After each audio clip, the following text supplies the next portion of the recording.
appropriations style bill. And it's all in here, is it not, Mr. Chairman? All of that stuff we had in the original CR is still in here. Pretty much, yeah. Yeah, I mean, as far as those programs are concerned. And yet, because some folks wanted to make it all about health insurance, which was not what this bill was about, was it? No, sir. And didn't actually want to deal with resolving the issue in a responsible legislative manner, working through the proper committees. We've been shut down for 40 days, and that then ties my hands tonight. I can't vote for amendments that I might otherwise think are appropriate, and I can't vote for amendments that I think are not only appropriate, but are truly justified, not just marginally, but by 2/3. I cannot vote for them because I want to get this shutdown over. There are too many things being impacted in my district, and I'm sure in other districts too. I can only speak to my district, but having one of the most economically challenged districts in the country, I heard somebody say something about suffering.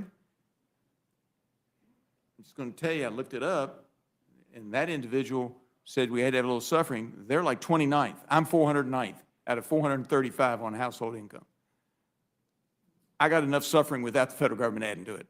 So I will be voting no on all the amendments, and yes to get this thing across the finish line. But the gentleman yield 1 second. I will yield to 1 second, which is this. You made a stat I want to make sure everybody understands. You talked about that 15%, a number that you said was an historic number. It's over the decades. It's roughly as it relates to enrollees who don't file a claim, right? That's so you're correct. about 15%.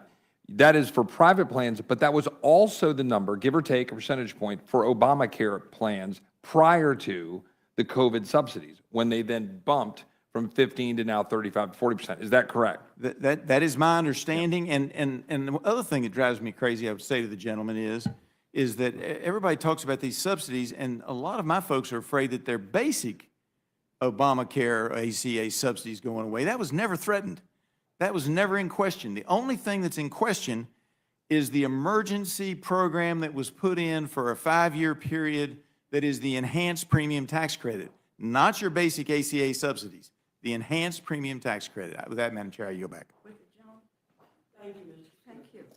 Thank you. Mr. Jack, you're recognized.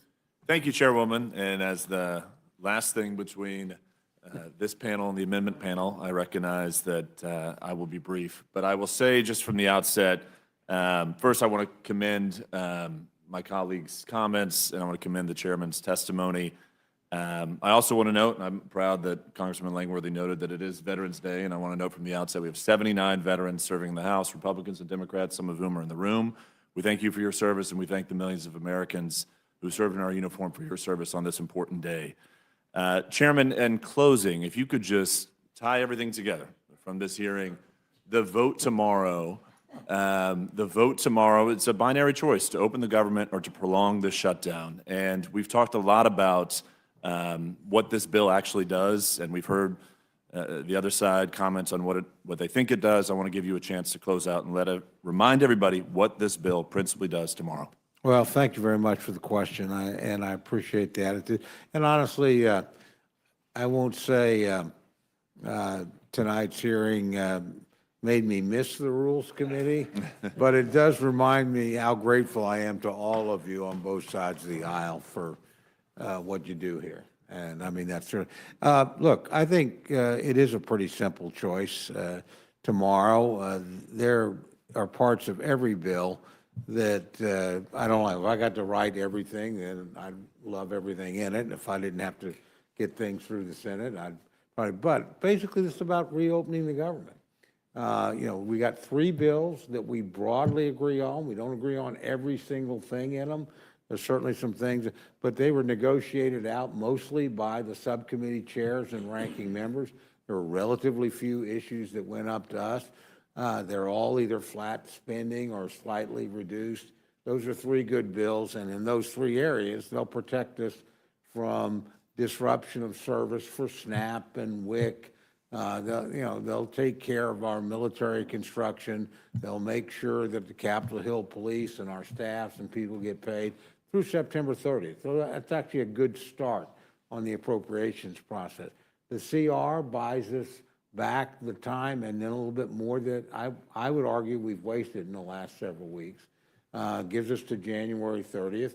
We'll try and negotiate another package of bills, maybe 2 or 3 more. I mean, that's something the four corners have to get together and decide. But we're ready to negotiate on all 12 bills, with 3 across the floor, all of them out of committee. We literally, once they're out of committee, we can negotiate. We know we didn't write the final version in the deal. And if you look at our bills, they're a lot different than sometimes characterized in the press. We're not as far apart from the Democrats or from the Senate as you might think. So we'll try and get those things done. We've got some really important bills there. Defense and labor aid, probably the 2 most important to get done. But this will give us the time to do that. I would say we've gone through this process, in my opinion. Others would have a different, because we're trying to deal with things, or things have been dumped into the appropriations process that have nothing to do with it. I mean, we do not decide Medicaid. That is not our business or our wheelhouse. We do not decide the subsidy issues. Like everybody here, if you're on the relevant committee, then you're hands-on, and the rest of us have a vote when you produce a product and we go to the floor. So I'm going to have a vote on those things. They're dealt with. They don't, but you shouldn't be holding up. Neither side should. Both sides have done this over the years. So I don't, it's not like anybody's got clean hands here, but we've seen this enough. It doesn't work. You don't hold up the funding for the government to achieve an unrelated objective. We tried to do it with the repeal of Obamacare. It crashed and burned. Now, we were smart enough to get out of it in 16 days. I didn't think anybody would ever be dumb enough to go beyond 16 days. We're at 42 now. And then we tried to do it, really the administration tried to do it, over building the wall in 2018 and 19. Democrats tried to do it over DACA, didn't work. They're trying to do it now. Not going to work here either. This is just a bad strategy. Shutting down the government to achieve an unrelated objective is not likely to be successful.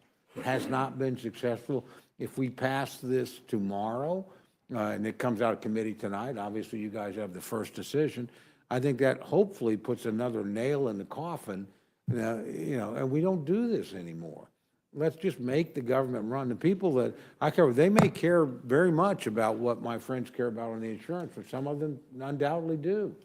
Most of them just want to go, if I go to work, can I get paid? If I'm doing important work for the government, keeping airplanes flying or, helping our guys train for drones or whatever, I just want to get paid. Or I've got a uniform on and I'm willing to go to really bad places for my country. I'd like to know my family at home is going to get a paycheck.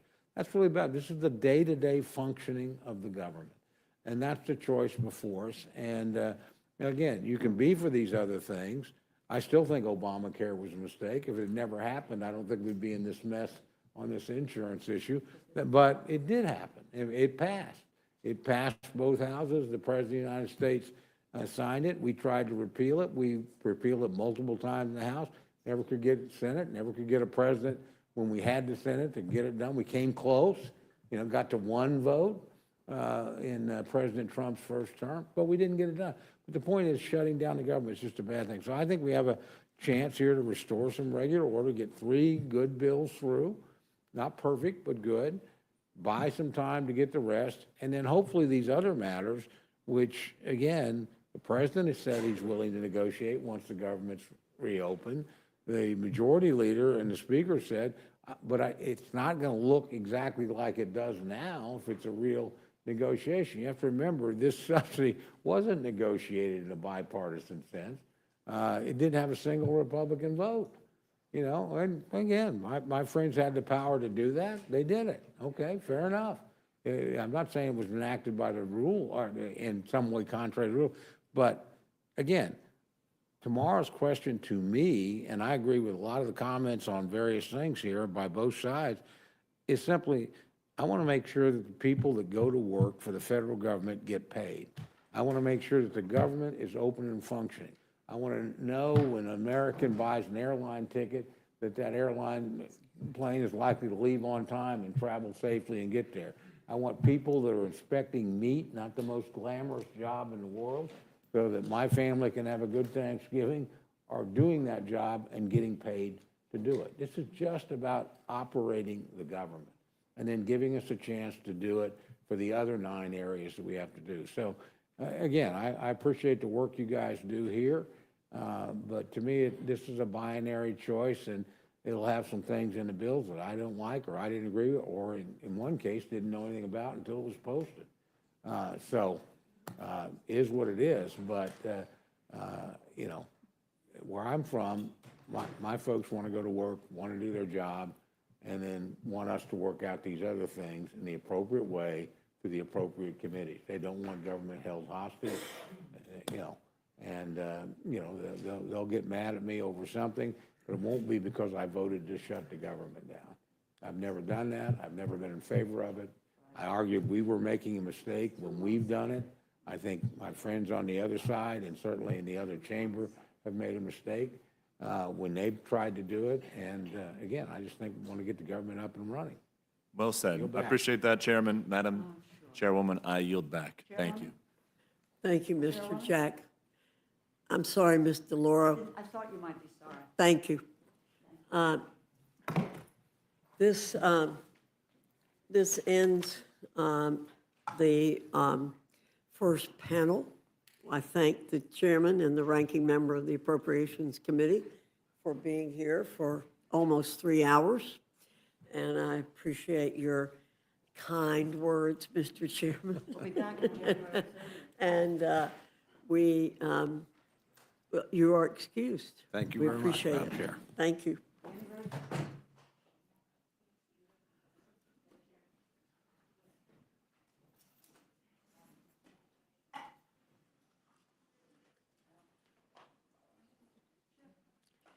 Leader Jeffries and Democratic Whip Clark, you're invited to the witness table.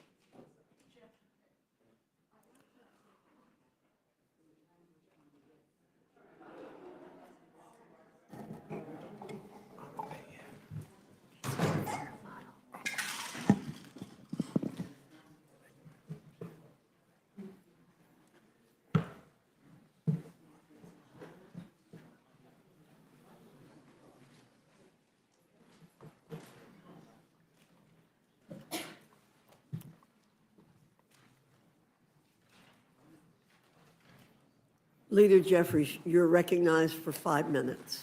Thank you, Madam Chair, and thank you to our ranking member, Jim McGovern, for the opportunity to testify before the Rules Committee on behalf of an amendment that Whip Catherine Clark and I are introducing that would extend the Affordable Care Act tax credits for 3 years. Millions of working-class Americans all across this country are struggling from the high cost of living that exists in the United States of America. This country is too expensive. Now, Donald Trump and Republicans promised all throughout 2024 that costs were going to go down on day one. But costs aren't going down for the American people under Republican complete control of government. Costs are going up. Housing costs up. Grocery costs up. Electricity bills through the roof. And now, because of the Republican refusal to extend the Affordable Care Act tax credits, tens of millions of Americans are about to experience dramatically increased premiums, copays, and deductibles. In some cases, everyday Americans, working class Americans, middle class Americans are going to see their premiums go up by $1,000 or $2,000 per month. We have an affordability crisis here in the United States of America, and Republicans continue to bury their heads in the sand. During the longest shutdown in American history, the Trump Republican shutdown, what we've seen repeatedly from our Republican colleagues who here in the House were on a taxpayer-funded vacation for more than 7 weeks, welcome back, is that Donald Trump has done everything but try to actually make life better for the American people. He somehow has found $40 billion to bail out his right-wing wannabe dictator buddy in Argentina, putting Argentina first, but not the American people first. And so Whip Clark and myself, on behalf of the House Democratic Caucus, believe that this amendment to extend the Affordable Care Act tax credits for tens of millions of hard-working American taxpayers is actually designed to put the American people first. And we're hopeful that our Republican colleagues will join us and abandon the reckless policies that you all have pursued in creating this Republican healthcare crisis, including but not limited to what Republicans did in your one big ugly bill, largest cut to Medicaid in American history, ripping health insurance away from at least 14 million people. Hospitals, nursing homes, and community-based health clinics all across the country, including in rural America, are closing because of Republican policies. And now, because of the refusal to extend the Affordable Care Act tax credits, tens of millions of people are going to suffer, will be unable to see a doctor when they need one, in every single community in this country. And so we respectfully urge all of our colleagues to support this amendment to extend the Affordable Care Act tax credits and support the American people. Thank you, Madam Chair. Thank you, Mr. Jeffries. Ms. Clark, you're recognized. Thank you, Madam Chair, Ranking Member McGovern, members of the committee. Thank you for having us. I am proud to co-sponsor Leader Jeffries' amendment and to be here in support of this urgent lifeline for the American people. To my Republican colleagues, welcome back. I don't know what you've been doing the last 54 days, but I hope you've spent some of that time talking to your neighbors, hearing from your constituents, and I hope you've heard the same stories that they have been conveying to us. I hope you realize just how anxious they are, how desperate they are as they scramble to figure out how they are going to afford health care under this Republican budget. And I hope you got a chance to hear from the people who traveled to the United States Capitol trying to secure meetings with their Republican members of Congress. Americans like the farmer I met, Ann, from Minnesota. She's a soybean farmer, already suffering from the market disaster caused by Republican tariffs. Then she found out her local hospital was closing because of the Medicaid cuts in your budget. And now you're going after her ACA coverage. And by the way, 1 in 4 out of our farmers get their health care coverage through the ACA. You have sent her premium skyrocketing, and I have heard this same story from small business owners, from gig workers, from parents, from people who live in your states. So what are we doing here today? You've already voted to dismantle Medicaid, the largest healthcare program in America, a program that covers 40% of all births in this country, 40% of children in this country, 40% of disabled people in this country. But you couldn't leave it there. Now you're going after the millions of families who get their coverage under the Affordable Care Act. And let's be clear about what that actually means, specifically to your own constituents. Let's take a couple making $88,000 a year. In each of your districts, that couple currently pays for Silver Plan $623 a month. It is by no means cheap. But here's what that couple will pay in 2026 if you vote yes on this budget.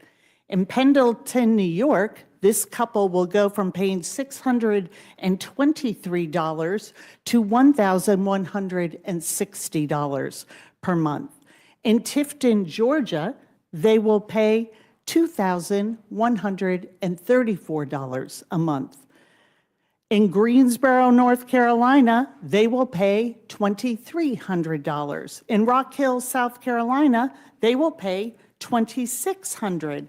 And in Fredericksburg, Texas, this middle-class couple will pay $3,000 every single month to get themselves some halfway decent health insurance.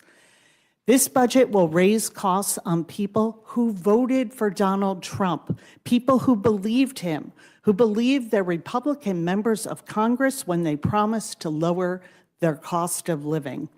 And instead, they're being asked to spend up to $3,000 a month for ACA coverage. That's $36,000 a year before their deductible, before their copays. What a betrayal of a straightforward promise. But this is not a given. This does not have to happen to the American people. This is a choice. Democrats have been presenting off-ramps all year. We've been giving you a chance to reverse course day after day. Well, here's another. Here's another chance to do right by the people you represent, who believe in you and voted for you. I urge you, for the sake of the American people, to make Leader Jeffries' amendment extending the ACA tax credit for 3 years in order, and bring it to the House floor for a vote. Thank you. Thank you. I'm going to defer my questions until the end when I see how many things need to be corrected that are being said. Mr. McGovern, I'll recognize. Well, I need to correct the record for some things that have been said, Madam Chair, with all due respect. First of all, with regard to the claims that my Republican friends can't vote for any amendments because somehow that will mean that the government shutdown will be prolonged, the Senate basically took a day and a half for them to do what they did. If we were to pass any, make any amendments in order in the Rules Committee, like getting rid of that slush fund for certain senators, the Senate Majority Leader Thune could call them back tonight. They say, be ready to vote tomorrow night. They could take care of that right away. So that's number one. Number two, my friends keep on talking about a democratic shutdown. I want, in case anyone's watching here, I want to make this very, very clear. And I'm going to make it clear to my Republican friends, you control everything. You control the White House, you control the House, you control the Senate. So Democrats did not shut the government down. Republicans did by refusing to negotiate. And the third thing I want to correct for the record is I got to be honest, I am shocked by the indifference that my Republican friends are showing towards the impact of not extending the ACA tax credits. It is stunning to me. I don't know whether you don't talk to your constituents, but if you do, people are getting bills where their premiums are skyrocketing. I mean, it's astronomical. And you knew about this well before the shutdown. You chose to do nothing. You chose to do nothing. You knew about it during the shutdown. You chose to do nothing, not even to want to sit down and negotiate. And now you know about it. I'm going to tell you right now, you refuse to act, you own this. You own this. And it's a cruel thing to do to the American people. Leader Jeffries, I want to get to the substance of your amendment, which I think is so important. But first, I want to ask you about something one of our Republican colleagues said in this hearing room just before you came in here. Earlier, I asked Chairman Cole a simple question. I said, do you think the House should have been here these last 8 weeks trying to pass appropriation bills? Because as you know, as appropriations chair, he still has not passed 9 out of 12 bills that need to pass by the end of the fiscal year, which was in September, by the way, to keep the government funding. So I pointed that out. And he gave this long, meandering non-answer. And he said something that stood out to me as odd. And it kind of shocked me, to be honest. And I went back and I looked at the transcript. And he said it was okay that we weren't here because, quote, there wasn't anything for us to do until the Senate acted, end quote.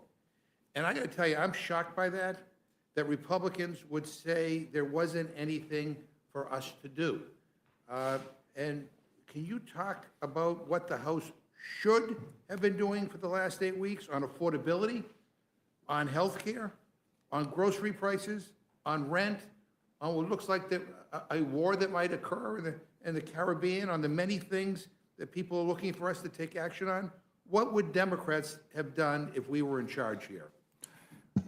Well, I thank the distinguished gentleman from the Commonwealth of Massachusetts, and it's an incredible question. It was a stunning answer, given all of the problems that the American people are confronting right now. Throughout the country, beginning with the affordability crisis, the cost of living in America is far too high. The American people throughout the country just made that clear last Tuesday across the country that they want to see action. Yet, for 7+ weeks, House Republicans saw fit to be on a taxpayer-funded vacation, missing in action, part of the witness protection program, doing nothing to make life better for the American people. That's extraordinary. And you got to wonder whether this was an order that was given by Donald Trump, who apparently has said that he's got 2 jobs. He's both the president and the Speaker of the House. His words, not mine. Donald Trump apparently doesn't believe that there's an affordability crisis. Said it himself. There is no affordability crisis in the United States of America. That's what Donald Trump, top Republican in this country, says. So I guess it's no small wonder that the Republican chairman of the Appropriations Committee would say that there's nothing to do, because Republicans apparently don't think that there are problems in this country that should be dealt with, such that the House of Representatives should be in session. But as Democrats, our view is that we've got to lower the high cost of living. We've got to make life more affordable for everyday Americans who are suffering under crushing Republican policies. Costs haven't gone down. That was the day one promise. Costs have gone up. Inflation going in the wrong direction. Far too many people across this country working hard, playing by the rules, but cannot get ahead, are barely getting by, can't thrive, and can barely survive. This is in America, the wealthiest country in the history of the world. And Republicans have been out since September 19th. That's extraordinary. So there's a lot of work that needs to be done. Apparently, House Democrats are the only ones committed on a day-to-day, week-to-week, month-to-month basis to do the people's business. And our commitment remains to lower the high cost of living, to fix our broken healthcare system, starting by extending the Affordable Care Act tax credits to prevent tens of millions of people from experiencing unaffordable healthcare premiums skyrocketing through the roof that will either lead to medical bankruptcy or prevent them from being able to go see a doctor when they need one. Well, if I could go back to the issue of healthcare, just for the record, I mean, has Speaker Johnson promised a vote to extend the ACA tax credits to either of you? It's extraordinary that he hasn't indicated that there will be a vote one way or the other to address the Republican health care crisis. Now, our colleague from the great state of Georgia, Marjorie Taylor Greene, found it laughable that there's a Republican health care plan. She said she couldn't find it. She can't find it because it doesn't exist. Now, we know what the plan has been in the past. In terms of the Affordable Care Act, Republicans have tried to repeal it more than 70 times over the last 15 years. And so we are just trying to get our Republican colleagues to take yes for an answer. We've said repeatedly, let's find a bipartisan path forward. Let's reopen the government. Let's make life better for the American people. But let's address the health care crisis that our Republican colleagues have created, and we can start by extending the Affordable Care Act tax credits. Has he talked to any of you about a pathway forward? I mean, has he engaged either of you in our leadership about how we might resolve this healthcare crisis? Absolutely not. And it is astounding when we have 60% of American families telling us they have a hard time affording the basics for their families. This is about lowering people's costs, whether that's housing, groceries, utility bills, and affording health care. Health care. This should be something that Republicans should have come and negotiated with us, but they wouldn't do that. They showed so little regard for the American people. Not only did they make this extreme bargain where they took away their health care, Medicare, Medicaid, the ACA tax subsidies, medical research, all to pay for permanent tax cuts for the very wealthiest Americans. They couldn't even, while they were home, not doing their jobs, swear in a duly elected member of Congress because they would rather not do that than actually have to talk about the fact that they are shielding those in the Epstein files. The outrages and the disdain and arrogance that they look at the American people with is truly hard to take in. I mean, I took the train down here today, and I got an earful from a lot of people on the train. And they're quite frankly puzzled at, like, the priorities of Washington right now. They don't understand, you know, why billionaires and millionaires get tax cuts and the ACA tax credits can't be extended so that working families can afford their health care. They don't understand Donald Trump's obsession with redoing his bathroom in marble and gold and, you know, building a Marie Antoinette, you know, ballroom and demolishing the East Wing while they're struggling to afford groceries. I mean, well, bottom line is the president won't even acknowledge that food prices are going up. When's the last time he's ever been in a grocery store? He has no clue what he's talking about. You got to talk to real people. But there is a disconnect, and people are furious. And by the way, this is not about Democrat versus Republican or left versus right. This is now about top versus bottom.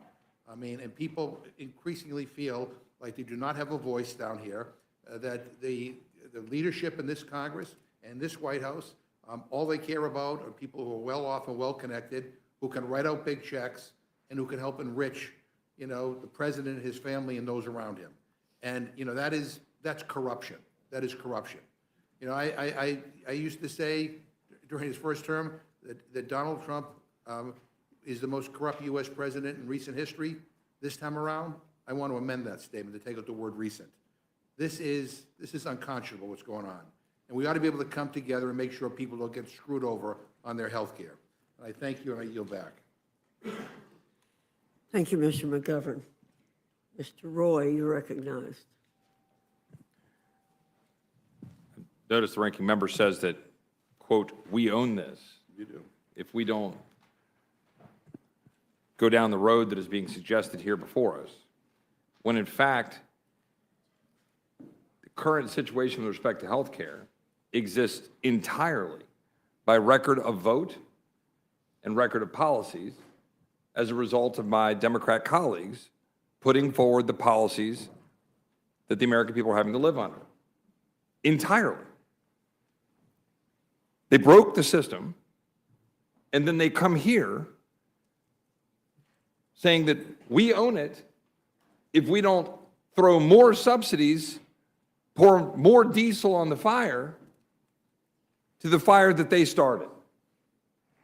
That's what's happening right now. That's what for the American people to understand. Insurance companies. Bail out Argentina. Insurance companies, 1,032% stock prices up since 2010. 448% up from 2013. 85% of the revenues for insurers come from the federal government. What my Democratic colleagues are proposing is an insurance company enrichment scheme.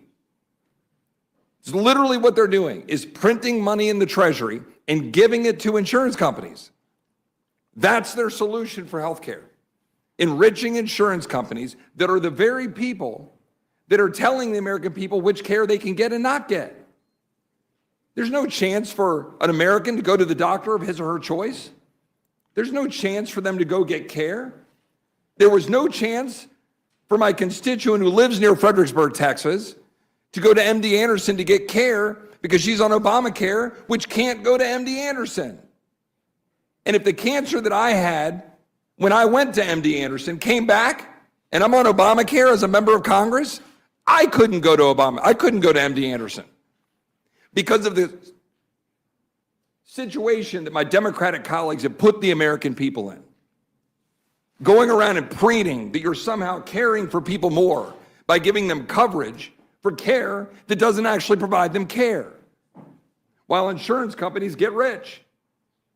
$35 billion in subsidies in 2024 for people who didn't even use their plan. It's absolutely unconscionable. That is right. That is the correct word. It is unconscionable what we have done to the healthcare system, destroying it for the American people so that they can't get the care of their choice. That's what's happened. And now you hold the government hostage for 45 days and then try to come lecture Republicans about it when you've been holding the American people hostage to a broken healthcare system for 15 years. That's what's been going on.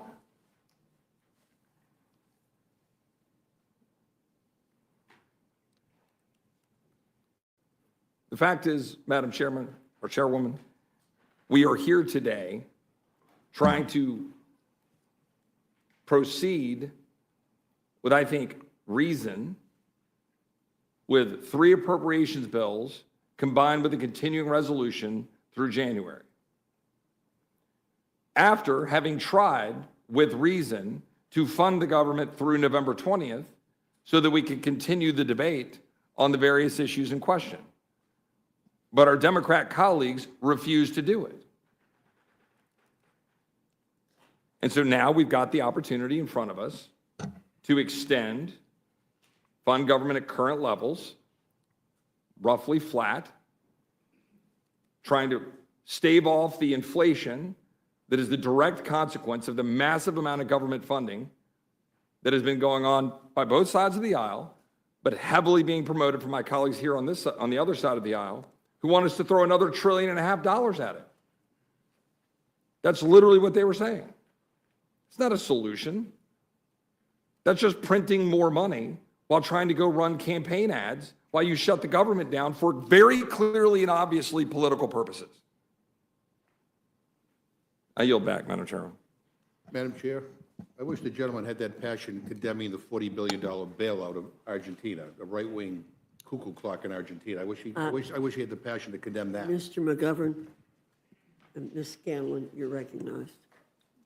Thank you. Leader Jeffries, we just heard a fairly passionate condemnation of the Affordable Care Act.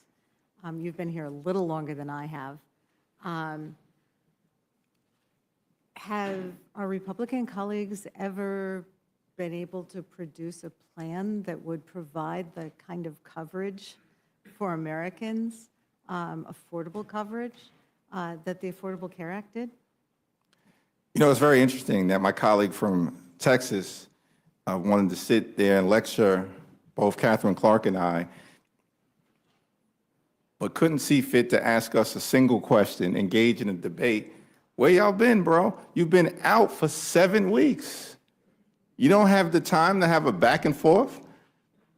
We hear you rant for a few minutes, basically threaten to repeal the Affordable Care Act and then don't want to defend that position? You should feel free to defend that position. You've done it 70 times. And if you think that's on the right side of the American people, then fine. That's your plan. Repeal and displace tens of millions of people. That's the Republican plan. And what I don't understand is why my colleague cut and run. I'm sitting right here. Catherine Clark is right here. Hopefully, Madam Chair, we can have a back and forth as opposed to just being lectured to by our Republican colleagues. But I thank the distinguished gentlelady from the Commonwealth of Pennsylvania, who, by the way, another decisive win for the American people in Pennsylvania. Last Tuesday, it was extraordinary rebuke of the extremism that we've seen from our Republican colleagues and the absence of any plan to make life better for everyday Americans. I appreciate that, and I appreciate your prior remarks regarding what we could have been doing in the House over the last few months. I mean, the Senate's taken some votes on tariffs. Maybe we could have done something with respect to tariffs here. Except I think we have a rule that would prevent us from doing votes on tariffs. Yeah, I thank the gentlelady for raising the tariff issue because there's so many parts of the parade of horribles that Republicans have unleashed on everyday Americans that I neglected to actually mention the tariffs. The Trump tariffs are causing costs on everyday Americans to increase by thousands of dollars per year. This is an affirmative effort to make life more expensive for the American people. My colleague from Texas, before he cut and run, he also said that, you know, we have a fiscally irresponsible situation in this country and that because Democrats want to extend the Affordable Care Act tax credits for everyday Americans, working class Americans, and middle class Americans, somehow that's problematic. You know what's problematic? The fact that Republicans, with the one big ugly bill, enacted the largest cut to Medicaid in American history, ripped health care away from millions of folks. In that same piece of legislation, cut $186 billion from SNAP, the largest cut to nutritional assistance in American history, literally stole food from the mouths of hungry children, seniors, and veterans.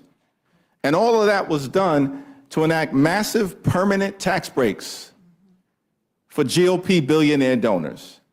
And in the process, as if that wasn't bad enough, skyrocketed the debt by trillions of dollars more per year, saddling our children and our grandchildren and making it more complicated for them to experience the American dream in their future. So we are not going to be lectured by anyone on the other side of the aisle about fiscal responsibility when the bill that you just passed jammed down the throats of the American people in a partisan way because Donald Trump ordered you to do it is the most fiscally irresponsible piece of legislation ever in this country's history.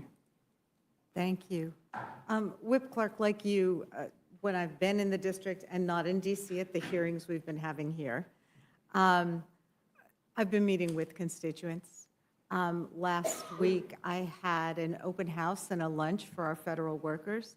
It was really interesting because I had 3 federal workers drive over an hour to my district from one of our Republican colleagues' districts because they'd been unable to have any kind of dialogue with him. I came into Congress during the first Trump shutdown, and what has been so remarkable this time around is hearing federal workers saying, yes, this is painful, but what is happening to our federal workforce, the cuts that are happening, the pain that is being inflicted on the workforce is so bad that we need you to hold out. We need you to make this situation better. So between that, between the veterans at the parade I went to this morning in my district, who said, keep fighting, this is not working for my family, and the families who are sending me the comparisons between last year and this year's health insurance, and there's more a month for a family of 4. I mean, the individual stories are just astonishing. I assume you're having a similar experience. Thank you. And thank you for bringing the American people into this. You know, I'm surprised to hear my colleague from Texas having a new interest in taking on insurance companies. Where have those discussions been? Where are the plans?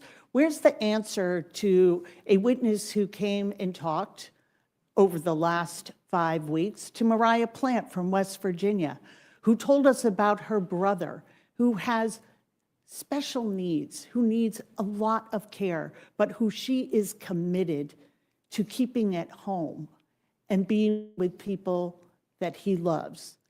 Without Medicaid, she cannot care for him. He is a very medically complicated person, and she is so afraid of what is going to happen. And she, 29 years old, is also a small business owner while caring for her brother full-time. ACA is what gets her health insurance coverage. This plan, and let's not sell the Republicans short, they had a plan. Their plan was to come in, take $1 trillion out of Medicaid, trigger a $500 billion cut to Medicare, take away the ACA tax subsidies, and then cut medical research. So while we take it away from people in the immediate and now, we are also saying to the future, good luck.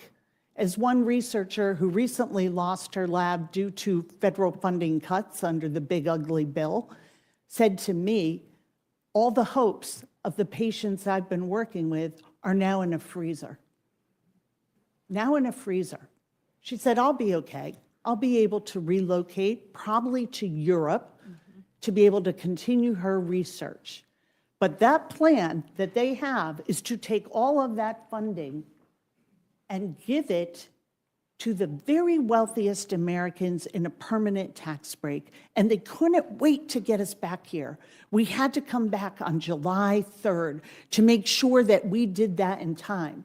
But we've sat here for 54 days without a single hearing, a single negotiation, a single offer, and the one most moderate of proposals, to have a one-year extension and a bipartisan commission to look at ways we can work on this system and make healthcare work for people, rejected, out of hand, and no comment. And I just want to say that it's a little hard to be lectured to about the pain that is being inflicted on the American people when we have heard nothing from our Republican colleagues as this administration saw their shutdown as an opportunity to fire another additional 4,000 plus federal workers to the 200,000 they have already let go, to threaten furloughed federal workers they might not get their pay after this shutdown concludes. Where was the outrage? And going on and lecturing our air traffic controllers that somehow they're not patriotic enough to be working without pay. And then we just go through the parade of horribles on the split screen. People so concerned. Their spouse may not be able to have the cancer treatment continue they need. They may not be able to manage their diabetes, get that inhaler that their child needs, and the continuing medical care to survive. And nothing, as the president takes down the East Wing to build a ballroom, hosts a great Gatsby party with a burlesque show thrown in, $40 billion to bail out Argentina. And then we get to SNAP, where this president and the loyalists in Congress sat on their hands and made up excuses. While they took food away from hungry kids, seniors, veterans, disabled people, and said, we legally can't give this out. They knew that was not true then, and they have taken it all the way to the Supreme Court in order not to feed hungry kids. It went from let them eat cake to let them eat nothing. How dare you lecture us when you are willing to let hunger in this country be a political weapon? Thank you. I will yield back. Thank you, Ms. Scanlon. Mr. Scott, Thank you're you. recognized. Thank you, Madam Chair. And would you agree with me that the gross premium is set by the insurance carrier and doesn't have anything to do with the subsidy? Who are you asking that question to? Either one of you. What Gross I'll, premium. what I'll say is that tens of millions of Americans are at risk right now of their premiums, copays, and deductibles dramatically increasing because of the Republican refusal to extend the Affordable Care Act tax credits. And these are people all across the country. In fact, in the 10 states that would be most impacted by the Republican refusal to extend the Affordable Care Act tax credits, all 10 of them are run by Republicans. Mr. We're Jeffries, talking, if I may. we're talking about West Virginia? I'm gonna reclaim my time. I wasn't trying to be smart with the question. I'm gonna just read from KFF, which I think most of us who study healthcare use KFF.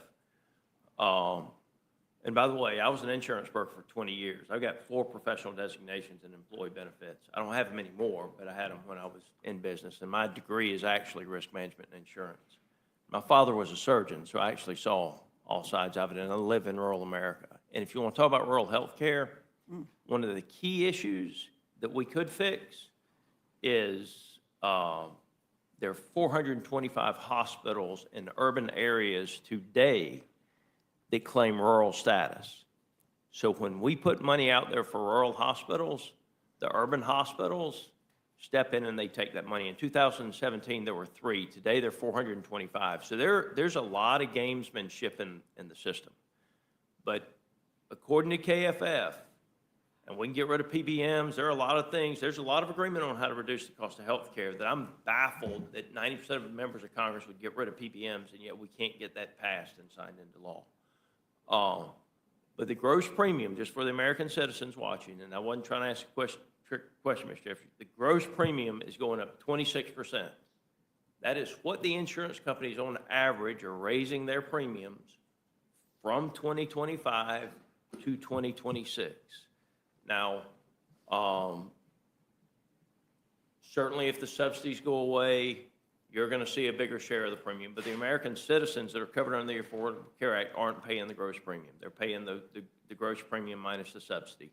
So there's, I mean, if we're honest, the biggest part of the rate increase is coming from the insurance companies going up 26%.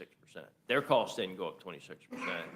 I don't want to get into a debate. I wasn't trying to be smart. I'm just telling you, if you want solutions, there's solutions, but the solution comes in two areas. One, dropping the cost of healthcare in the country by getting the middlemen like PBMs out.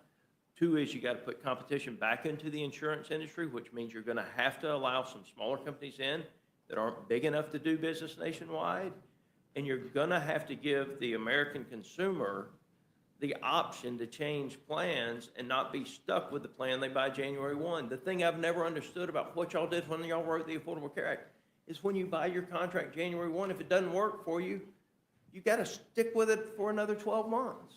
I mean, you should have any system that's going to work will have more insurance carriers with more competition and portability for the consumer so that they can move from carrier to carrier. We did it with no loss, no gain in the mid-90s. No loss, no gain was the provisions that we put in so that we stopped the carriers from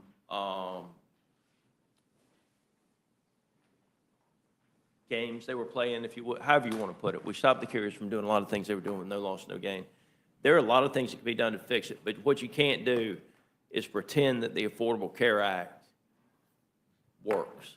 It just doesn't. It's going to have to be rewritten. Well, Representative Scott, when you get serious about rewriting it, Mr. Jeffries, I promise you, there's a lot of us that'll work with you. well, I appreciate your observations, and I will say, listen, we agree on this side of the aisle that we need PBM reform. In fact, there was an agreement to engage in aggressive PBM reform until Donald Trump and Elon Musk killed that agreement. It was actually in Mr. December. Musk. Well, you know, It's not elected. Yeah, it was actually Musk that was posted. Well, whoever it was, Republicans apparently decided to pull the plug on that PBM reform, so we agree. But Mr. Jeffries, you're from New York, correct? That's right. So I'm from Georgia. So I trust the Georgia state legislature to determine what our no loss, no gain or pre-existing conditions clauses and portability option should be. And so that's one of the things as we go forward that we'll be pushing for is flexibility at the states. I'll yield. It's getting late, but thank you for your time. Thank you, Mr. Scott. Mr. Neguse, you're recognized.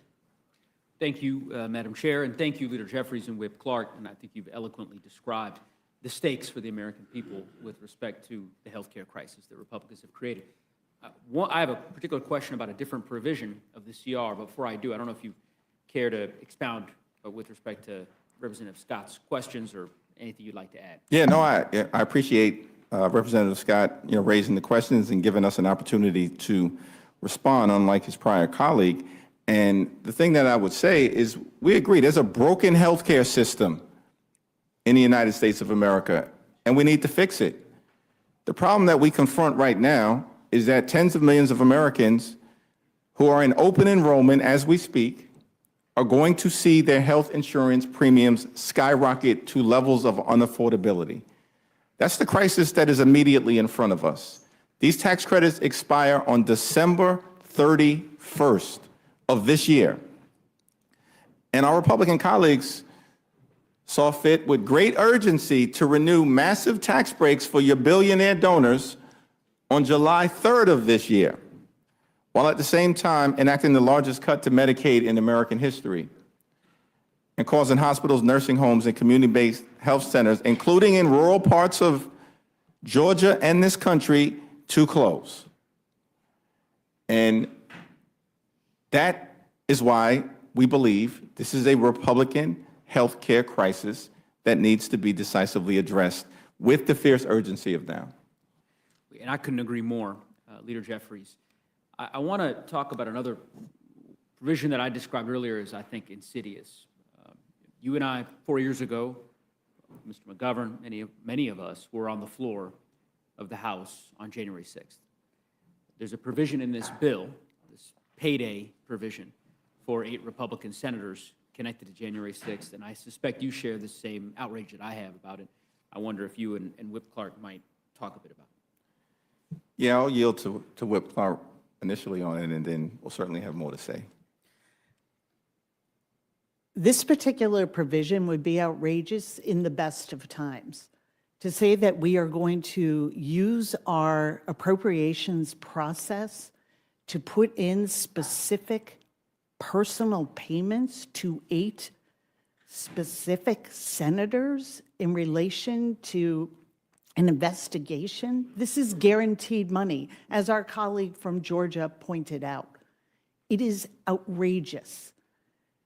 And I heard our colleague, and I appreciated his comments and his candor about it. But what struck me was his reluctance to act in this moment. This is exactly the moment where we are not Democrats or Republicans, we're Americans who have identified something wrong, a payout in a bill when Americans are waving their hands and saying, we're not making it in this economy, we're not making it in this system. We have to hold ourselves accountable.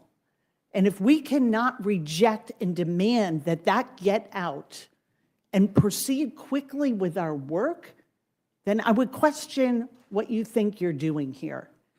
I don't think we have heard a single person try and muster any defense of this payout that was snuck into this bill. And the fact that at minimum we're going to pay U.S. sitting senators $8 million while we dismantle health care for people, while they can't afford to buy meat and coffee and groceries, they can't afford their electric bills. I mean, what are we doing? What are we doing? We have to be able to say no to this. This is blatant corruption and payouts that were snuck in, and we have to do this now. There's no excuse in the world for not acting. Thank the distinguished gentleman for that question. It's extraordinary. And, you know, for the American people, it's important to understand. We're talking about a multi-million-dollar slush fund that is in this bill for 8 Republican senators who apparently believe they're part of the House of Lords, because that's something that would be done if you think you're a lord, not someone who is subject to the rule of law. That's extraordinary to me. And unfortunately, it appears that despite how outrageous this provision is, my Republican colleagues are prepared to vote for it here before the Rules Committee and tomorrow on the House floor, while at the same period of time can't find a dime to extend the Affordable Care Act tax credits for working class Americans, middle class Americans, and everyday Americans. It's shocking and it speaks for itself. And the American people are going to reject. This is real-time corruption that's on full display. A multi-million-dollar slush fund for 8 Republican senators that every single House Republican is apparently prepared to sign off on. And if you vote for it, you own it. Well said, Leader Jeffries. With that, I'll yield to the chairman, ranking member. Yeah, I mean, Mr. Scott cited KFF, and I just kind of did a little search here. He cited KFF as saying that there is a 26% increase in premiums. I just want to share what KFF said as to why rates are going up, and let me quote them. The amount insurers charge for ACA marketplace premiums is rising for several reasons, including but not limited to increasing hospital costs, the rising popularity of expensive GLP-1 drugs like Ozempic, and the threat of tariffs. These factors are similarly cited by insurers selling employer coverage. However, an additional factor driving up the amount insurers charge for ACA marketplace premiums is the expected expiration of the enhanced premium tax credit, end quote. I thank the gentleman. I'll yield back, Mr. Chair. Gentleman yields back, and I now recognize myself for my time of questioning. I would refer everybody to my prior comments. We have to get the government back open. There are things that are not ideal in this bill. There are things that are highly suspect that were put in by the Senate. But if we try to fix it at this point in history, after 40-some days of a shutdown, we have no choice but to send it back to the Senate, and they will not be back until Monday. My people cannot suffer anymore. As I said before, my district has an average take-home pay of less than $51,000, and I'm 409th out of 435 in the nation. We don't need any more suffering. We can't take any more suffering. I have to vote to open the government back up, notwithstanding it's an imperfect process, and notwithstanding there's things that I would like to vote to change. Because it has taken this long, we cannot wait any longer. And I yield back and now recognize Ms. Leisure-Fernandez. Thank you, Mr. Chair. And, you know, Republicans keep saying, and placing, I think, what would be described as a false choice, which is what we just heard, that you cannot fund the government and extend the tax cuts. You cannot fund the government and remove that reprehensible provision, which I am calling a payola, and still move forward on funding the government. They have a choice. I have an amendment, and we will ask each of the Republicans on this committee, are you going to vote for millions and millions of dollars to go to those 8 senators and not a dime for enhanced tax credits for people's health insurance? And so I wanted to ask you, Hakeem, Leader Jeffries, also Hakeem, I wanted to ask you to, so. I still go by Hakeem. Still go by Hakeem. So is it possible, like they have the power to do this? Why is it that they think that they cannot act? Because this is something that is possible. So I'd love for you to talk about this choice that they keep providing us that says we can't do that, we can't do this, we can't do that. Why can't we vote to fund the government, vote to extend the tax credits, vote to remove that horrendous provision? It is absolutely the case, and I thank the distinguished gentlelady from the great state of New Mexico for that question. It is absolutely the case that this corrupt provision can be removed and should be removed. It can be struck if the amendment is made in order here before the Rules Committee, the amendment that you are offering, the amendment that I know will be discussed and debated. No one can defend this provision. And in allowing it to happen, you know, it's bad enough that Donald Trump publicly proclaimed that he's got two titles, that he's the president and the Speaker of the House. But now, the Republican-controlled House of Representatives wants to act subservient to the United States Senate. When I read the Constitution, we're separate and co-equal parts of the legislative branch. It's in Article 1. In fact, the House of Representatives is the first amongst equals, first institution mentioned in Article 1. And by the way, we've got the power of the purse. The House, we were given that power by the framers of the Constitution. The Senate wasn't. The Senate was given the confirmation power. And it's bad enough that we've already given away our authority to the current occupant of 1600 Pennsylvania Avenue, who brags about him being the Speaker of the House. But now we're letting 8 senators conducting themselves like they're the House of Lords airdrop at the 11th hour this corrupt provision, and now our Republican colleagues are claiming there's nothing we can do about it? I mean, that's extraordinary. We've said in the House, and I'm proud to be part of the People's House, that we don't like to be jammed by the Senate on policy. And we should never be jammed by the Senate on policy. But now you're allowing the Senate to jam House Republicans to enrich themselves. I mean, that's unconscionable. That's unpatriotic. And that's un-American. Thank you, Hakeem Jeffries. And, you know, earlier we also heard some of the representatives in this committee sort of attack the Affordable Care Act. They contested Rep. Clark's. You're pointing out how important these subsidies are for Georgians and how their costs will increase. And if you look at the news articles coming out of Georgia, one of them from one of their WJBF says, marketplace enrollment in Georgia has doubled since the enhanced credits took effect. The Georgia Recorder headline says, expiration of the ACA tax credit spells disaster for rural Georgia. And the fact that the ACA and these tax cuts pushed enrollment to new highs.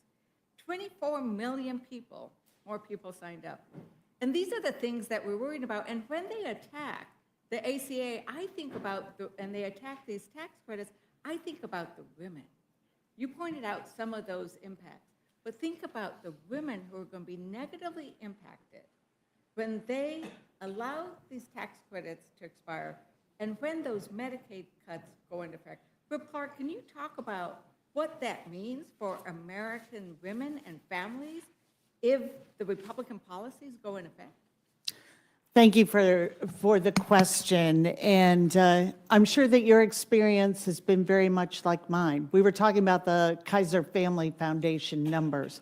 On average, the ACA premiums are going up over $1,000, $1,026 in a monthly payment. And you think about the mom that I met at a food bank just a few days ago, and she had really narrowed what she was eating to a few crackers a day because she wanted to make sure that her children, when she was unsure that that SNAP benefit was coming, and she's already working 2 jobs as a single mom to keep food on her table, to keep the lights on, to try and keep a shelter, and trying to hide all of this from her kids so they can go to school and learn and not be anxious. That is hard. That is sacrifice. And we talked today to veterans who said to me, fight on, fight on. To this morning in Arlington, Massachusetts. And we talked in our comments about veterans today about sacrifice and what it means to put it all on the line for your country. That is what we ask hardworking Americans to do all the time. Get up, work hard, and try and get ahead. And they are telling us this system doesn't work for us. I would join any one of my colleagues in working on overhauling our healthcare system. It wasn't working well for people before they took an axe to all of it and all of the supports. But when we're here on Veterans Day talking about sacrifice and courage, if we cannot find the courage to at least speak out, and as the leader said, when we're not going to find a dime in this budget to give people health relief, when we are not going to talk about restoring the almost $200 billion cut to SNAP that was made before they politicized it as a weapon, we certainly owe those who don the uniform of our country to be able to stand up and say, we have identified a wrong in this budget in creating a personal fund for 8 select senators, millions of dollars that could flow to them. And we can't stand up and demand that we do better, then it's time to think of something else to do, if that's the kind of decision. Because what's hard is to be a single mom in this country and trying to get that little bit of breathing room. And we can certainly look them in the eye and say, we are fighting for you, and we are not going to stand for blatant corruption in this CR. Thank you for fighting for the women of America and for all the families of America, wherever they happen to live, Republican or Democratic districts. And with that, if there is nothing else, as the last Democrat on the panel, I yield back. Thank you, Ms. Leisure-Fernandez. Mr. Jack, you're recognized. Thank you, Chairwoman, and thank you to Leader Jeffries and Whip Clark for testifying before us today. I'm just curious, rewinding back to March of 2021, when these enhanced premium tax credits were created, could you walk us through, in this committee, through the thought process as to why they were set to expire at the end of this year? Well, actually, we'll correct the gentleman's time frame because, as you probably recall, the original Affordable Care Act tax credits were part of the American Rescue Plan. That lapsed at the end of December in 2022. As part of the Inflation Reduction Act, which was enacted in 2022, that extended the Affordable Care Act tax credits for an additional 3 years, which is why the amendment that we're offering today would extend the Affordable Care Act tax credits for 3 years under current policy baseline. That's been the Republican policy. In fact, you all just use current policy baseline to jam the one big ugly bill down the throats of the American people. Current policy baseline where you ripped Medicaid away from 14 million Americans. Current policy baseline where you enacted the largest cut to SNAP in American history.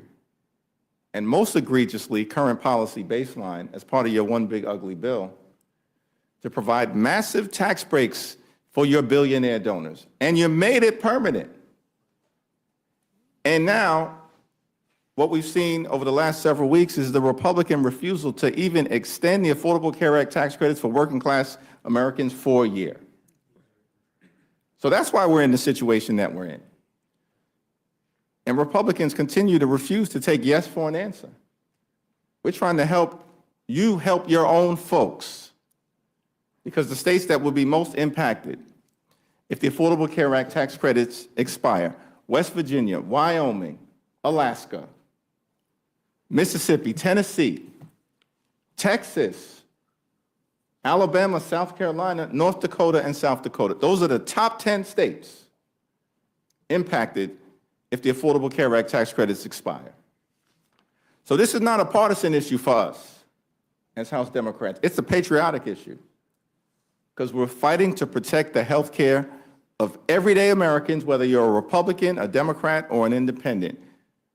You're a hardworking American taxpayer, and you can't afford to have your health insurance premiums skyrocket by thousands of dollars a year.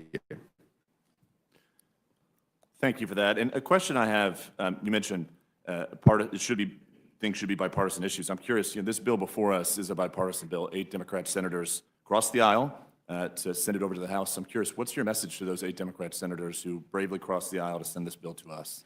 Our message, our fight right now is that there are at least 25 different House Republicans, because we're in the House of Representatives right now, 25 House Republicans who in different ways have said, yeah, we need to extend the Affordable Care Act tax credits. And now is the opportunity for members of the House Republican Conference to actually mean what they say. And we're giving them this opportunity. If you make this amendment in order, let's debate it on the House floor. My friends on the other side of the aisle have been literally gone for 7+ weeks. We should have ample opportunity, and I appreciate, Madam Chair, you giving us the opportunity to testify here today.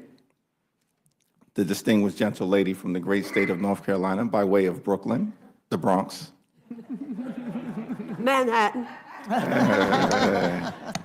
In there. We get them all in. But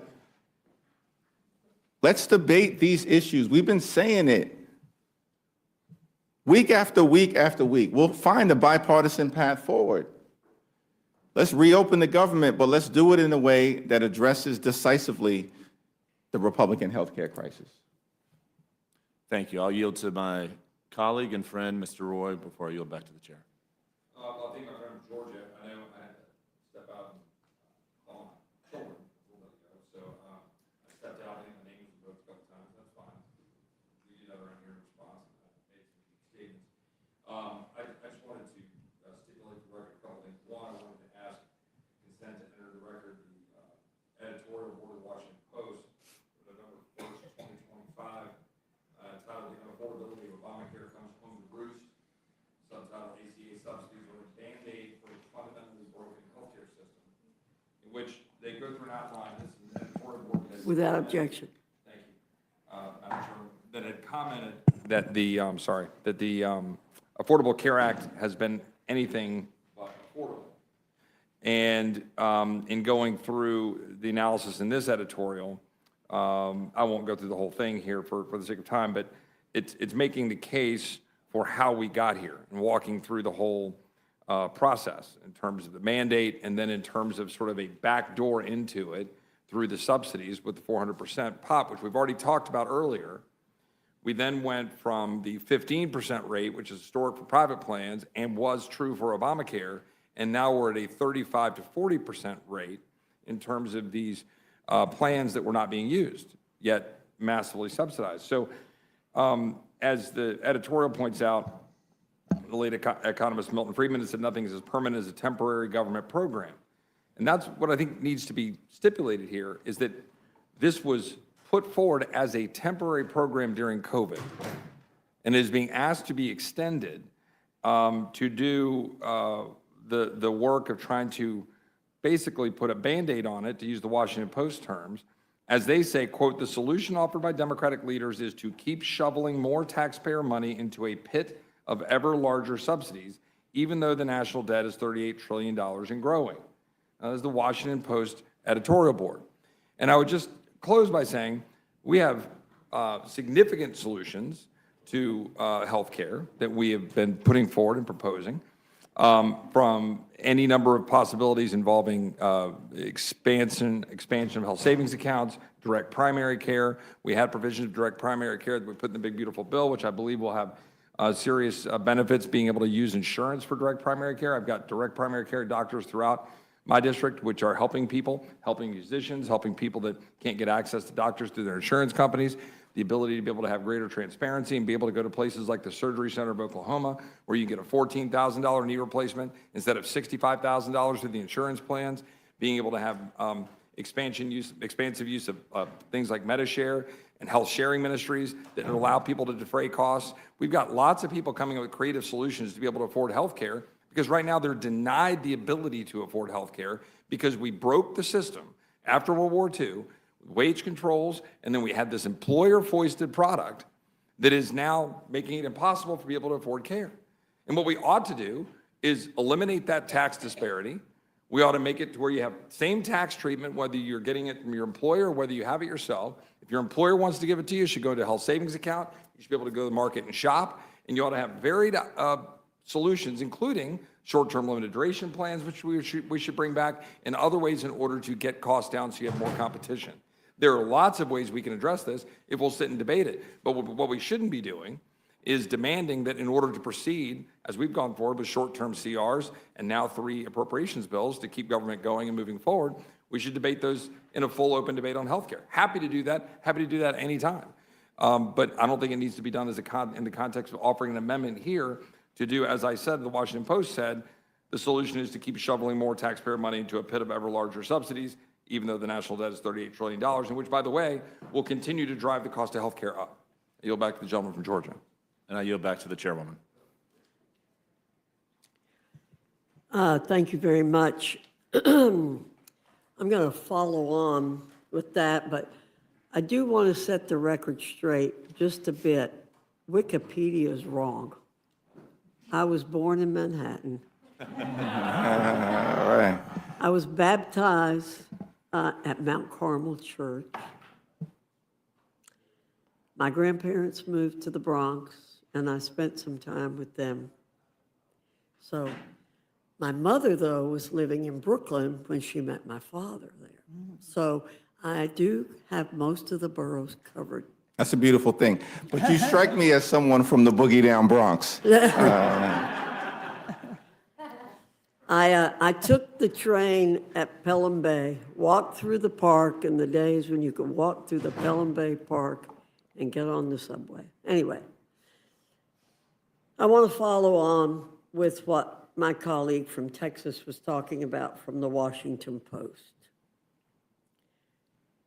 The Affordable Care Act is really a misnomer. It's never been affordable, as the Washington Post said. It's just never. And let's be clear, the ACA subsidies will still be present in the individual market next year, despite all the things you all have been saying. The enhanced premium subsidies, which go directly to insurance companies and were justified as COVID relief when they were authorized, are expiring because Democrats insisted on a take it or leave it, no reforms approach. COVID is over. Democrats themselves were responsible for sunsetting these provisions, are responsible for setting up the sunsetting of these provisions at the end of December 2025. Republicans had nothing to do. We never voted for the Affordable Care Act. Yes, we voted to repeal it 70 times. We always had an alternative to it. We've heard over and over tonight that there were no alternatives. That is not true. Much of what has been said tonight is not true. We'll deal some more with that tomorrow. But we should not be rewarding our colleagues for taking the entire government hostage by rubber stamping a COVID-related program. COVID is over. Our Democrat colleagues would have the public believe that the only way to stabilize the individual insurance market is to flood it with subsidies. But again, we have a long history of offering market reforms like associated health plans, which have been you've fought against tooth and nail. We've supported HSAs, which you've fought against tooth and nail. You never seem to want the American people to have any control over their health care.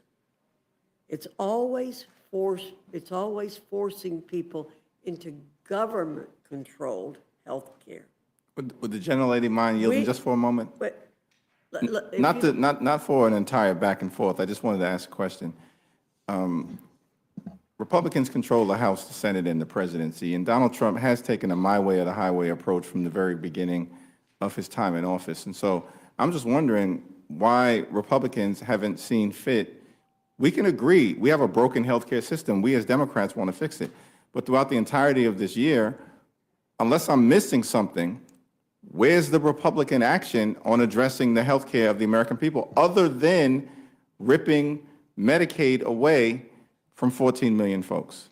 Well, I wasn't going to address every point you made. I said that earlier. But we did not rip away Medicaid from a single soul. That's another lie that you all have been putting out. We did not take Medicaid away from a single soul.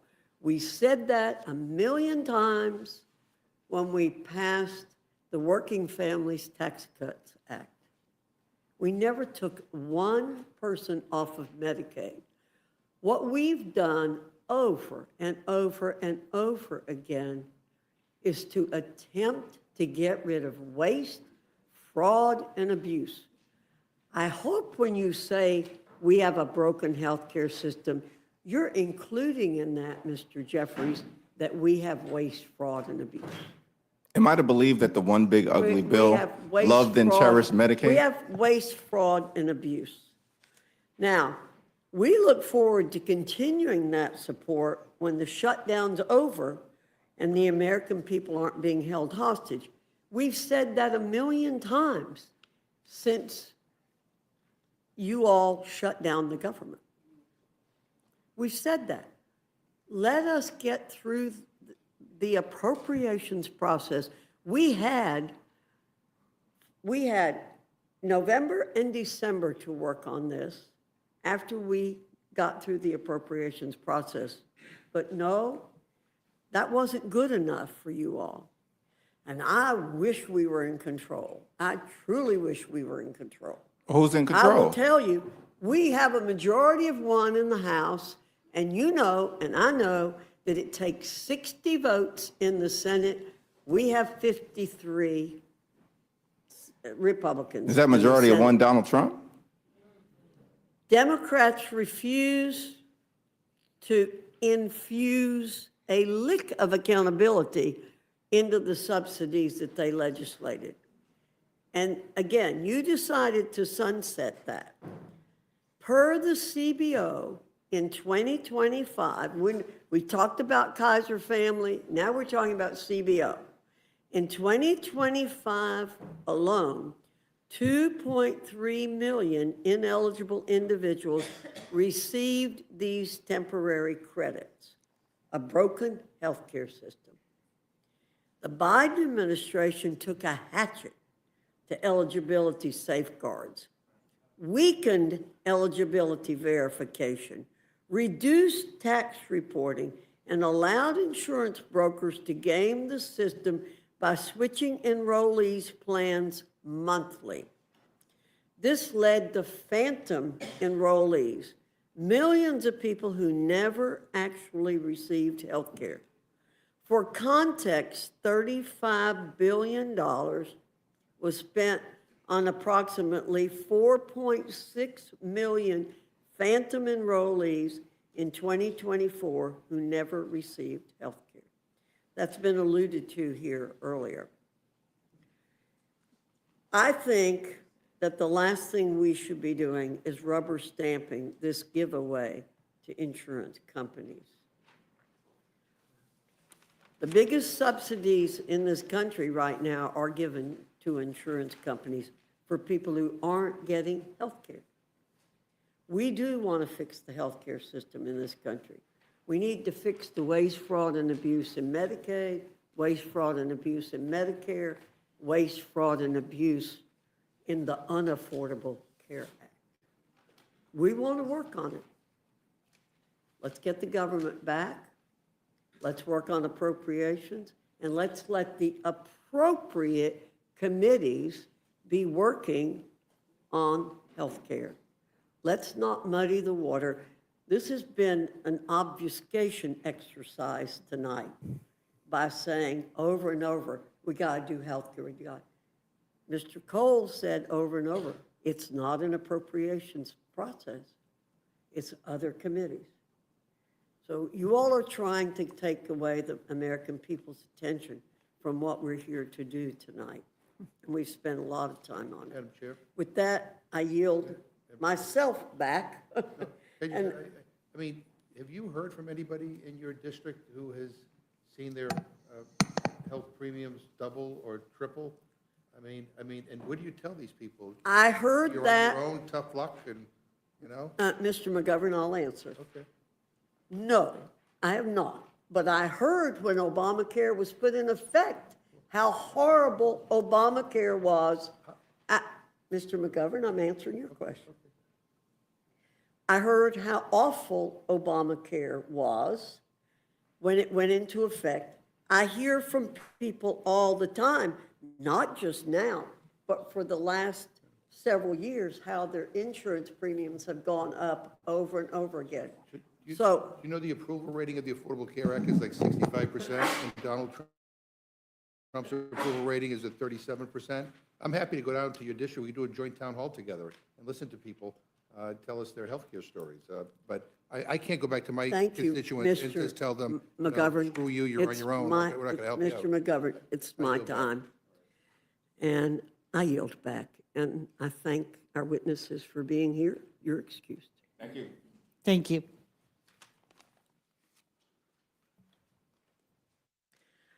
We have Ms. Wasserman Schultz, Ms. Dexter, Ms. Randall, Ms. Bonamici, Ms. Ansari, and Mr. Subramanian.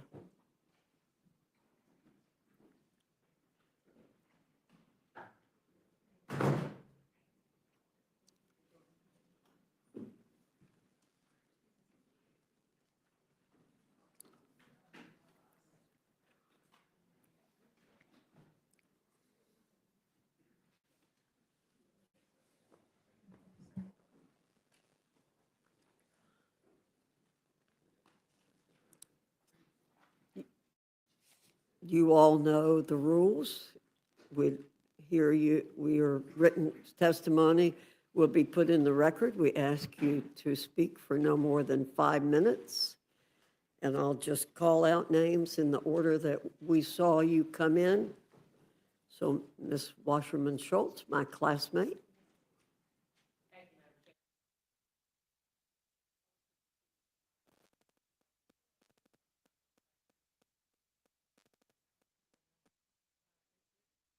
Oh, now it's on.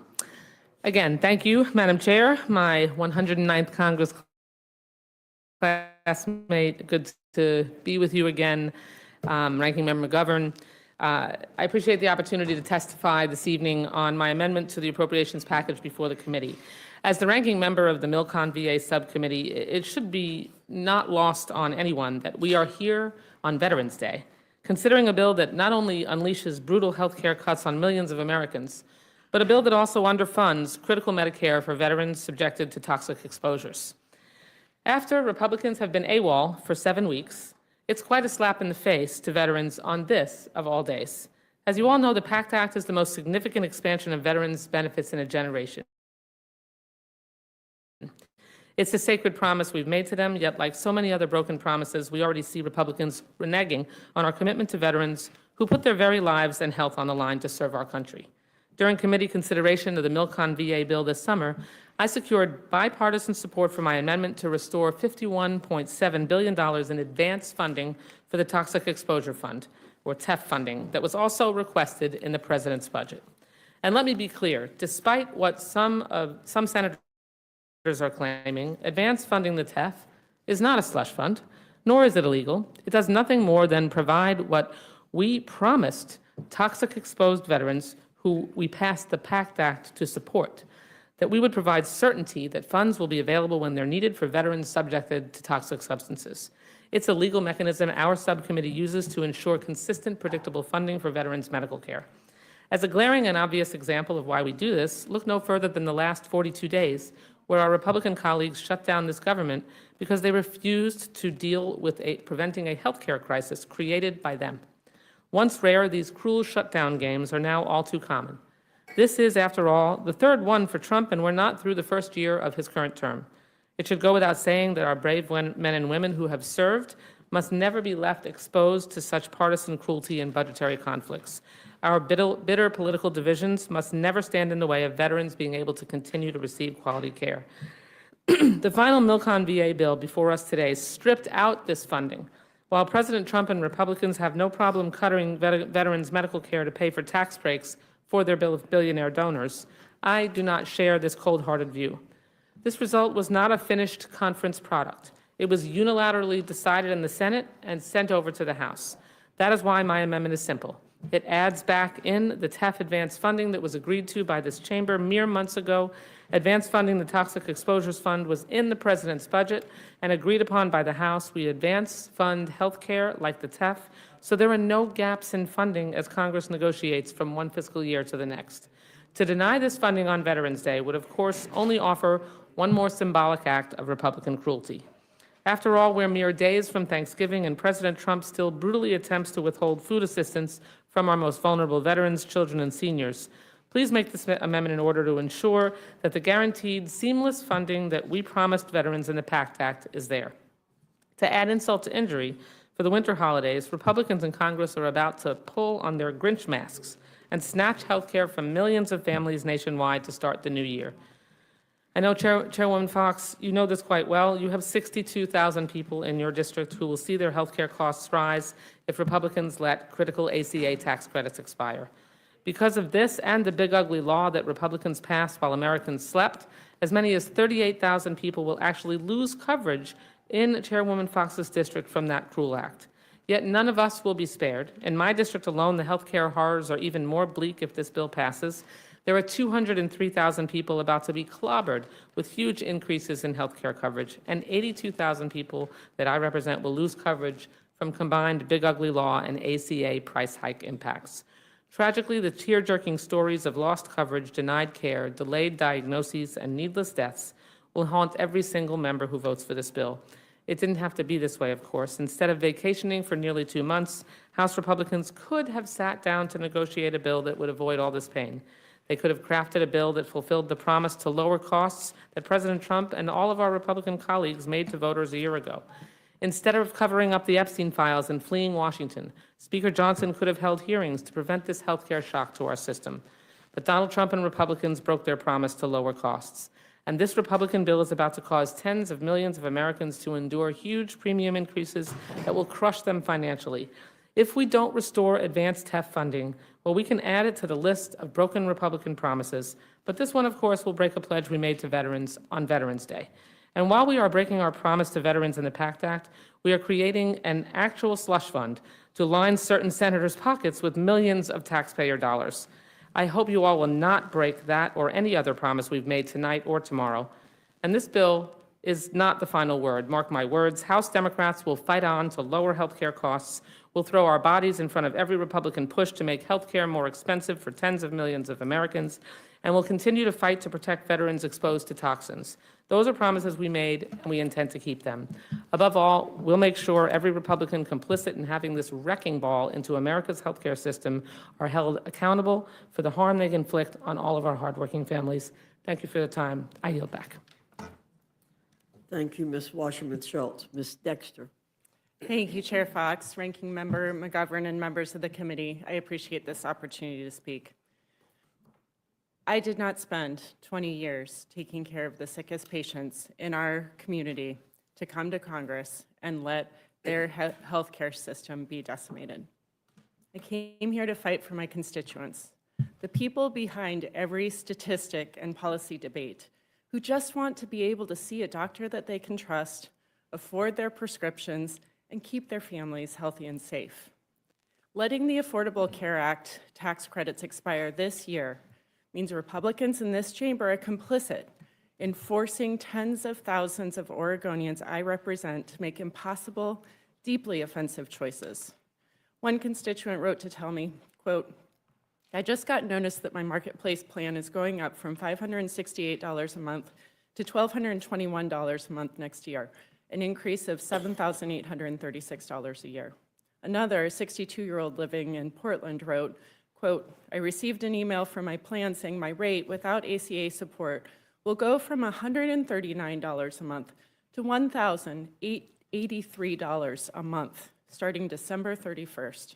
That's an 8-fold increase, and it equals $11,328 per year. Families and seniors in my community cannot afford price hikes like this. They will be forced to make impossible choices between keeping their health insurance and putting food on the table or paying their rent. And as a doctor, I can tell you what will happen. People will go without. They will go uninsured. They will delay care. They will skip medications.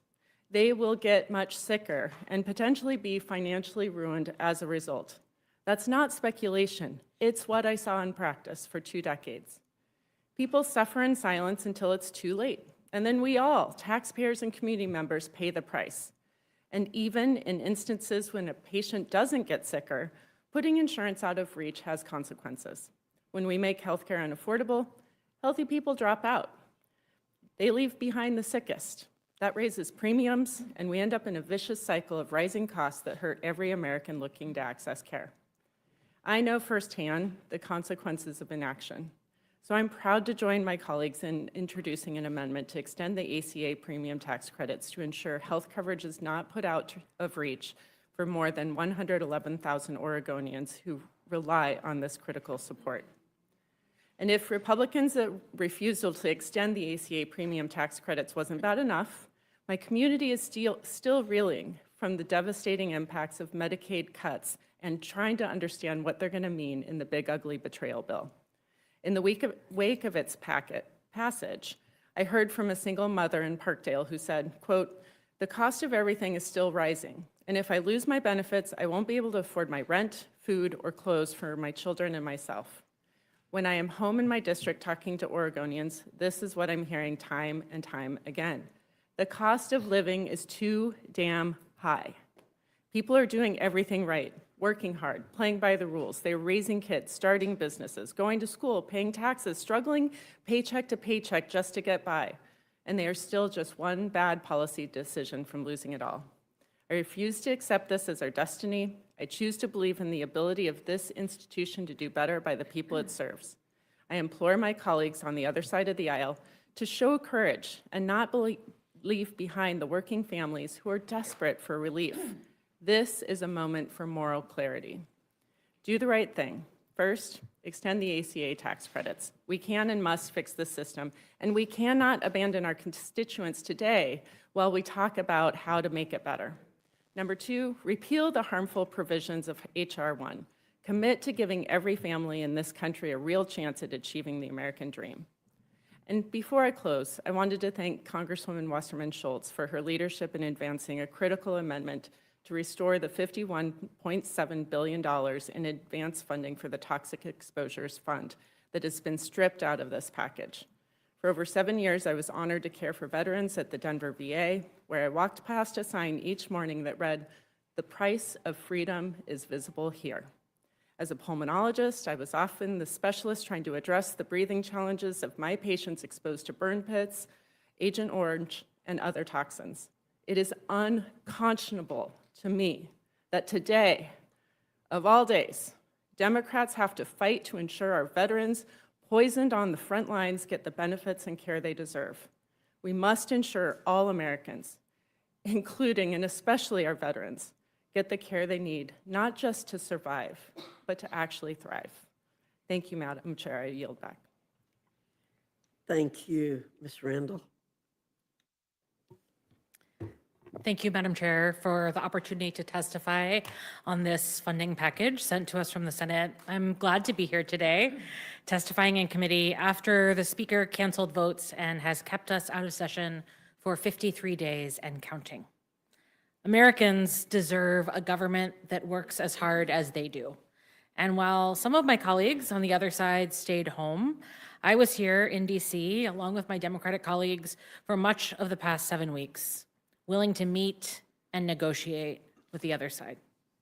During this time, I also held virtual town halls with my constituents, where I heard from hurting federal workers who were still encouraging us to keep fighting to make sure we protect everyone's health care.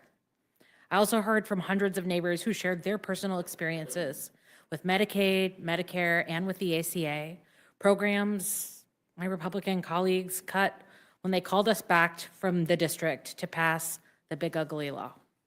I visited food banks and met with families who were uncertain if they were going to get their SNAP benefits and be able to keep their kids fed. Today, I want to share with you some of the stories that I've heard over the last 42 days. Andrea from Fife told me that losing the ACA credits will impact her family significantly. Andrea makes a bit too much to qualify for Apple Health, Washington's Medicaid program. She's pregnant, and without the ACA credits, she'll be swimming in medical debt from healthcare bills she can't pay. She's the only one who provides for her and her children.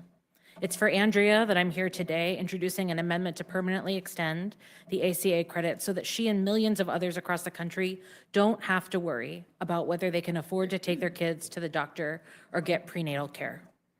And let's not forget that this healthcare crisis is not just about the Affordable Care Act. It's one that started unfolding in July when Republicans passed the big ugly law, absolutely decimating Medicaid and our rural healthcare systems. Carrie from Hoquiam told me that her son has schizophrenia and has struggled with addiction. Without Medicaid, there's no way he would be able to afford the medication that keeps him sane and out of a mental hospital and alive.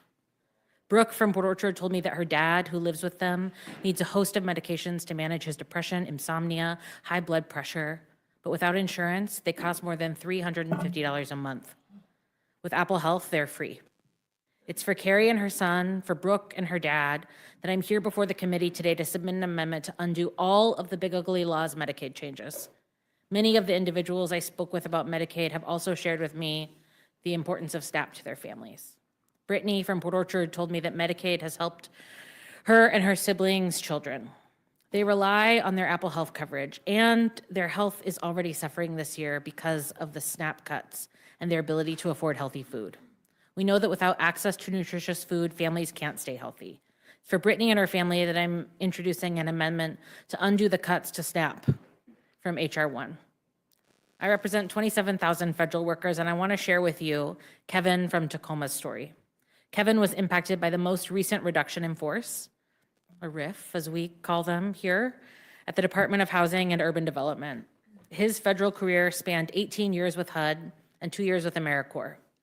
He said to me, as you can imagine, I'm sad and frustrated to see that career come to a premature end. I'm prepared to do whatever it takes to fight for my job and return to my career of serving the American public. It's for Kevin that I'm offering an amendment to not just reverse this administration's illegal reductions in force during the shutdown for the duration of this CR, but to prevent this lawless administration from undertaking any more RIFs for the rest of the Trump presidency. Our dedicated civil servants deserve better than to live in constant fear of whether they will receive their next paycheck and whether they will still be employed tomorrow. Madam Chair, on behalf of those 27,000 federal workers, on behalf of the 115,000 SNAP recipients in my district, and on behalf of the millions of Americans across the country who stand to lose their health care, I urge you to make these 4 amendments in order. Thank you, and I yield back. Thank you, Ms. Bonamici. You're recognized. Thank you, Chair Fox, Ranking Member McGovern, and members of the Rules Committee. I'm here to speak in favor of my very important amendment, which is very similar to the amendment introduced by Democratic leader Hakeem Jeffries and Whip Catherine Clark to extend the ACA premium tax credits for 3 years. It's an amendment I enthusiastically and strongly support. Right now in Oregon and across the country, costs are up. They're up for housing. Costs are up for groceries, for childcare if you can find it, for utilities, and costs are up for healthcare. And unfortunately, without this amendment, healthcare costs are about to skyrocket for thousands of Oregonians and for millions of Americans. I think about Teresa, who lives in rural Clatsop County, Oregon. She's a small business owner of a wonderful produce and flower farm. I've been there. It's wonderful. Like many small business owners, Teresa purchases her coverage on the Oregon Healthcare Exchange. Because of Republicans' refusal to protect healthcare, her premium will soon be going from $230 a month to $1,077 a month. She doesn't have an extra almost $800 a month. This is unconscionable, it's unacceptable, and it's also unnecessary. Teresa's about to turn 60. She works a tough physical job. Running a small family farm is challenging, even in a strong economy. But she won't be able to afford her premium, but she can't afford to be without health care. One illness or one injury could threaten her health and her livelihood. Teresa could be forced to close her family business, the business that plays an important part of the North Coast economy in Oregon. And Teresa's not alone. Americans across the country are receiving similar letters about dramatic premium increases, forcing them to make impossible decisions. If they keep their coverage, how will they pay for food and housing and childcare? They can't. Continuing the tax credit is what the public overwhelmingly supports. I've been in this room for a bit this evening, and I've heard a lot of conversation about the Kaiser Family Foundation. They found that about 3/4, 74% of all U.S. adults say Congress should extend the enhanced tax credits for people who purchase their insurance through the ACA marketplace. At least half of adults across parties continue to support the extension of the tax credit. More than 9 in 10 Democrats, 3/4 of independents, and half of Republicans. Colleagues, we know that too many Americans are struggling to get by because of high costs. And Madam Chair, you were talking about pandemic. No, we're not suggesting that there's still a pandemic. What we're suggesting is that this president ran for office saying he was going to lower costs. Costs aren't lower. Costs are going up. And with this amendment, the continuing resolution under consideration, this will, without the amendment, the CR will add to their burden. More people will struggle to pay for health care. Many will go without. And that means, as Dr. Dexter explained, they will delay getting critical care. They will end up in emergency rooms. And we know that's worse for health outcomes and it's more expensive. So Teresa and everyone in the United States, they should feel secure, not fearful when they get sick. They deserve better, and we can make things better by adopting this amendment to extend the enhanced premium tax credit for 3 years. Now, I want to note that it's been interesting to listen to the conversation in this room about insurance companies. It's about time somebody was talking about insurance companies profiting. I think it's good that we have that conversation. But in the meantime, until we have a plan to address it, we cannot let these costs go up. And people are getting these costs right now. This is November. It's almost the middle of November. These increases are going into effect very soon. We don't have a plan. You don't have a plan to address that before. So let's increase and continue these credits so that people do not have to pay more. Finally, I do want to mention as well the outrageous get-rich-quick scheme for several Republican senators that was tucked into this bill apparently at the last minute, through which several Republican senators will be getting payouts of millions of dollars. This is truly a corrupt provision that should not be in this bill.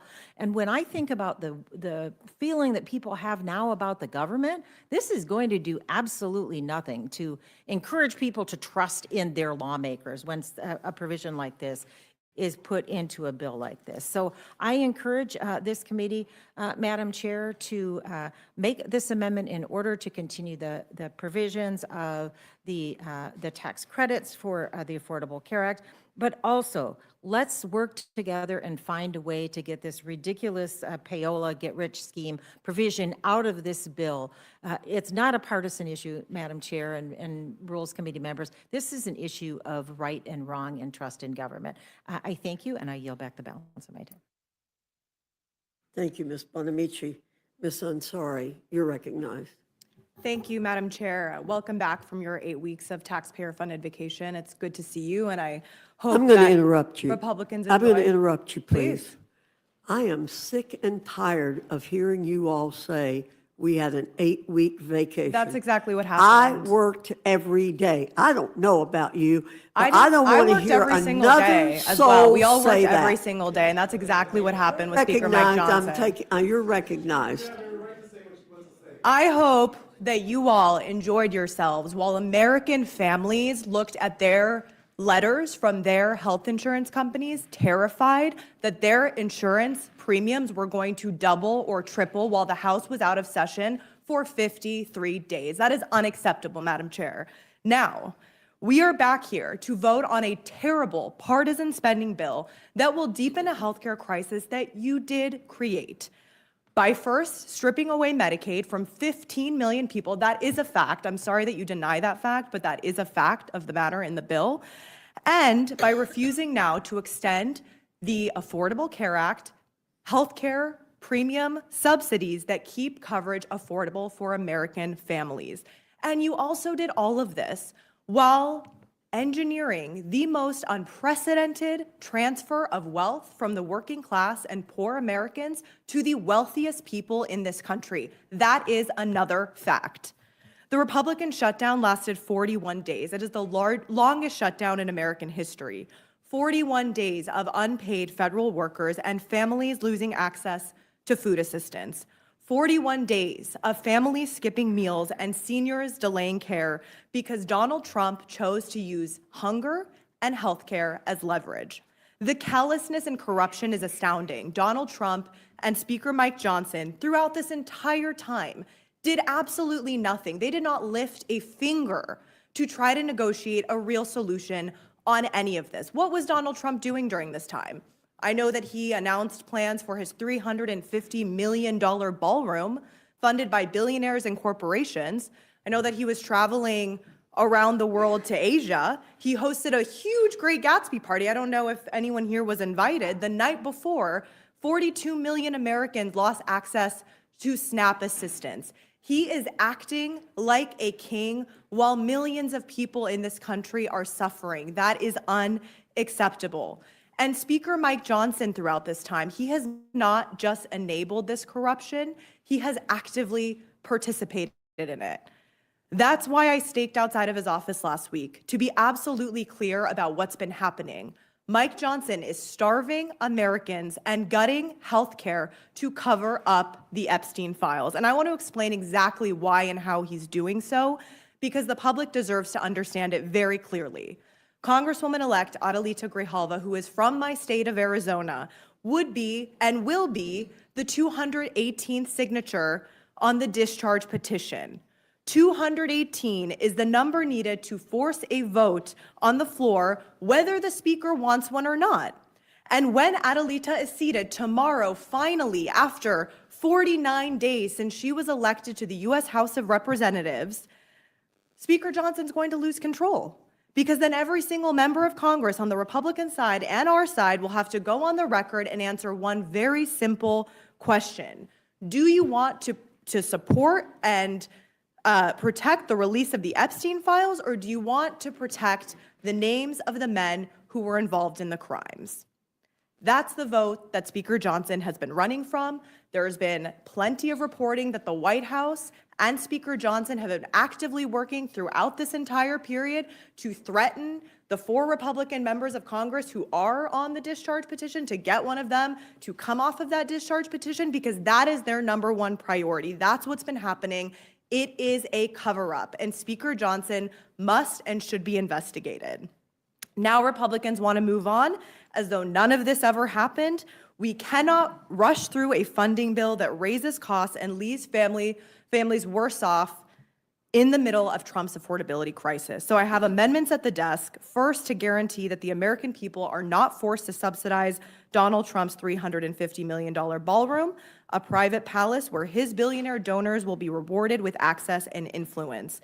These amendments also require complete transparency on which corporations and ultra-wealthy individuals are financing this project and what they are receiving in return. Second, to ensure that this bill cannot take effect until ACA premium tax credits are renewed, because if and when they expire, premiums will skyrocket and people will lose health care.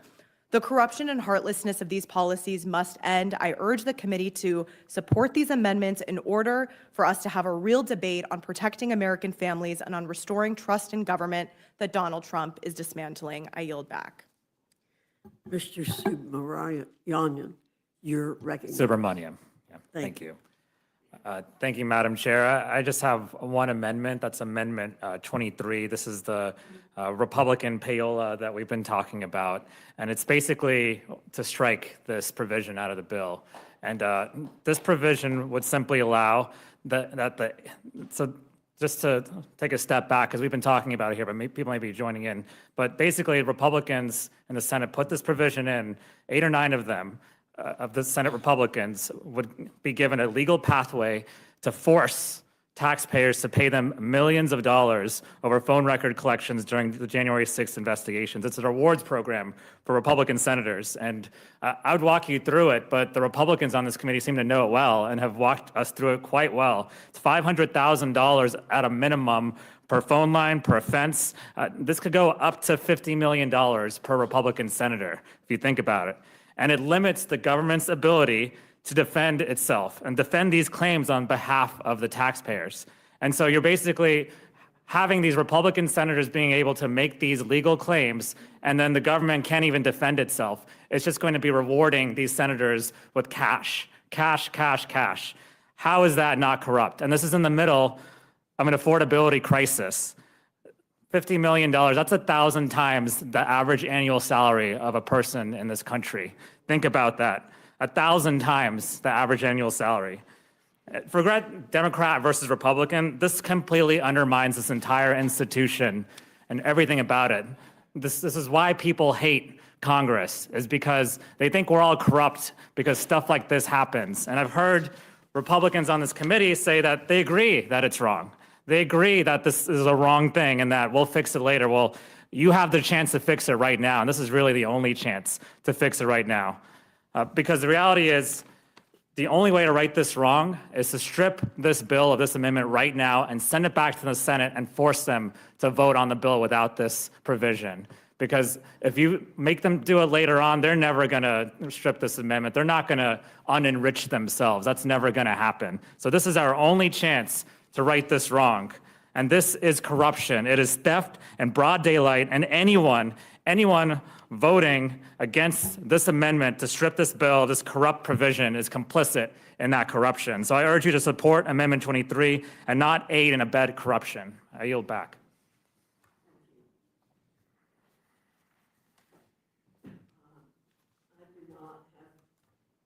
I'll delay my questioning. Mr. McGovern, you're recognized.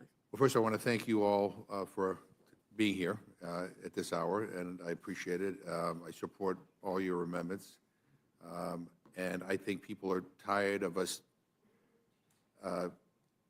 saying that we can't fix problems. I mean, people want us to fix problems. They want us to clean up corruption. They want us to make sure people have health care. They want us to respect our veterans. They want the Epstein files released. And we, and what's happening around here is you got a lot of people who are trying to have the, do the double talk. Yeah, I know, I'm with you, but we can't do it because of this, or we can't do it because of that. I mean, and so then nothing ever gets done. And I just want to say one thing about, there's been a lot of kind of negative talk about the Affordable Care Act, but I do want to point out, I mean, I believe we need a very different healthcare system in this country. But I do want to point out some of the good things about the Affordable Care Act. Again, it's polling at 64% favorability. Donald Trump is at 37% favorability. But just so people understand, the Affordable Care Act stops health insurance companies from charging sick people more in premiums than healthy people. It keeps those same health insurance companies from denying coverage to pregnant women, people with pre-existing medical conditions, or because of a person's medical history. It prohibits the health insurance industry from setting an annual or lifetime limit. It demands insurance companies cover most preventative services. It gives states the flexibility to expand their Medicaid programs, which 40 states have done. It provides financial assistance to working people to make health coverage more affordable. And it allows young adults to stay on their parents' insurance plans until they're 26.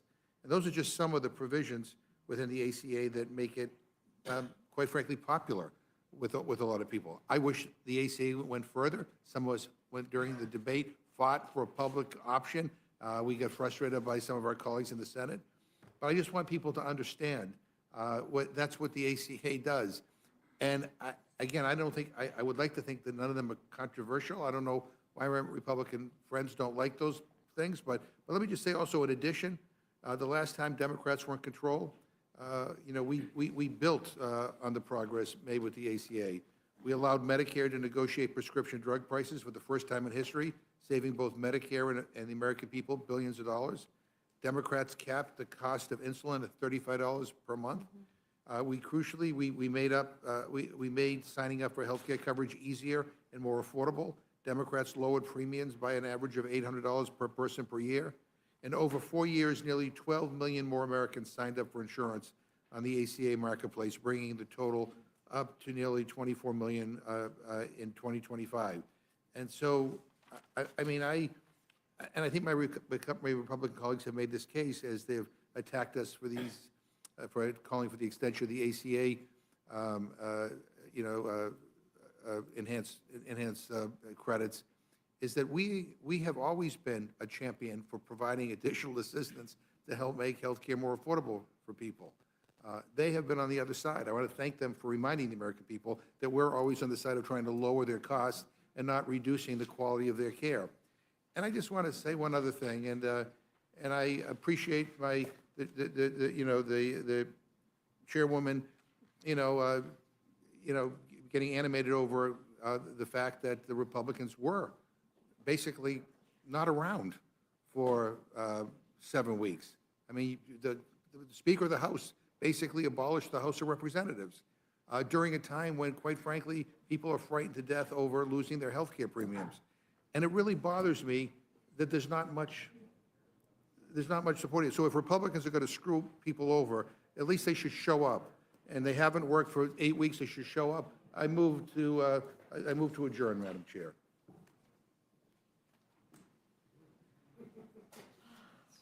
People ought to show up at the hearing on health care.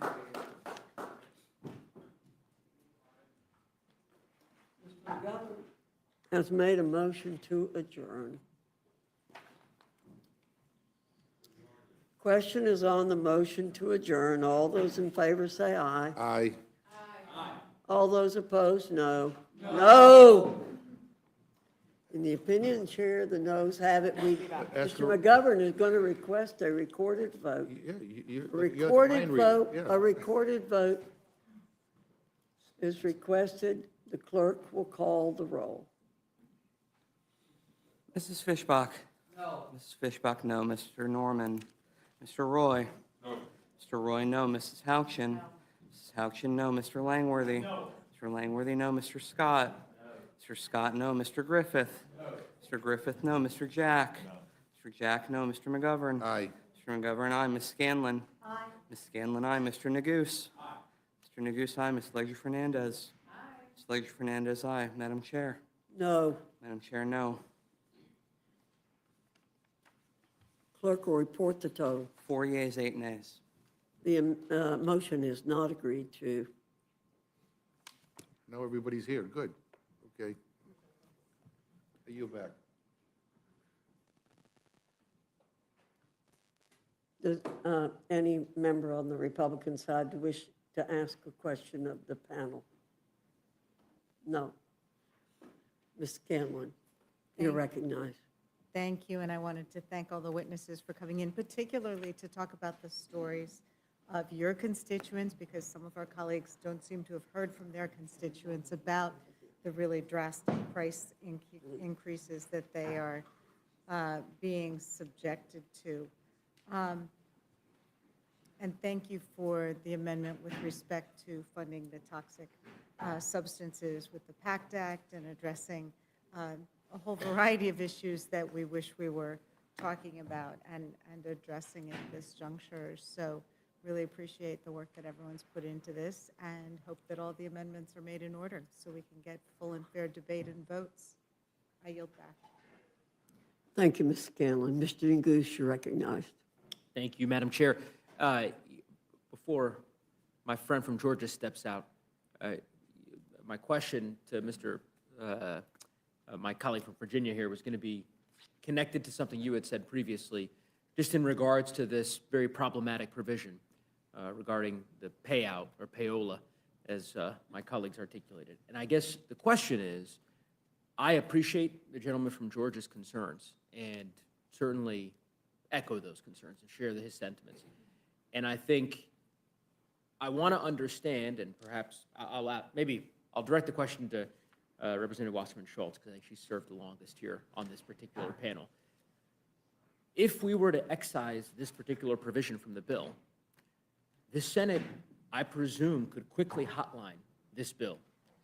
And the country could see what corrupt senator is willing to stand up and refuse unanimous consent to get this bill across. Is that my understanding of archaic Senate procedure accurate?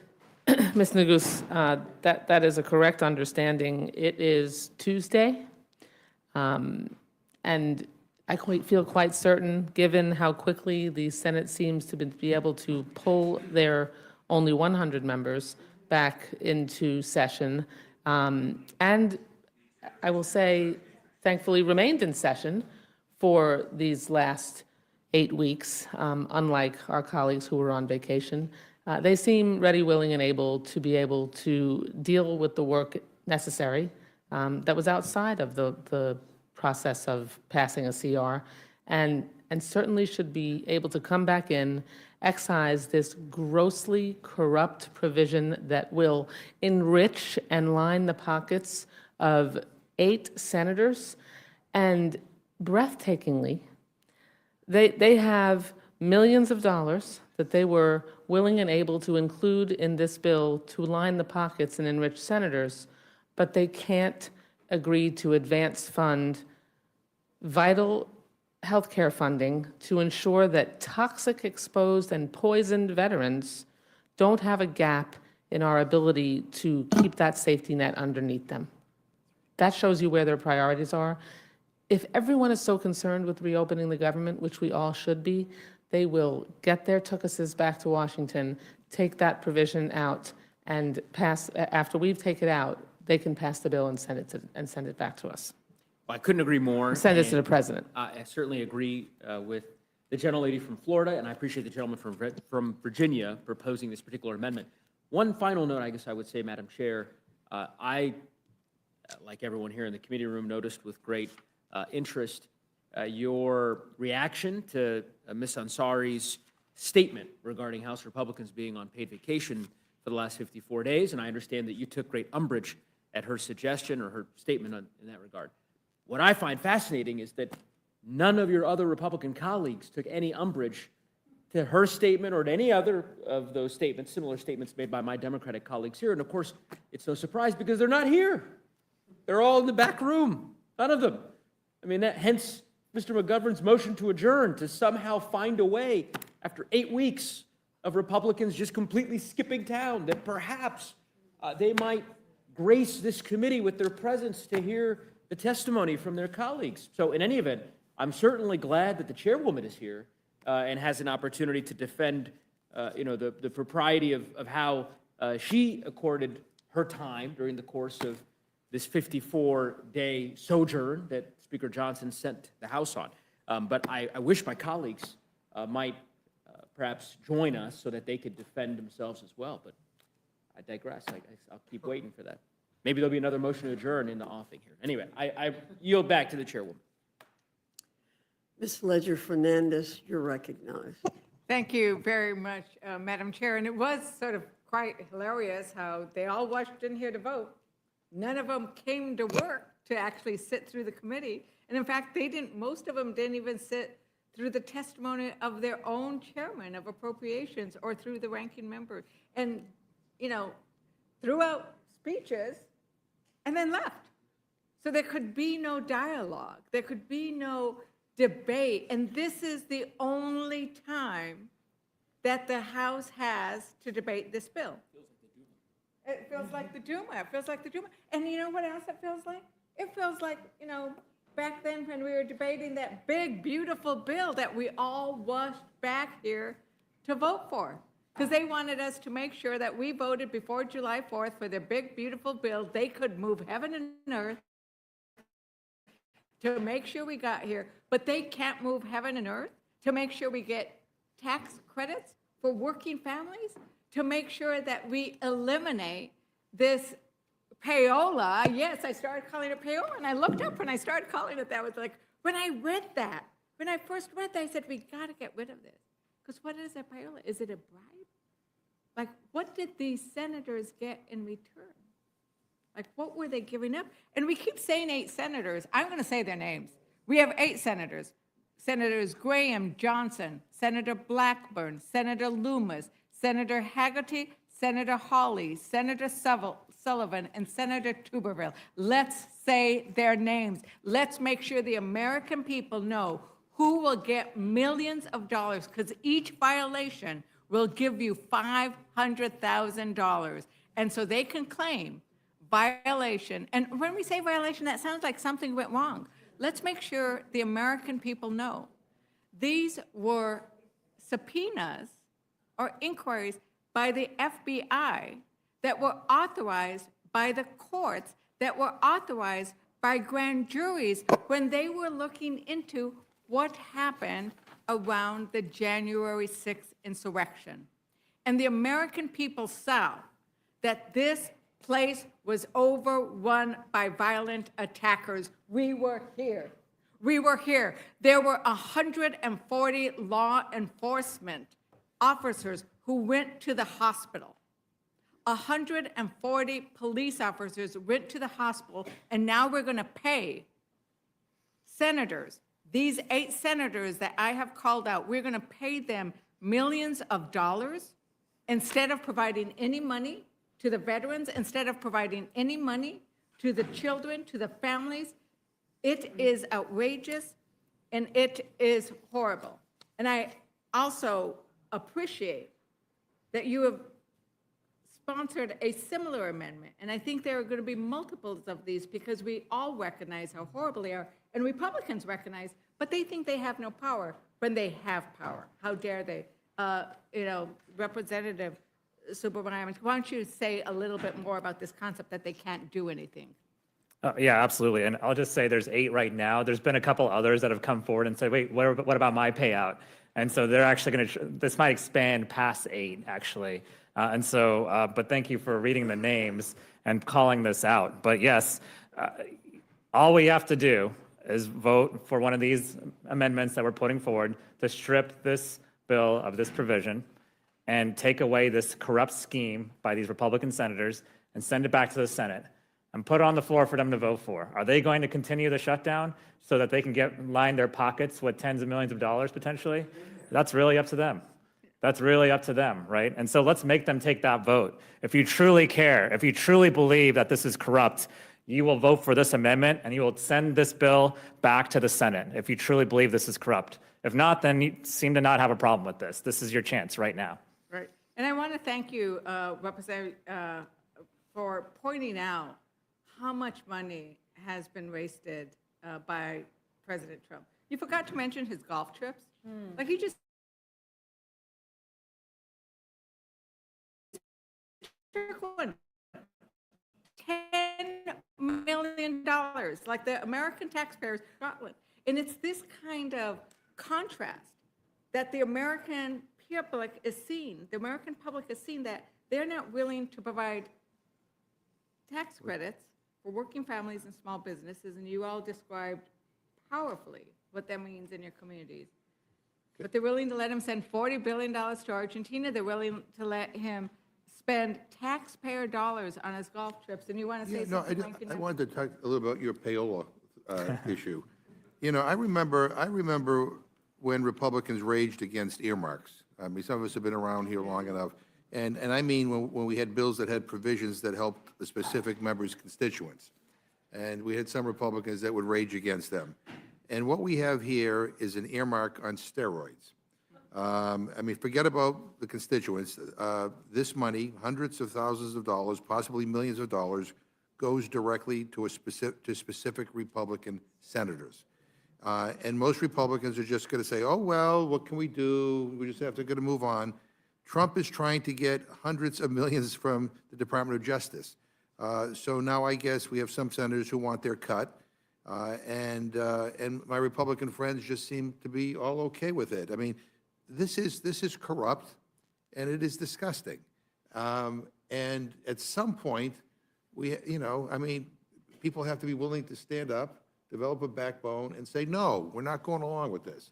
I thank the gentlelady. Yeah, it's about courage versus corruption. And what we are asking Republicans to do is to have the courage to vote against the corruption that's in this provision. We might disagree on, clearly, Madam Chairwoman, we disagree on the benefits of the Affordable Care Act. I've told you earlier, I think it's wonderful because I'm a cancer survivor and have pre-existing condition. I needed the Affordable Care Act. I love the fact that I could keep my kids. I'm also pretty much a single mom with regards to 3 kids, right, who are going to college now, getting their degrees, and I could keep them on the Affordable Care Act. You know, as my kid was working in service industry, you don't get enough money to get health care. I could keep him on my health insurance. So we might disagree about the benefits of the Affordable Care Act, but I'm hoping we don't disagree on the fact that we shouldn't be spending millions of taxpayer monies and sending it directly to 8, 10, 12 senators. And did you notice that? It only applies to the senators. Right? There were subpoenas, lawful subpoenas. Remember, these are lawful subpoenas, grand jury, court-approved subpoenas. Madam Chair, Yes. would you yield just to? I would love to Thank yield you. to. I just want to make one other point on the appropriations process, because as the ranking member mentioned, you know, years gone by, and the chairwoman and I were in Congress when actually some members of Congress went to prison for enriching themselves through the earmark process, which was why we lost earmarks, a big reason we lost earmarks for about a decade. But now, because we reformed that process, we actually each certify that we have no personal interest and no benefit comes to us from a community project funding request. And so I mean, we're that careful now because of past abuses. And this provision literally personally enriches at least 8 senators and allows millions of dollars with the inability of the government to even raise opposition or evidence or any counter to that to that process, and for 8 senators at least to be personally enriched. I can't even understand how some of our colleagues would stand in front of their constituents after going home and voting for this and with a straight face defend that vote. It's breathtaking. Thank you, Representative Dexter. Thank you Our so much. pulmonologist, Dr. Dexter. No, thank you so much. I just had a point of clarification. Did those 8 senators vote on this bill? Because it seems that they should have declared a conflict of interest and have exempted themselves from the bill. I think they made sure that the provision made it into the bill and then voted for it. Thank you very much for bringing to the American people the issues about veterans care, about your individual constituents, about the priorities that Democrats are fighting for, and how Republicans are just spending all this taxpayer money on things that I don't think make a lot of sense. And with that, I yield back. Thank you, Ms. Leisure Fernandez. You're excused as a panel. Thank you very much. Ms. Salinas, Mr. Vindman, Mr. Oshevsky, Ms. Stansberry, Mr. Horsford, Ms. Berrigan, and Mr. Raskin. If we can squeeze you in, we'll bring another chair.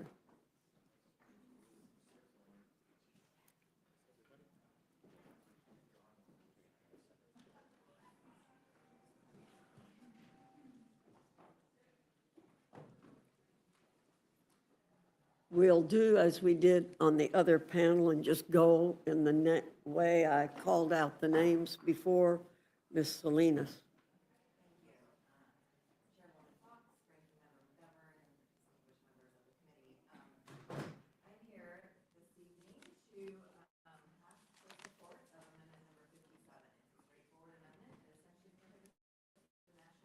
Being used for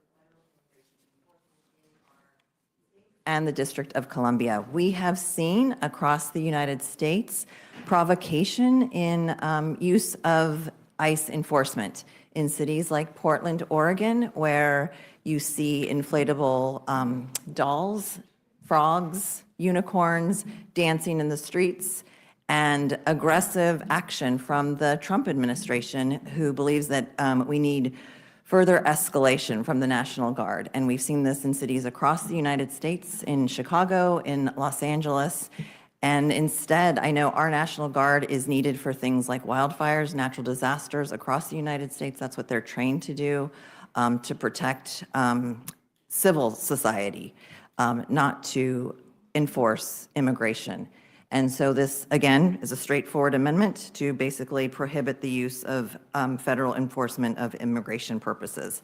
I also am in support of Mr. Horsford's amendment that should be at the desk to basically direct $40 billion from Argentina to be used for healthcare purposes. This is a big issue in my district. I serve on the House Agriculture Committee, and I talk to my growers in my district all the time. And while they're very upset over the use of the $40 billion from the Trump administration to prop up soybean and cattle,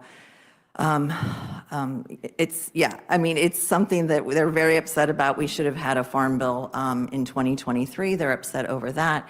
And they've asked me, what could we be doing? What else is going to be happening in this current Congress? And I said, well, you should also be thinking about healthcare. We have about 4 different rural hospitals in the state of Oregon that are at risk of going under. And for us in Oregon, a lot of my rural communities actually use the Affordable Care Act, and they recognize that this is something that's really big and perilous for them. And we've had hospital closures where women from rural parts of my district, actually in Congressman Cliff Bence's district, where our labor and delivery units have closed and people have had to drive much farther than 2 hours to, as they're about to have a baby, and that's a long time to drive if you're in a snowstorm.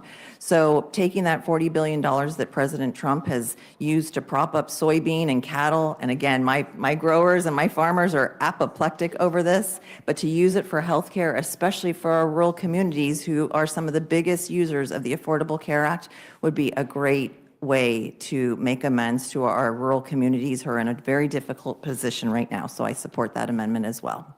And with that, I yield back. Thank you, Ms. Salinas. Mr. Vindman. Thank you, Madam Chair. Thank you, Madam Chairwoman.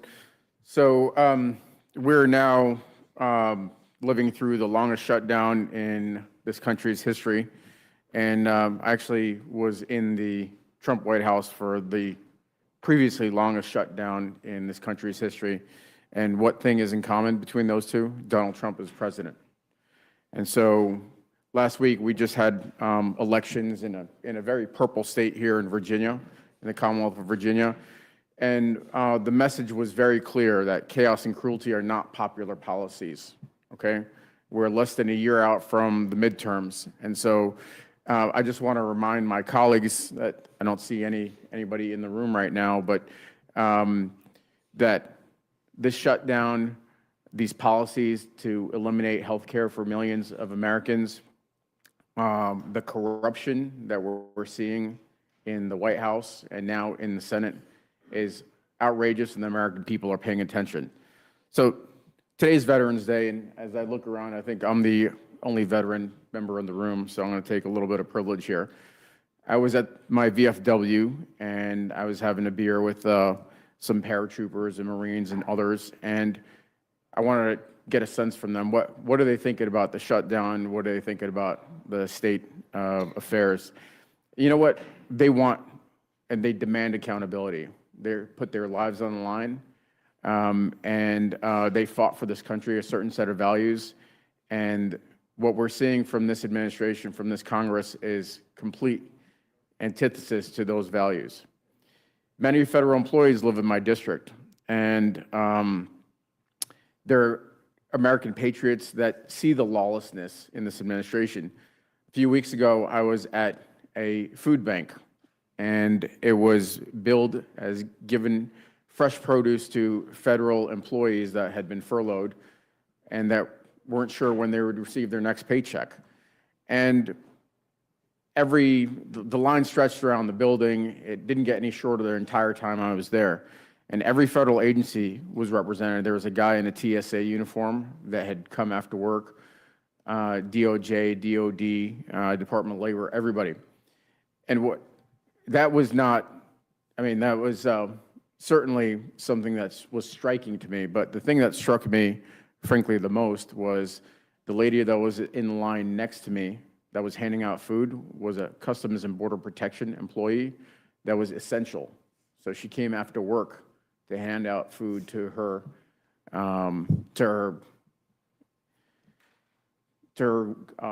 friends and neighbors. And I got to talking with her. She was also a Gold Star spouse that she had lost her husband in 2008 in combat. These are the people that are being impacted by these terrible policies. So look, we find ourselves at kind of like a pretty pivotal moment, right? We have obviously American healthcare that we're seized with. That's what the shutdown was about. But, you know, something really outrageous, in my opinion, it's my first time appearing before this committee, but I really couldn't sit on the sidelines.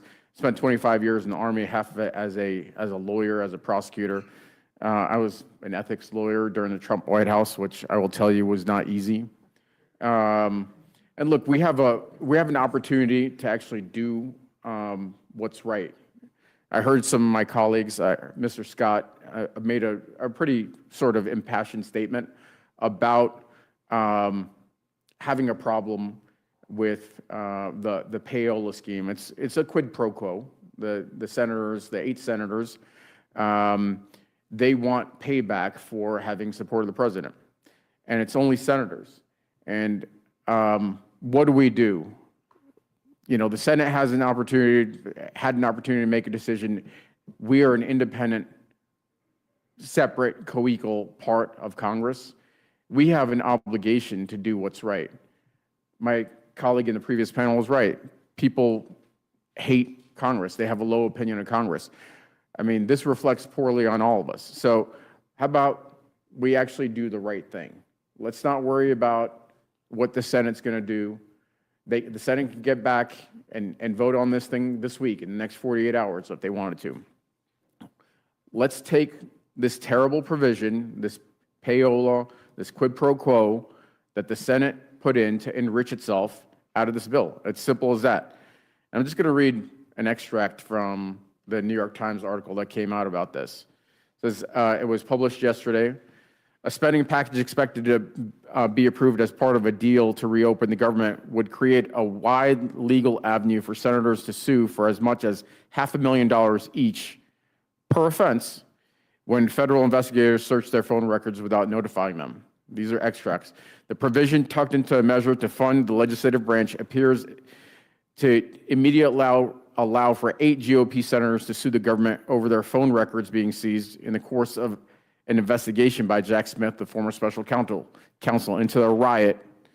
I'll call it an insurrection on January 6th, because that's what it was. Each violation would be worth at least $500,000 in any legal claim. I think I'm getting the signal here, so I'm going to wrap up. So, Can we just give a little leeway to a veteran on Veterans Day? I'm almost done. So each violation is $500,000 according to the bill language, which we know can stretch into the millions. And it waives sovereign immunity, other defenses for the government. So, I mean, this is just a straight up payout. So how about this? I'm gonna make an offer, even though I don't see any of my colleagues here.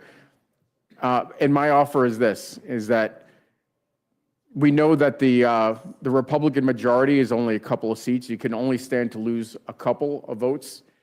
If you can strip out this provision from this bill, even though I don't like many aspects of it, I will hold my breath and vote for it if you will strip out this provision. That is my offer. Mr. Olszewski, you're recognized. Thank you, Madam Chair. Members, it is good to see you. Thank you, as always, for powering through, Madam Chair. I will say it is hard to see so many empty seats to your left. I really know this is an important debate and discussion that we're having for the American people, and there's no other business being conducted. There's no other reason that members who are serving on this very important committee aren't in this room, because for millions. Well, I hope that they are listening, Madam Chair. I hope they are listening, because I have very important things from my heart that I want to share. And I'm speaking not just on behalf of the people I represent from Maryland 2nd, but for all Americans, because millions of families are being affected by this shutdown. It is the longest in our nation's history. It has been a real hardship. The unnecessary suffering must end, and the continuing resolution is a step forward. But it falls far too short of providing the relief that all Americans deserve. We can do better, and we can do better right now in this committee and in this House. We can pay our workers, feed hungry families, provide reliable public services while also protecting working families from exploding health care premiums and copays and what amounts to a massive tax increase. We can do that by reopening the government and preserving those ACA credits that we've heard so much about. We've already heard Republicans in Congress recently passed $1 trillion in tax cuts that disproportionately affects the ultra-wealthy. President Trump, we've heard already, has marshaled $40 billion in resources to bail out his buddy in Argentina, another $1 billion to retrofit a new jet. Surely we can find the resources to extend health care subsidies for 1 year, as several House Republicans have already proposed in a bipartisan framework released last week to help end the shutdown. As I mentioned, there are nearly 24 Republicans who have, one way or another, endorsed some extension of the ACAs. But I'm here before you, Madam Chair, because I'm also deeply concerned in what Ranking Member DeLauro brought forward, that this so-called deal does absolutely nothing about cuts that are unilaterally being enacted by the executive branch. President Trump and this Congress have already slashed more than $9 billion from the last bipartisan budget that was passed. He's halted energy-creating jobs and jobs potential by explicitly targeting Democratic-led states and Democratic-led districts in Maryland and across the country. He's explicitly threatened funding for the Francis Scott Key Bridge in Baltimore, a project that is so important. It is probably the largest infrastructure project in the Mid-Atlantic. So important. So any path forward should include one simple guarantee. The commitments we make to the American people and the commitments we make to each other should not be allowed to unilaterally be undone by the administration tomorrow. If we shake hands, that deal should stick. Without that protection, no deal is worth the paper it's written on. But I'm not just asking you to believe in me, Madam Chair. I'm asking you to agree with our Republican colleagues. Congressman Womack questioned why any Democrat would support a deal if, and I quote, "You know that whatever you negotiate is going to be subject to the knife pulled out by Rust Vote." Senator Murkowski told reporters that Democrats should be asking themselves, why am I going to be helpful if Mr. Vote and OMB are just going to do a backdoor move and rescind what we've been working on? We are an important institution. We are a co-equal branch. We should be vigorously guarding our power of the purse, not giving it away. I offer two straightforward amendments to do that, Madam Chair. One eliminates the President's authority to expedite the rescission package. It puts back into regular order the Senate practices that requires a 60-vote threshold. If we're going to have a bipartisan agreement to enact a budget, let's have a bipartisan agreement to remove a budget. The Second Amendment prevents those so-called pocket rescissions, specifically requiring any funding appropriated by Congress be obligated if we are within 90 days of its expiration. These amendments are simple, but they are important. They're about checks and balances. They are about restoring Congress's control over matters of spending, just as our founders intended. And I know they're not here, but they are listening, because you told me so, Madam Chair.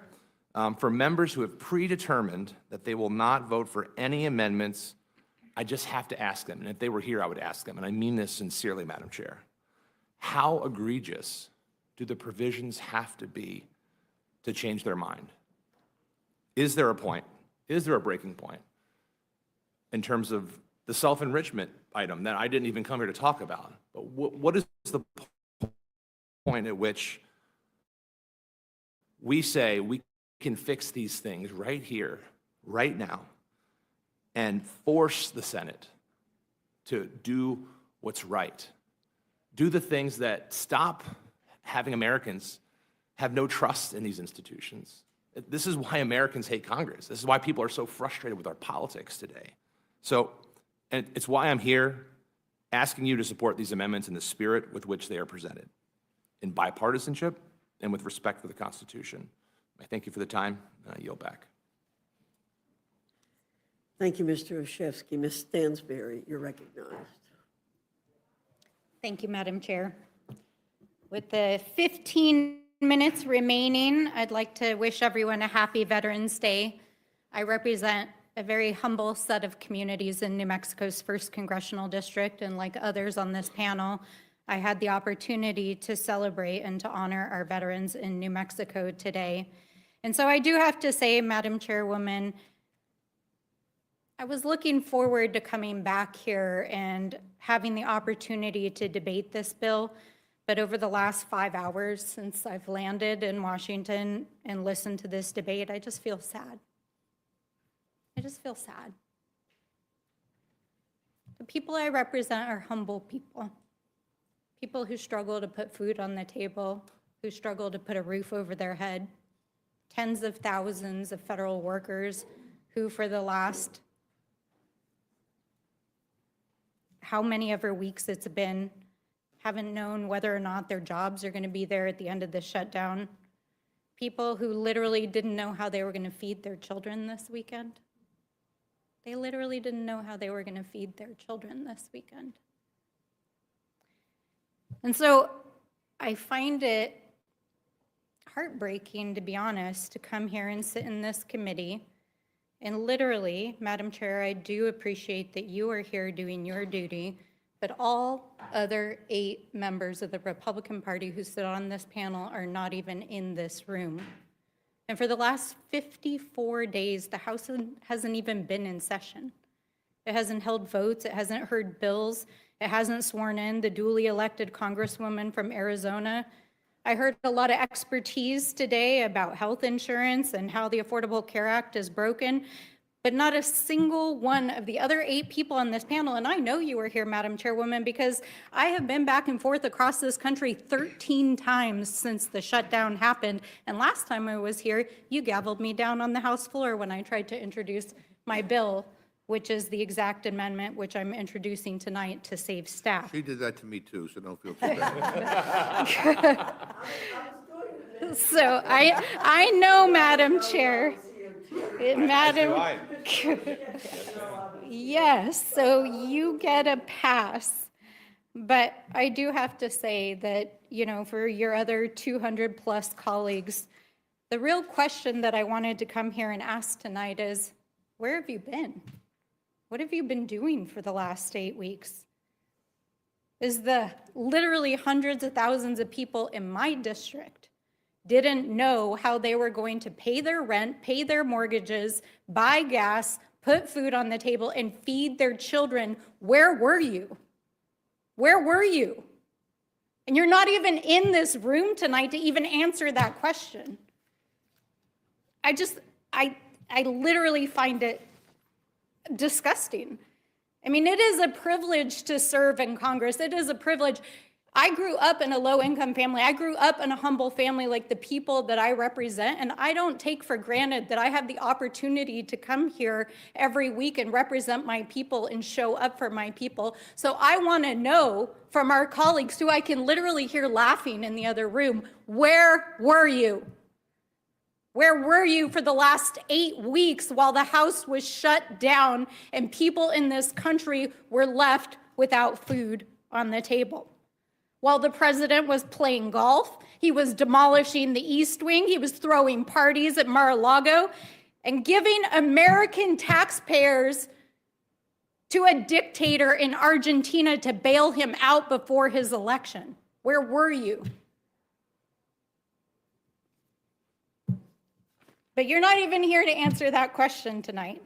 So I don't know what else to say except for that I will explain my amendment, which is to protect SNAP.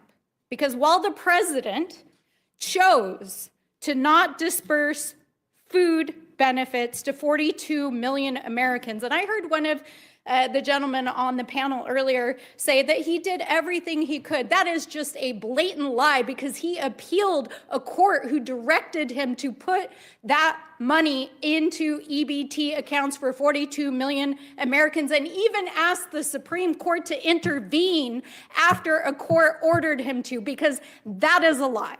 That is a lie. So the amendment that I am introducing today would protect SNAP benefits. It would make sure that no president, whether it's Donald Trump or any other president, could ever withhold SNAP benefits again during a shutdown. It would make sure continuity in the program, and it would reimburse states like New Mexico, who took the unprecedented action of spending tens of millions of dollars to make sure that our children would not starve, because we showed up for our people. Unlike, I'm sorry to say, Madam Chairwoman, your colleagues who are not here tonight. I yield back. Thank you. Mr. Horsford, you're recognized for 5 minutes. Madam Chair, Ranking Member McGovern, there have been really important historic moments that have happened in this very room and in this chamber that we're honored to serve in the House of Representatives. And I think back over those moments, and I wonder what those leaders had to do to compel our colleagues to care enough to prick the hearts and the minds of the people that we serve with and the constituents that we're honored to serve. And so I think about that as we're here in this moment, a moment when federal employees are going without pay, when 500,000 Nevadans wonder whether their nutrition assistance benefits will arrive or not, like Charles Gowdy, the Vietnam-era veteran, Navy veteran that I met with this morning before I got on the plane to come here to do my job. Or the 104,000 people in my state who are about to get kicked off of their health insurance because of this big, beautiful bill that cuts their health care, and Republicans' refusal to extend the Affordable Care Act tax credits, even though some of their own members know that it's necessary. At a moment like this, the Trump administration decided to give a $40 billion bailout to Argentina right out of the blue.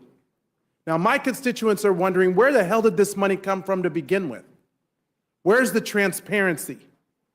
No congressional consultation, no explanation to the taxpayers who have to fund it. The clear winners are the hedge fund billionaires who bet on Argentina's economy. It directly benefits them, and it sells out America. The American people get nothing out of it, even though Trump himself said we were going to put America first. Just a few weeks ago, this administration said that there wasn't enough money for health care. That 24 million Americans now stand to lose access to health insurance as a result. And somehow Republicans found plenty of money to ensure that their billionaire speculators make out. And once again, Republicans have made clear who they work for, and it's not the working people of America. The truth is, Argentina's experience since their president took office in 2023 is a cautionary tale for the United States. Their president in Argentina has cut their health care budget in half. Sound familiar? He fired thousands of public health workers. Sound familiar? Roughly 40% of Argentines now rely on a collapsing public health system and can no longer afford basic care. Sound familiar? Cancer patients die waiting for treatment, and infectious diseases spread rapidly. Sound familiar? And this was done in the name of reducing bureaucracy and waste. The same justification that we hear from my Republican colleagues. If we continue down this path, we know exactly where it will lead us. So my amendment tonight would redirect that $40 billion bailout from Argentina It would redirect the money that Trump said wouldn't benefit the American people, and we would use those funds to extend the advanced premium tax credits for 2 years. Now, I'm like other people on this dais. I come from humble beginnings. I don't know what $40 billion looks like. I don't know what $1 million looks like. Neither do most of my constituents. Well, $40 billion that they used to bail out Argentina covers health care under the advanced premium tax credits for 2 years. This is an investment in the health and economic security of the American people. It's a far better use of taxpayer dollars than sending billions overseas. I urge my colleagues on both sides of the aisle to support this amendment. And I also want to just speak for a moment to this payola. And I don't know if Speaker Johnson read the bill or not. Did he negotiate the bill? Did House Republicans have a say in the bill or not? Because if so, this provision that pays out these senators, which is a corrupt provision, is on the watch of Speaker Johnson. So maybe he should resign. Maybe House Republicans who reviewed the bill, because we didn't review the bill, and this whole notion that we can't do anything now because the Senate is gone, stop gaslighting the American people. There are 2 ways for the Senate to dispose of an amendment once it's adopted by the House. One is by unanimous consent or voice vote, which is the most common, and the other is by roll call if requested. So don't say that the House doesn't have power. We have the power to do our job. You know that this is corrupt, just like the $40 billion bailout to Argentina is corrupt, and it's time that this House do its job. Thank you, Speaker Johnson, for finally calling back the House of Representatives. You don't just work for the Republican conference, you work for the House of Representatives and all of its members. I yield back. Ms. Berrigan, you are recognized, pardon me. Thank you, Madam Chair. I also am disappointed to not see other Republicans here today. I couldn't help but overhear a Republican member after she voted walking out saying the chair wants us to leave. And it only raises the question, what are they afraid of in the questions from the members? So I was going to start by welcoming Republicans for returning from their 7+ week vacation. I can't really do that because they've been instructed by the chair to leave the room. Now, U.S. House of Representatives, our jobs are we travel to Washington, D.C. We attend hearings. We vote on matters. That is part of our job. Most Americans don't get to take a 7+ week break from their jobs. They don't just get to stay home. And if I remember correctly, at one point it was Republicans who were telling people to get back to work. But instead of doing the work to address the rising healthcare crisis, House Republicans decided to walk away. And now families are paying the price. The Republican-led Senate has sent us a funding bill that fails to extend the healthcare tax credits that are critical to keeping healthcare costs down for tens of millions of working Americans. And as I have sat here through this hearing, I can't help but just kind of think about what Republicans have said here today. Republicans have said here today in this hearing is, we don't like the Affordable Care Act. We didn't even vote for it. So if there was any positive thing coming from it, it wasn't us. Republicans have said, we voted to get rid of it, and we will vote to get rid of it. And Republicans have said, we are not going to help the American people keep their health care. They've also said, and we have no plan to help Americans have affordable health care. Just think about that. If you're in California's 22nd district, which is the Central Valley, represented by a Republican, which includes communities like Visalia and Hanford, think about this. This is the Republican position. We are not going to help you keep your health care. If you're in California's 48th district, which is in central and eastern parts of San Diego County, including Fallbrook and Escondido and Temecula, Republicans there, That's what Republicans are doing here in Washington. Those members of Congress, will they take action or will they just give lip service? Because when we hear somebody say we don't like something, but then they don't actually take action, it's really just falls by the wayside. Actions are louder than words. The Trump Republican healthcare crisis will now continue without relief. These tax credits are a lifeline. They help millions of American families afford healthcare coverage. These are the same families in my district and across the country who have received notices that their premiums will skyrocket in the coming year. Lydia in my district, a small business owner from Long Beach, told me that her premiums will take almost $1,200 out of her pocket next year. That's how much her rate's going to go up. And an educator from Long Beach I spoke with over the phone was hit with an increase that went from $383 a month to almost $1,000 a month, over 260% increase. I find it hard to believe that Republicans don't have constituents in their district who haven't received these notices. We know at least one Republican House member has said even her family member has been hit. It's clear that people in my district cannot afford these increases. The tax credits ensure that people can see a doctor when their child has a fever. They allow Americans to fill prescriptions. They provide the stability families need when medical emergencies arise. Without the tax credits, some will delay treatment. Many more people will choose to go without coverage, and we know what that means. People will get sicker, and people will die. We are in the middle of open enrollment, when Americans need to make budget decisions about what their health care coverage will look like next year. Families need relief now. They cannot wait. The crisis is entirely of Republicans' making. President Trump and Republicans can find billions of dollars to bail out Argentina. They can pay for tax breaks for billionaires. They can even find money to build a fancy new ballroom. They can even give money away in this bill to 8 Republican senators. But they can't be bothered to spend $1 to help Americans keep their health care costs down. They're willing to let Americans shoulder the burden of higher premiums and less access to care. We cannot and we must not allow that. House Democrats have fought for weeks to protect Americans' right to affordable health care. We've been clear. Reopening the government must include a bipartisan agreement to extend these tax credits. We will not give up. Our constituents depend on it.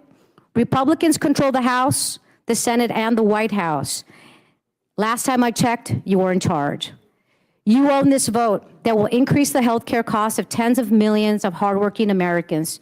To support this bill as written would be to abandon people who voted us here, and to support the corrupt slush fund in the bill to pay 8 Republican senators. I want to know if there's a backdoor agreement for a kickback to people who support this. I urge my colleagues to reject this legislation and insist on any agreement that gives the American people what they deserve, affordable health care. Thank you. Mr. Raskin, you and Mr. Olszewski are anchoring the table from Maryland. So you're next, and then Ms. Hayes, I'll recognize you after that. Mr. Raskin. The Free State will stand in the breach, Madam Chair. Thank you for your indulgence, and Mr. McGovern, thank you as well. Like Ms. Leisure Fernandez, whom I woke up this morning, I think at 7:30 when I learned of this provision. I've got an amendment to delete Section 213. This $1 million jackpot provision is one of the most blatantly corrupt provisions for political self-dealing and plunder of public resources ever proposed in the United States Congress. And we're watching it happen in real time. You know, it was said that the Roman Senate was so corrupt, so drenched in bribery and private self-enrichment, that the senators were actually as corrupt as Julius Caesar and as Caligula, the tyrannical maniac. I don't know if the Republicans in the Senate today are as corrupt as Donald Trump, but they're on the path, and they're right behind him. If this were to pass, this astounding provision would give 8 Republican senators a personal payday of at least $1 million each, paid for directly by the U.S. taxpayers at a time when we're throwing millions of people off of their health care. I want to associate myself with the eloquent remarks of Mr. Vindman, but I want to make one dissenting remark. Section 213 is actually about $1 million, not $500,000. And I'll tell you why. It's retroactive to 2022, which is extraordinary. It's an ex post facto civil law. It allows, quote, any United States senator, not any U.S. citizen, mind you, not even any lowly member of Congress, mind you, but any senator to receive $500,000 from the taxpayers if the Department of Justice subpoenas their phone bill without giving them notice, that's $500,000, and then an extra $500,000 if the Department of Justice seeks a lawful non-disclosure order from a federal judge. That's a cool $1 million they're handing to each of these senators. Case closed. It's over. They want this pirate's treasure simply for having their call records turned over by the phone company in response to a lawful grand jury subpoena. That happens tens of thousands, if not hundreds of thousands of times a year. So are our MAGA colleagues dealing themselves $1 million payout, suddenly civil libertarians saying they want to change the law so grand jury subpoenas can't go out for any Americans unless they're notified first? No. It's not for all Americans. It's not even for the second-class citizens over in the House of Representatives, those present and those absent in the other room. It's not for any of us. It's for 100 Americans. They get special privileges under this criminal justice right. It's a right for those 100 people to say, if a grand jury subpoenas us in a lawful investigation, and if a judge orders non-disclosure, they get $1 million. Wow, that's incredible. Now, why are they doing it? Well, this multi-million-dollar self-care package is designed to soothe the feelings and feather the nests of senators who Donald Trump, Rudy Giuliani, and the other 77 people they pardoned yesterday, or maybe it was the day before yesterday, worked to enlist in their criminal efforts to overturn the 2020 presidential election, which I don't need to tell you, Joe Biden won by more than 7 million votes, 306 to 232 in the Electoral College, as determined not just by the House and the Senate, but also by 60 federal and state courts that rejected every fraudulent claim of electoral corruption and fraud. Well, following this evidence, including many calls made by Giuliani and the president to U.S. senators who were on the floor on January 6th, they said, well, the grand jury looked and saw the evidence. The president was in touch with all these senators. They wanted the pen register for them. It's not a phone tap, which is what they're lying about over there. No contents of the call were revealed, but it was a record of the calls. It's like your phone bill. And the grand juries do this all the time. But now they're saying that really hurt their feelings. They don't think U.S. senators uniquely should be subject to such treatment. They want $1 million payout because of that now. It's extraordinary. Now, I doubt it even is consistent with equal protection. I think it violates equal protection. It does not pass the lowest level of equal protection scrutiny, which is rational basis. On what rational basis could we say that the grand jury and a federal judge could send out precisely these orders for the pen register to all Americans, members of the House, members of state legislatures, governors, mayors, but not the U.S. Senate? Come on. I mean, is this the Hunger Games? Is this the Roman Senate? I can't believe it. We are the people's house, Madam Chair. I know you agree with me about that. We're the people's house. So they want to treat us like the House of Commons, and they're the House of Lords. And they're going to deal themselves all kinds of special entitlements and privileges. Well, let's be the Rules Committee. I once served on this great committee. Be the Rules Committee, not the Fools Committee. Don't roll over and play dead when the Senate decides that they want to deal themselves with this stuff. That provision is an insult to the House, it's an insult to the taxpayers, and it's an insult to the U.S. Constitution and the people of the United States. This must be deleted. Regardless of how you feel about everything else, this provision must be deleted. And I yield back. Thank you, Mr. Raskin. Ms. Hayes, you're recognized. Thank you, and thank you to everybody here. I had 2 delayed flights and a train to get here because I wanted to make sure I was on this committee to say the exact same thing the last time I came before this committee, to fight for support for SNAP for the 42 million people who rely on this benefit. I One of the good things about riding the train was that I had the opportunity to listen in on this committee, Madam Chair, and I heard you reference many times the working families tax, I don't know what it was, but that's just it. I don't know what that is. I never voted on that. What was presented before the House was the one big beautiful bill that cut $187 billion from SNAP. What was voted on in the House was a farm bill that went after SNAP.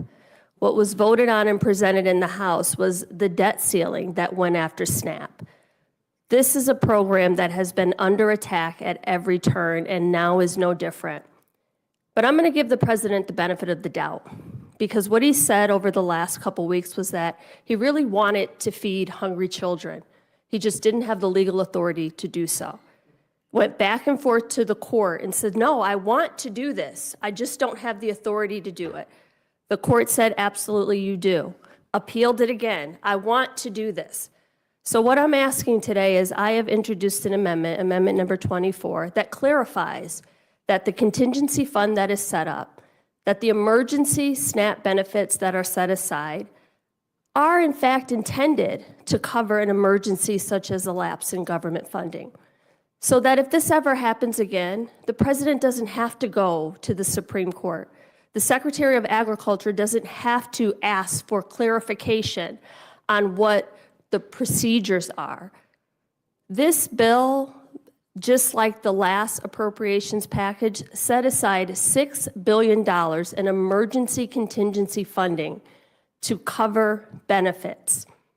The fact that we had to fight all the way to the Supreme Court for those benefits to be released is egregious. You can call it what you want, but it was using hungry people as a bargaining tool.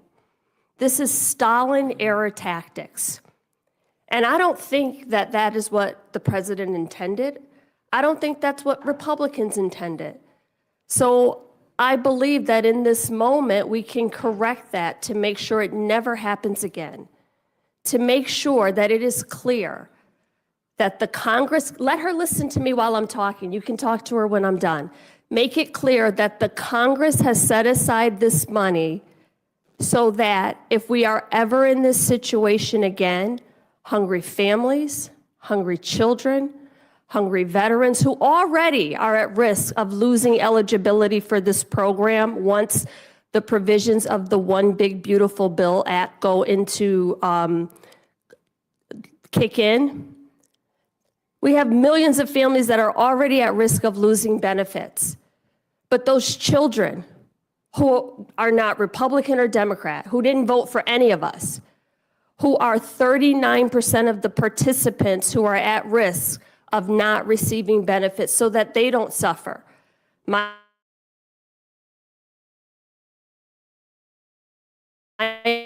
amendment says it does count as an emergency and that those funds are released immediately. So families don't have to wait for the president to appeal to the Supreme Court over and over and then threaten states with punitive damages if they don't undo releasing the benefits that they've already released. I ask that this committee make that amendment in order. I mean, of all the egregious things that are a part of this, the fact that hunger was used as a political cudgel in this moment is unconscionable. We can talk about healthcare, we can talk about so many other things. But the fact that starving children was used in order to, and I guess I hope what the American public took away from that is the people who were affected by that, the people who care deeply about that are the Democrats, because the Republicans didn't give a damn about it. I yield back. Thank you. I have no questions. Mr. McGovern? Yeah, well, I want to thank this entire panel for being here. Look, I was raised to believe that government should be a force of good to help people, not to hurt people. And I think of late government has become, everything that I believe it shouldn't be. And so many of my constituents have been hurt. They're being negatively impacted by the ACA premium, the ACA tax benefit not being extended. They've been hurt by the SNAP, withholding of SNAP. I mean, and here's the deal. And I appreciate Ms. Hayes being very diplomatic, saying that she didn't think the president intended it to be this way. But I just, you know what? I think he did. And that's what really bothers me. I mean, because he had the authority before the federal courts intervened. And not one a ruling, but 2 rulings. And then he decided he would appeal. And I was trying to think, like, who would do that? I mean, all the ICE agents got paid, right? Right, yeah. Right. I mean, yeah. I mean, all the ICE agents get paid, and, no questions asked. But, he's withholding SNAP benefits. I mean, look, we just heard about the corruption going on in the Senate where where senators can get up to $1 million if they say that a court looked at their phone records, who they called. I mean, that's it. And yet we can't extend the ACA tax credits so that 24 million people can afford their health insurance, so that they don't have to live through a nightmare of not having insurance and they have kids, or is somebody who's sick and, is afraid to go to the hospital because they had to give up their insurance because they couldn't afford it, and so they're putting off getting seen by a doctor, and all of a sudden something gets much, much worse. I mean, like, what's going on in this country? I mean, $40 billion to this right-wing cuckoo clock in Argentina, but the administration can't find it within their heart to make sure that 40 million Americans get the SNAP benefits that they're entitled to. I mean, I think, I say this all the time, the more I hear Republicans, the more I hear the speaker talk about this issue, the more I come to the conclusion that we just don't share the same values. I mean, I believe that food ought to be viewed as a fundamental human right. I think you do too. I think health care ought to be viewed as a fundamental human right, and I think you do too. And for whatever reason, we're having these arguments over whether just regular people, struggling people, can get benefits, quite frankly, that they should be entitled to. We argue over that stuff, but nobody argues over, $1 million, a special, giveaway to certain, U.S. senators, or tax cuts for multimillionaires and billionaires, or big corporations get all these little sweetheart deals, or $40 billion to bail out Argentina. I mean, this is like a Twilight Zone episode. This is crazy. This is nuts. And I think people have had it. And I said earlier today, I don't really think this is about Democrat versus Republican or left versus right. It's just about people just don't want to be ignored. They see, the president tweeting about the golden marble in the Lincoln bathroom and this new Marie Antoinette, ballroom, that he's building, while they're worried about, are they going to get food for the week? Will they be able to afford health care? Will they have to go without health care? Their rents are going up. Groceries are going up. He was on 60 Minutes saying they're not. When's the last time he was in a grocery store? And, I don't know how many of you saw this, but the USDA actually sent out a notice to grocery stores, basically telling them that they cannot offer food at a discounted rate for people on EBT. I mean, how the hell did you want? I did. I just want to say that for many of the American people, they think that this is something that just started on November 1st. These attacks against SNAP have been going on for years. And when people realize the work requirements, the exemptions have been changed, when people realize that the age of a minor child went from 18 to 14, when people realize the administrative costs and burdens that are shifted to the state and all of the cuts that are going to be triggered by the one big beautiful bill, $178 billion in cuts to SNAP. So this isn't new. So for everyone who's thinking, I mean, even today, after my state released the benefits, you still have, not like other things where you can pay retroactively. You can't feed somebody from No. last week that was hungry. You're We right. still have lines outside of churches, outside of food pantries.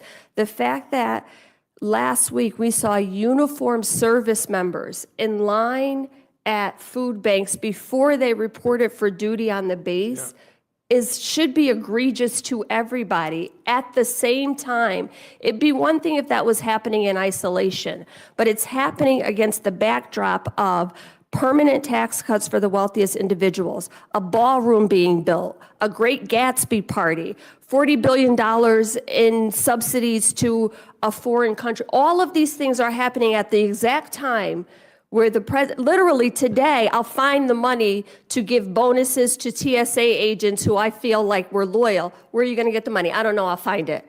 But when it came to feeding hungry children, you didn't even have to look for the money. The money was right there. It was right there, and the president decided that he would not use it. And I will say, I want to push back on right-wing, social media for posting a lot of really, a lot of lies about SNAP and about who's on SNAP. I mean, there was something circulating that 59% of the people on SNAP are not Americans. I mean, it's just crazy. But you get all these followers, or or people just need to work. Well, the majority of able-bodied adults on SNAP who are able to work actually do work. Some work 2 jobs, and they still don't earn enough, and they qualify for SNAP. Children, senior citizens, veterans are on SNAP, and the idea that rather than making sure that people in need get the food benefit that they're entitled to, they get demonized, and all this false information gets put out there. But again, food and health care should be things that, we all should come together on. And it really bothers me that we can't, which makes me conclude that we don't share the same values. And I don't know, how things get turned around. Maybe they don't get turned around until the next election. But I don't think people can wait. People are going to lose their health care like now. And so I support your amendments, and I look forward to working with you. But I appreciate you being here at this late hour. It means a lot. Thank you. Ms. Scanlon, you're recognized. Thank you. I just want to thank this panel. I mean, it is late. You are the last panel, but it feels like we saved the best for last. No offense to everyone who came before. But, I mean, you have spoken with such passion and such heart and really laid out what the problem is with this bill. I mean, we always say our budgets reflect our values, and I think as the ranking member has just illustrated, we're talking about very different values here. Mr. Horsford, when you talk about the fact that the decision was made to send 2 years' worth of Affordable Care Act tax credit money to prop up hedge funds in Argentina, rather than extending the tax credits, once again, we have this administration putting its thumb on the scale for the billionaires as opposed to for American families. Representative Vindman, I really appreciated you talking about what you have heard from veterans and from federal employees in your district, because I've been hearing the same thing in my district, that they do not like the country, the direction this country is going under this administration, and they want accountability. They don't want corruption and chaos. So it dovetailed so neatly with what I've been hearing from my constituents.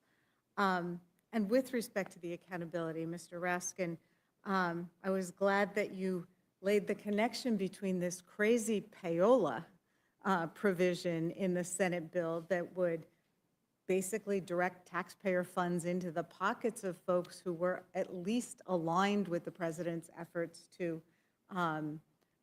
undo the 2020 election.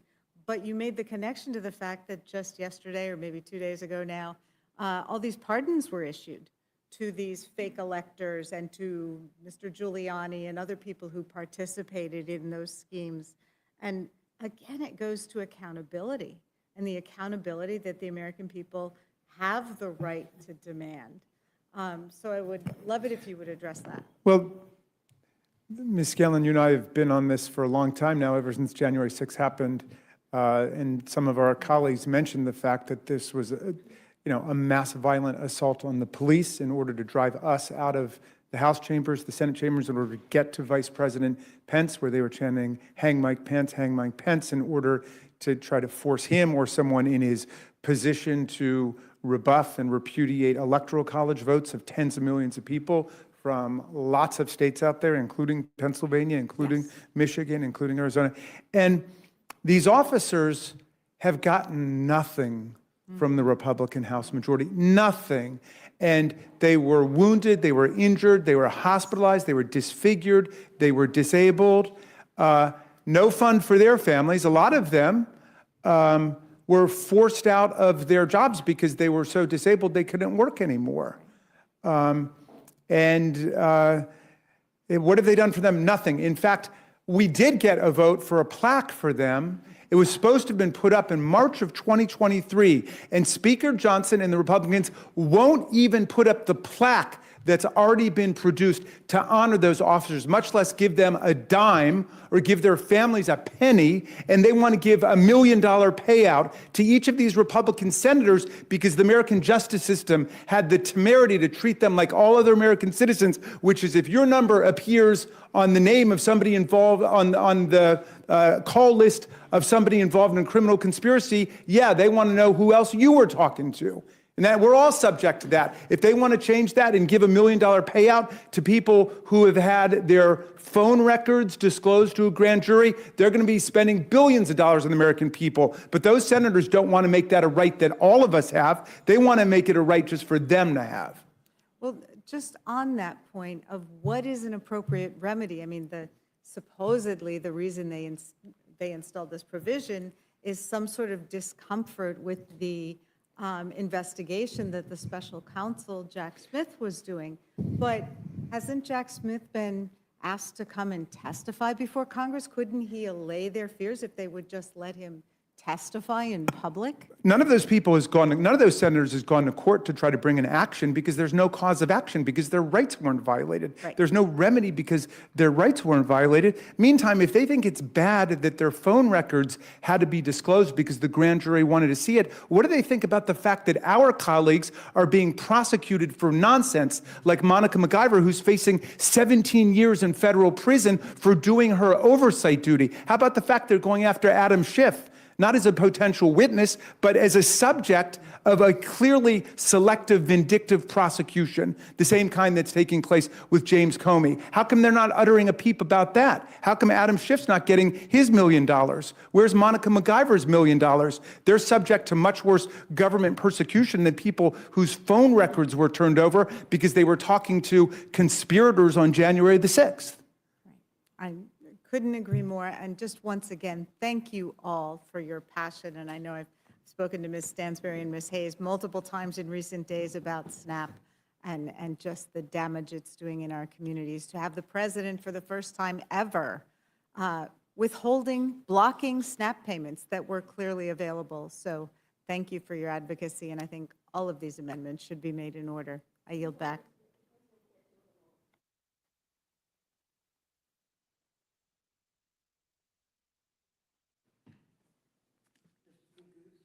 Thank you, Madam Speaker.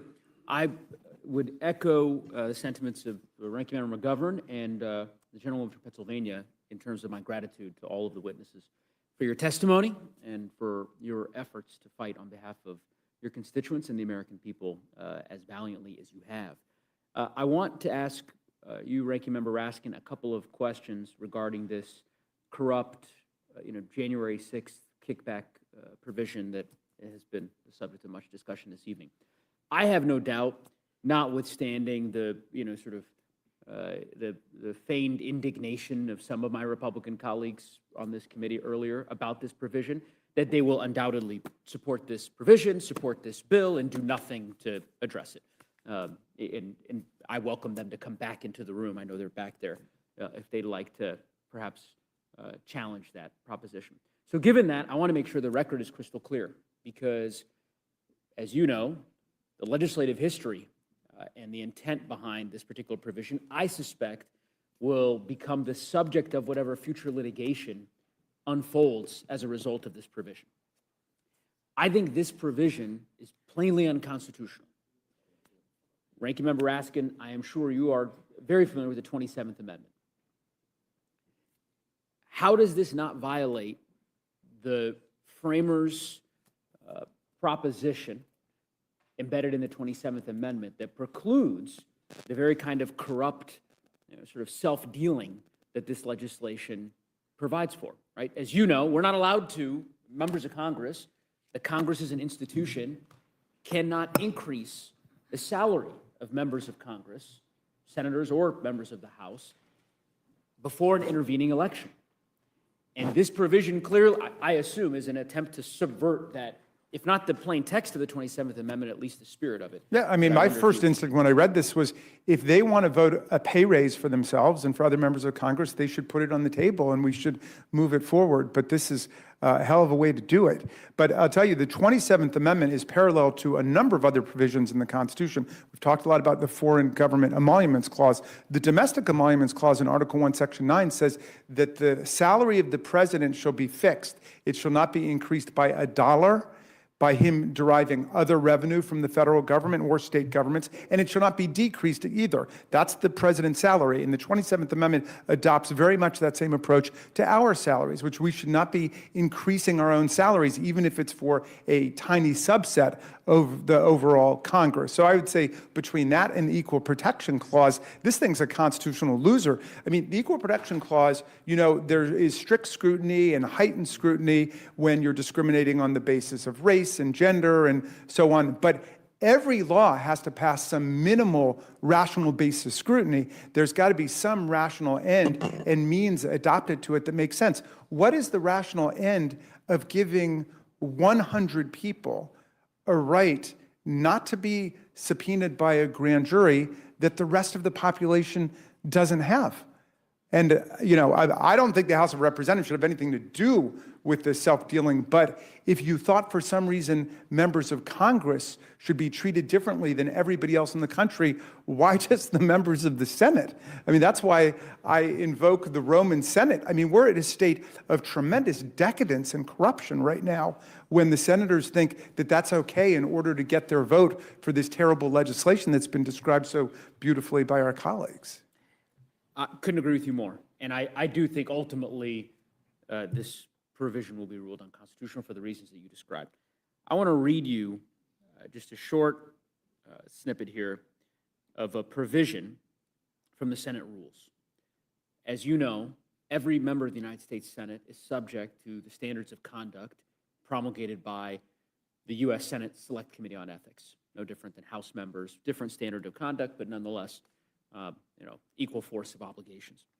Senate Rule 37.4 states very plainly, no member, officer, or employee shall knowingly use his or her official position to introduce or aid the progress or passage of legislation, a principal purpose of which is to further the officials or immediate family members' financial interest, or the financial interest of a limited class to which such individuals belong. This is Senate Rule 37.4 under the Senate Select Committee on Ethics.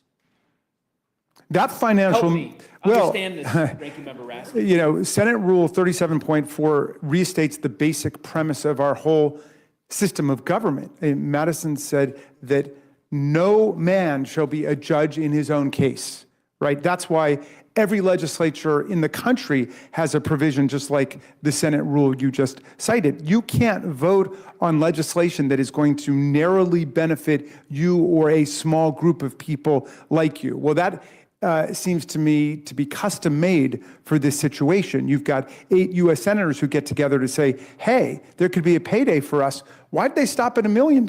In fact, they didn't. The $500,000 in each category is just the floor. It's not the ceiling. It starts there. But they could have started it on their rationale at 50 million, 100 million. I mean, Donald Trump is suing the U.S. government for $230 million, and his own Deputy Attorney General, Todd Blanche, the guy who went over to interview Ghislaine Maxwell and pronounced himself satisfied with her answers, he gets to decide whether Donald Trump is going to get $230 million. Why? What was the injury? Donald Trump said he was injured by the authorization of a judicial search warrant at Mar-a-Lago. A court ordered it. They never appealed it. It was never struck down. You remember they found all kinds of classified documents illegally pilfered in his bathtub.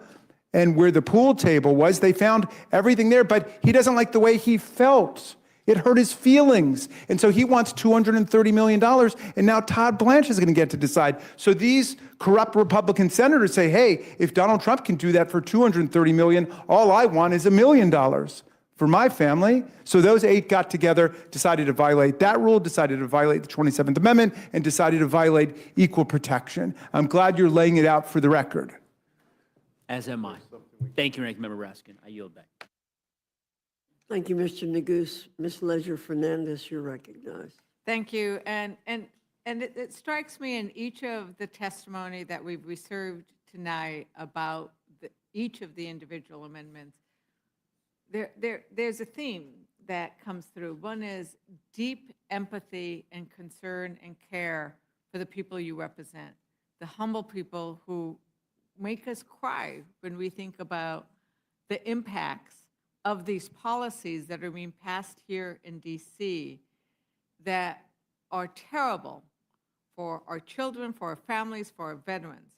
But there's also another theme that came through, I think, especially as we heard, our veteran on the panel speak about patriotism. And, we heard Oshesky speak about the Constitution and patriotism. And down to, Representative Raskin, there is a sense that what they are doing is un-American. It is against the principles for which we stand as a country, that corruption should not be the coin of the land. And Representative Vindman, I think you said it so eloquently, that as a veteran, how does all of this resonate, not just with you, but with your fellow veterans and military that you know of, right? Is it a sense of what is right and this oath to the Constitution rather than to a man? Well, what I see is today or I guess yesterday on Veterans Day, that as we hold this debate, that this is a betrayal of those values and what veterans served in this country for, and some that made the ultimate sacrifice to basically watch the Congress and the Senate self-enrich, to watch this president and this administration self-enrich themselves. It is un-American, it's unacceptable, and I will tell you that the veterans that I know, that I interact with, they see that plain as day, and the American people see that. And look, we may not be satisfied today or in the next few days, but we have seen that the American people have already said and made very clear that chaos and cruelty and, frankly, corruption are not popular policies. But this is the history of our America. Our America has always been about struggle to make that more perfect union, and working in that struggle for that more perfect union is never about one vote, and it's never about one moment, but it is about continuing to push and to organize and to raise the issues that you all have.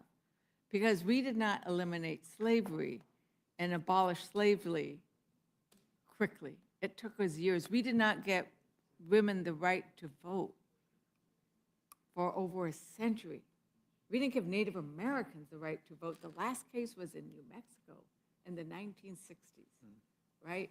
And so this concept of what we are involved in, of working towards a more perfect union, is not something that we give up on in one vote. And this vote that we're going to be taking tonight is incredibly sad and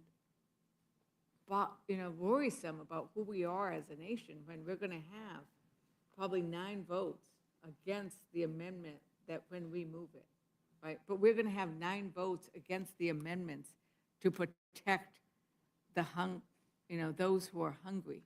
We're going to have 9 votes against the amendments to protect the Affordable Care Act and to protect Medicare and Medicaid and everything else. But that's not the end of our struggle, right? And I think that that's something that you have all done. I am going to yield to my ranking No, member. I appreciate that because I wanted, something's been on my mind here, and I wanted to be able to say it before all of our time is out. Madam Chair, first I want to thank you for being here for most of the 6 hours that this has gone on. I appreciate it. We have our differences, but I appreciate you being here. But I just want to note that for most of the 6 hours that we've been here, not a single one of your members could be bothered to sit in this room and listen and debate us. And they've been sitting home for 8 weeks, so you think they'd want to come here and defend this continuing resolution or defend the process or defend the policy that everybody seems to be so proud of. Instead, they spent the entire hearing sitting in your office, I guess just hanging out instead of working. But that's just a continuation of the same old laziness and failure to show up, to show up that we've seen for the last 8 weeks. And I got to tell you, again, I think if we're not listening to each other, if we're not in the same room, even when we're disagreeing with each other, we're not going to find common ground. And it really kind of bugs me because I think there's so much at stake in what we're doing here today. And again, people are really disappointed that we have not had a formal session. We've not been in session for close to 8 weeks. And again, the issues we're hearing about today are so enormous and so important. But I just wanted to say that for the record, and I thank you for yielding the time. Well, thank you. I mean, we could have had the conversation of Representative Scott about this amendment if we would have been here. We could have had the conversation with the 14 members who want to extend the Affordable Care Act tax credit subsidy. We could have had the conversation with the people who care about feeding the hungry. And it's not just those who receive the SNAP benefits. It's the grocery stores. It's the farmers. It's the others. And I'll give you some time to address that. Well, no, I just wanted to say the fact that we're not even considering a single one of these amendments is a metaphor for the idea that there's a trust deficit and that our Republican colleagues have not shown themselves to be reliable legislating partners. We're in a moment right now where we're being asked to come back and we can work these things out later. How can we trust that we'll have conversations and work these things out later when literally our first day back, no one is even here? Our first day back, we're not even having serious debate about, well, you know what? This is a good amendment. Let's offer it up. Let's have a vote on it. The fact that all of this was done as a take it or leave it not even, you can't even call it a negotiation. You vote for it or you leave it. That's the only option, and we're supposed to accept sick children, choose between sick children and hungry children, and that's supposed to be a choice for us. I refuse to accept that. And the fact that my Republican colleagues are not even here, as Mr. McGovern said, to have a debate. You mean to tell me of all the amendments that were presented, there's not one that the Republicans are open to saying, you know what, there's a good point there. Let's spend some more time on this. It says that you don't want to work with us. That's the takeaway right now. You don't want to work with us. You don't want to feed children. You don't want to talk about health care. You don't want to do any of these things. Tonight, the last 50 some odd days is a metaphor for the environment that we are operating in right now, and the fact that everything was contingent upon a promise of a future conversation when we can't even have a right now conversation tells us everything we want to know about what is happening. And I hope the American people are paying attention to this, because when Democrats were in the majority, the things that we fought for were healthcare subsidies and feeding people and making sure we took care of people. When Republicans were in the majority, the things that they fought for were permanent tax credits for the wealthiest individuals. And that's just facts. That's not a narration. That's not an opinion. That is just the facts about what was passed under each Congress. The fact that the PACT Act, some of the provisions are being rolled back, while the protections in the One Big Beautiful Bill Act remain the same. The fact that the Republican majority is doing all they can to rebrand that says that you know that it's bad. You know that it's bad. There was nothing beautiful about it. So I thank you all for everything. You know, people are watching, people understand. One of the things about being at home for so many weeks in a row was that I really had a sense to talk to people all over the district, and it is clear that the American people are on the side of healthcare, they're on the side of feeding people, they're on the side of taking care of their neighbors, and nothing that this Congress does in this moment is going to change that. Thank you very much. And I would also point out that it's about 73% of the American people want us to extend those tax credits, and that includes Republicans and independents as well as Democrats. One last quick question. Representative Raskin, the $8 million and the fact that these 8 senators were specifically singled out, not singled out, they got special treatment, right, by having this retroactive. But this money, that's the floor, because all the senators going forward can seek this kind of payment, correct? So $8 million is just a floor. It's going to go way higher. Absolutely. And this is a special right and privilege that they have now dealt to the 100 Americans, the Americans who are in the U.S. Senate, against all other 335 or 40 million people in the country, including all other elected officials. So it's a money spigot that only flows to the senators. That's like a visual of how I see this. There's a special spigot that those 8 get, but the money spigot only goes to the senators in this instance. And with that, I think, unless there's anything else, I'll go ahead and yield back. Thank you for yielding, Ms. Leisure Fernandez. The panel is dismissed.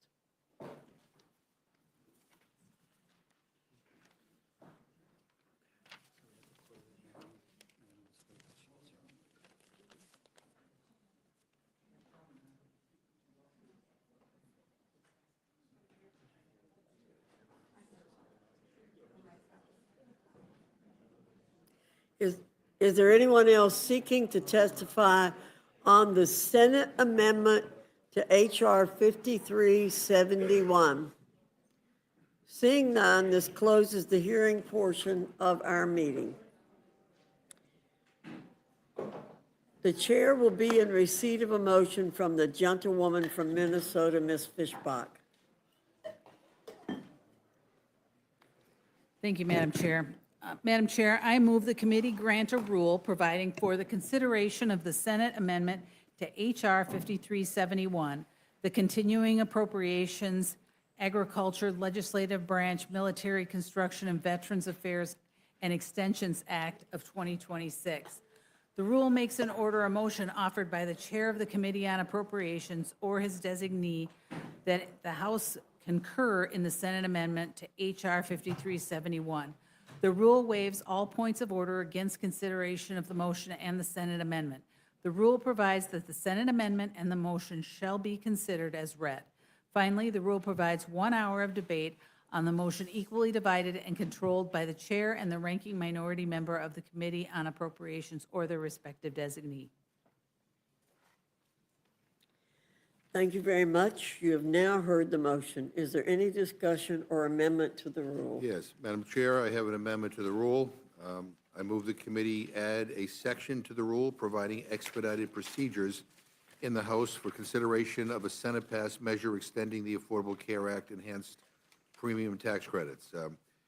Speaker Johnson has not committed to holding a House vote on a Senate deal to preserve 4 million people's health care and prevent premiums from skyrocketing for over 20 million Americans.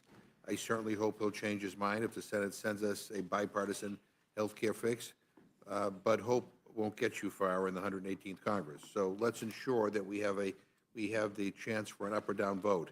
Expedited procedures would allow any member to bring the Senate-passed measures straight to the floor for a debate and a vote.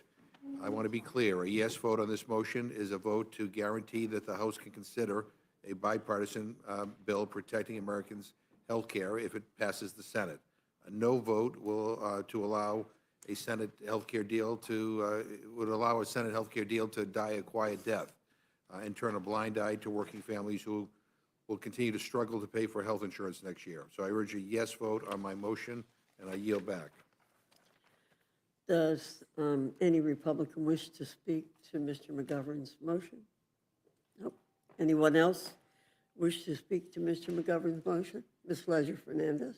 Madam Chair, this is basically so that the deal that was struck in the Senate is not simply a pinky promise, but that there is a way to actually vote in the House if the Senate takes up the Affordable Care Act tax credit extensions.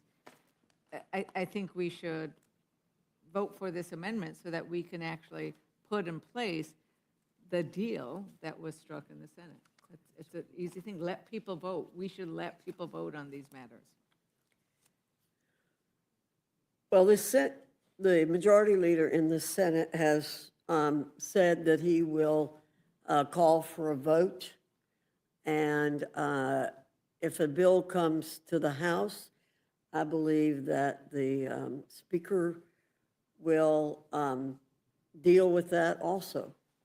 So I don't think that we need to do an amendment to force the Speaker to do something. Well, with respect, Madam Chair, I haven't heard the Speaker make that promise. I didn't say he had. Oh, okay. I didn't say he had. Okay, all I right. said I believe about that it. he Okay, will. all right. I believe that Okay, he I get will. it. All right. So I don't intend to speak for the young. Okay. Hearing no further debate, the question's on the amendment. All those in favor signify by saying aye. Aye. All those opposed, no? No. In the opinion of the chair, the noes have it. The amendment's not agreed for a to. roll call. Mr. McGovern requests a roll call vote. The clerk will call the roll. Mrs. Fishbach? No. Mrs. Fishbach, no. Mr. Norman? Mr. Roy? No. Mr. Roy, no. Mrs. Houchin? No. Mrs. Houchin, no. Mr. Langworthy? No. Mr. Langworthy, no. Mr. Scott? No. Mr. Scott, no. Mr. Griffith? No. Mr. Griffith, no. Mr. Jack? No. Mr. Jack, no. Mr. McGovern? Aye. Mr. McGovern, aye. Ms. Scanlon? Ms. Scanlon, aye. Mr. Neguse? Mr. Neguse, aye. Ms. Leisure Fernandez? Ms. Leisure Fernandez, aye. Madam Chair? No. Madam Chair, no. Clerk will report the tally. 4 yeas, 8 nays. The amendment is not agreed to. Is there further discussion or amendment? Madam Chair, I have an Mr. amendment to McGovern. the rule. I move the committee make an order amendment number 30 to Senate Amendment H.R. 5371 offered by myself, which repeals the $186 billion in cuts to the Supplemental Nutrition Assistance Program included in the Big Ugly Bill, which harms all SNAP beneficiaries, including families with kids, older adults, and veterans. Madam Chair, Republicans have ignored the needs of everyday Americans, people in our districts just trying to get by amid sky-high food costs in order to help billionaires out with another tax break. The Big Ugly Bill cuts millions of parents, older adults, veterans, homeless people, and former foster youth off of SNAP. It cuts benefits for every single person on SNAP, including children, all to fund, again, the tax breaks for the richest people in the country. Think about that for a minute. You are taking food away from veterans and cutting SNAP benefits for kids to fund tax breaks for billionaires. It seems to me to be twisted and shameful. Everywhere I go in my district, I hear from families who are scared to death about losing access to SNAP or having their benefits cut. Parents don't know how they will afford food for their kids. Older adults are scared that they will have to take prescriptions on an empty stomach. I visited a veterans pantry in Millbury, Massachusetts last week in my district, and the need is at an all-time high. Food prices are going through the roof. And this bill, and the bill we're debating today, institutes a one-year farm bill extension. That's the third time Republicans have knocked the can down the road and neglected bipartisan negotiations on a farm bill. So we don't have another opportunity for another year to try to address some of the cuts in the Big Ugly Bill. You chose to help billionaires over regular working-class people, and now those people are left terrified that they won't have enough food to eat. It doesn't have to be this way. So I'm giving Republicans another chance. Please, hungry people in every one of your districts and in ours are counting on you. So please repeal the cuts to the SNAP that were made as part of that legislation. I urge a yes vote, and I yield back my time. Is there further discussion on the amendment? Hearing none, the question's on the amendment. All those in favor signify by saying aye. Aye. All those opposed say no. No. In the opinion of the chair, the noes have it. The amendment is not agreed to. Mr. McGovern asks for a roll call. Clerk will call the roll. Mrs. Fishbach? Mrs. Fishbach, no. Mr. Norman? Mr. Roy? Mr. Roy, no. Mrs. Houchin? Mrs. Houchin, no. Mr. Langworthy? Mr. Langworthy, no. Mr. Scott? Mr. Scott, no. Mr. Griffith? Mr. Griffith, no. Mr. Jack? No. Mr. Jack, no. Mr. McGovern? Aye. Mr. McGovern, aye. Ms. Scanlon?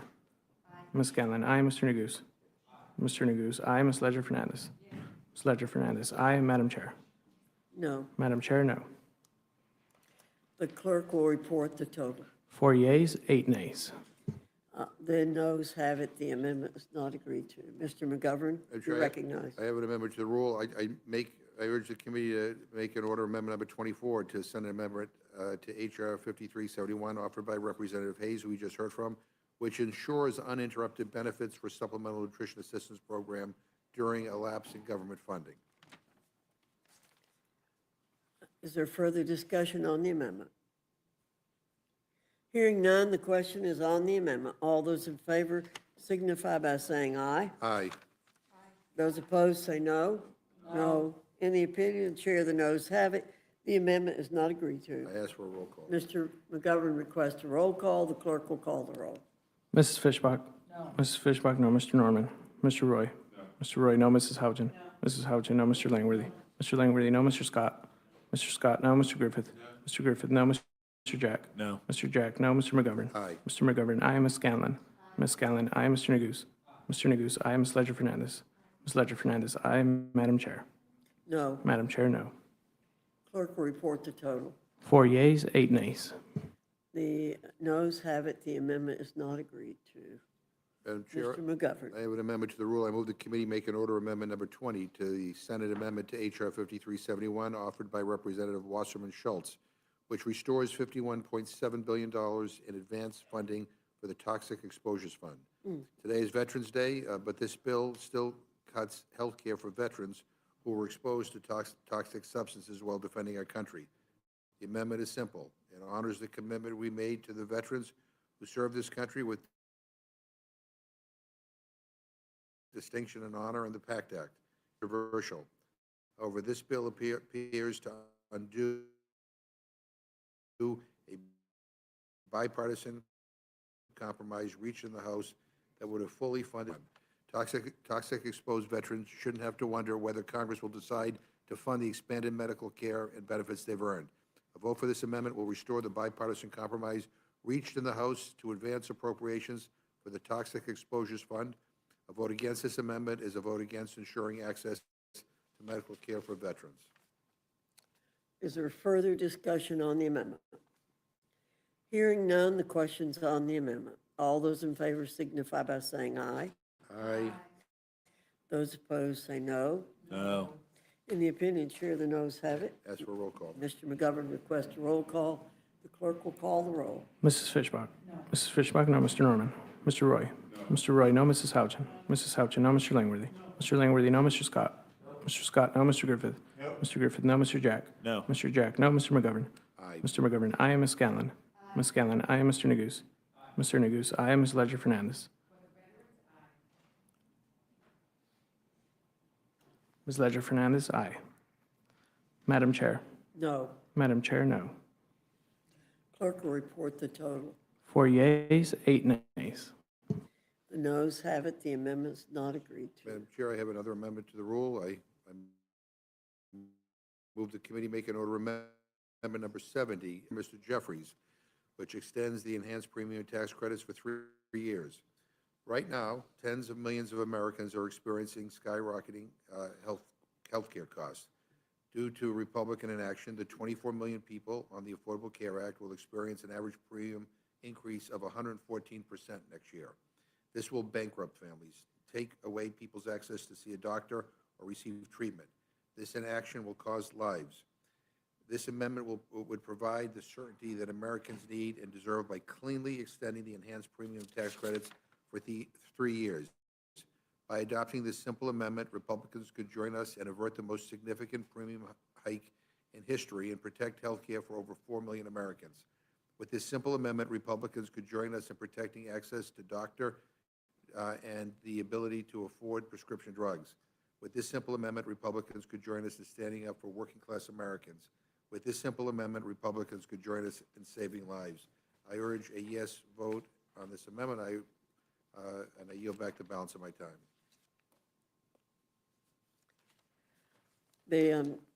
Is there any further discussion on the amendment?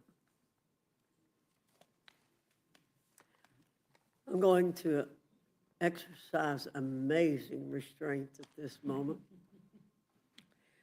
Hearing none, the question is on the amendment. All those in favor signify by saying aye. Aye. All those opposed, no. No. In the opinion, Chair, the noes have it. Mr. McGovern. I need a roll call on that. Mr. McGovern would like a roll call. The clerk will call the roll. Mrs. Fishbach? No. Mrs. Fishbach, no. Mr. Norman? Mr. Roy? No. Mr. Roy, no. Mrs. Houchin? Mrs. Houchin, no. Mr. Langworthy? No. Mr. Langworthy, no. Mr. Scott? No. Mr. Scott, no. Mr. Griffith? No. Mr. Griffith, no. Mr. Jack? No. Mr. Jack, no. Mr. McGovern? Aye. Mr. McGovern, aye. Ms. Scanlon? Aye. Ms. Scanlon, aye. Mr. Neguse? Aye. Mr. Neguse, aye. Ms. Ledger Fernandez? Yes. Ms. Ledger Fernandez, aye. Madam Chair? No. Madam Chair, no. Clerk will report the total. 4 yeas, 8 nays. The noes have it. The amendment is not agreed to. Ms. Scanlon. Thank you, Madam Chair. I have an amendment to the rule. I move the committee make in order amendment number 32 to the Senate amendment to H.R. 5371, offered by myself, which strikes the language in the big, beautiful bill which defunds Planned Parenthood. The CBO numbers don't lie. By defunding Planned Parenthood, the big, ugly bill increases the deficit. So this isn't about saving money. It's about punishing Planned Parenthood and the 1 million people who rely on its health centers every year for cancer screenings, STI testing, birth control, and safe, legal abortion. Republicans are willing to gut public health, cut off care to millions, and take away essential services, all to get a win for their most extreme base and to secure tax cuts for billionaires. This provision doesn't just target abortion, it targets health care. It strips care away from low-income patients, young people, and anyone who relies upon Planned Parenthood. In many communities, Planned Parenthood health centers are the only expert, affordable provider of sexual and reproductive health care. And we know exactly how much this cruel provision costs, $300 million. And that's before you consider the very real impacts that will have on people and communities. So that's why I'm introducing an amendment to repeal this expensive and harmful provision to protect Americans' access to the life-saving health care that we know Planned Parenthood provides. At a time when our entire healthcare system is under attack, this protection is more important than ever. I urge a yes vote on my amendment, and I yield the balance of my time. Is there any further discussion on the amendment? Hearing none, the question is on the amendment. All those in favor signify by saying aye. Aye. Those opposed say no. No. In the opinion, I'd Chair, the request a noes roll have call. it. Ms. Scanlon requests a recorded vote. The clerk will call the roll. Mrs. Fishbach? No. Mrs. Fishbach, no. Mr. Norman? Mr. Roy? Mr. Roy, no. Mrs. Houchin? Mrs. Houchin, no. Mr. Langworthy? Mr. Langworthy, no. Mr. Scott? Mr. Scott, no. Mr. Griffith? Mr. Griffith, no. Mr. Jack? Mr. Jack, no. Mr. McGovern? Mr. McGovern, aye. Ms. Scanlon? Aye. Ms. Scanlon, aye. Mr. Neguse? Mr. Neguse, aye. Ms. Ledger Fernandez? Ms. Ledger Fernandez, aye. Madam Chair? No. Madam Chair, no. The clerk will report the total. 4 yeas, 8 nays. The noes have it. The amendment's not agreed to. Ms. Scanlon, you're recognized. Madam Chair, I have an amendment to the rule. I move the committee make in order Amendment 40 to the Senate amendment to H.R. 5371, offered by myself, which would make WIC mandatory spending, thereby sparing it from being impacted by future shutdowns. This amendment would codify Ranking Member Bobby Scott's bill to make WIC mandatory spending. WIC provides healthy food, baby formula, and nutrition support for nearly 7 million pregnant women new moms, and young children. That's about half of all infants born in this country. It helps families afford milk and eggs, vegetables, cereal, basic staples that every parent needs to help keep their child healthy. It provides breastfeeding counseling, health screenings, and referrals for prenatal care. And it's one of the most effective public health programs ever created. But every time there's a shutdown, this program gets put at risk. WIC is classified as discretionary spending, which means its funding can stop the second a shutdown begins. I'm sorry, but babies don't believe that food is discretionary, and I don't either. This isn't a question of whether we can afford WIC. It's whether we have the moral decency to guarantee that no baby in America goes hungry when politicians in Washington can't come to a timely resolution to an issue. The solution is simple. WIC should be made a mandatory funding program, just like Social Security and Medicare. It should be shielded from shutdowns and partisan games. That's why I'm introducing this amendment to make WIC a mandatory program and guarantee parents and children can rely on this life-saving benefit. So I would urge a yes vote on this and yield the remainder of my time. Thank you, Ms. Scanlon. Is there further discussion on the amendment? Hearing none, the question is on the amendment. All those in favor signify by saying aye. Aye.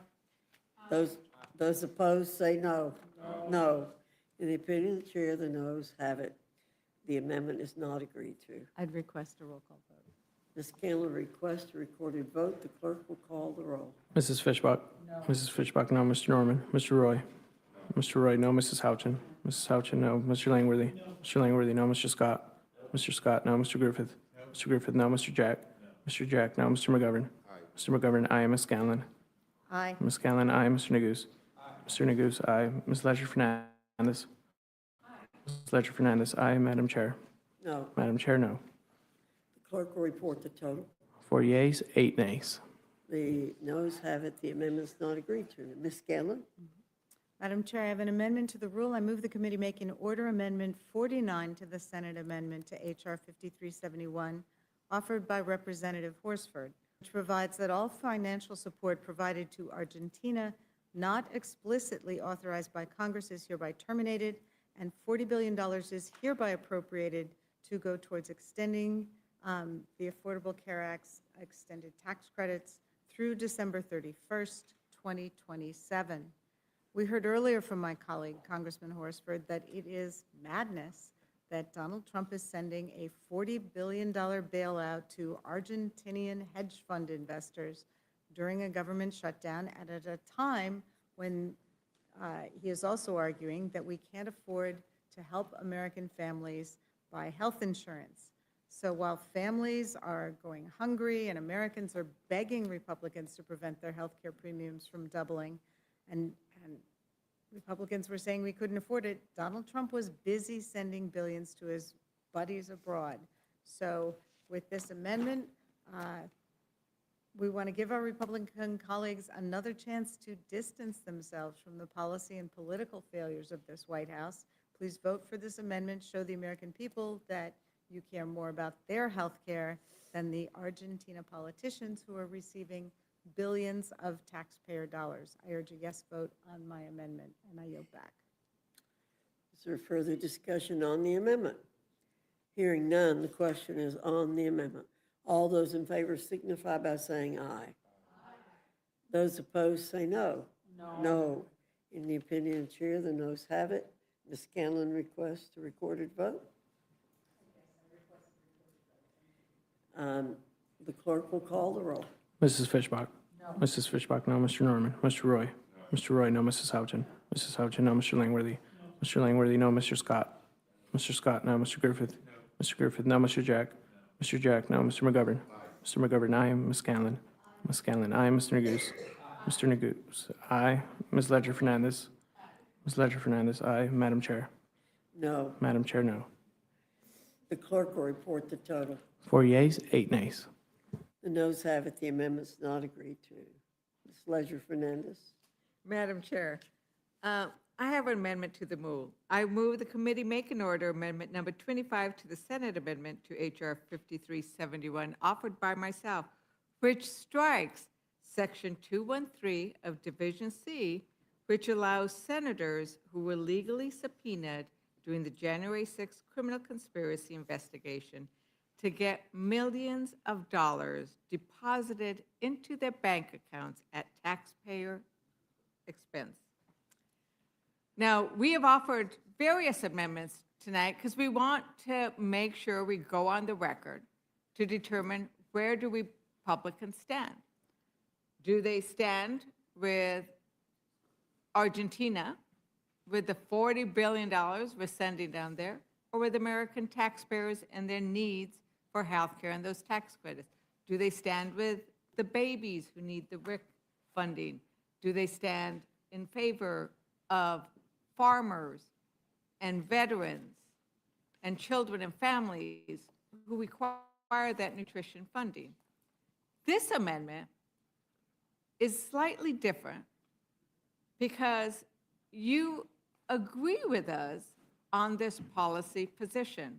We have heard several of you speak to the fact that you think that this Senate provision is wrong. We have called it corruption. We do not think it is proper that American taxpayers should be sending millions of dollars into individual senators' bank accounts. And those 8 senators that we named earlier are not the only senators which may receive these funds. That is the minimum. This money can continue to flow. We have heard you say that you don't have the power to do anything about this because you want to fund the government, because you want to keep it open. If you would have been here earlier, you would have heard the panels discuss the fact that this could be fast-tracked. We could get this done. But it only gets done if the House exercises its power. And your power is your vote. Your constituents sent you here to vote, not to make a speech, not to say I think it's wrong, and to tweet something and then vote the opposite.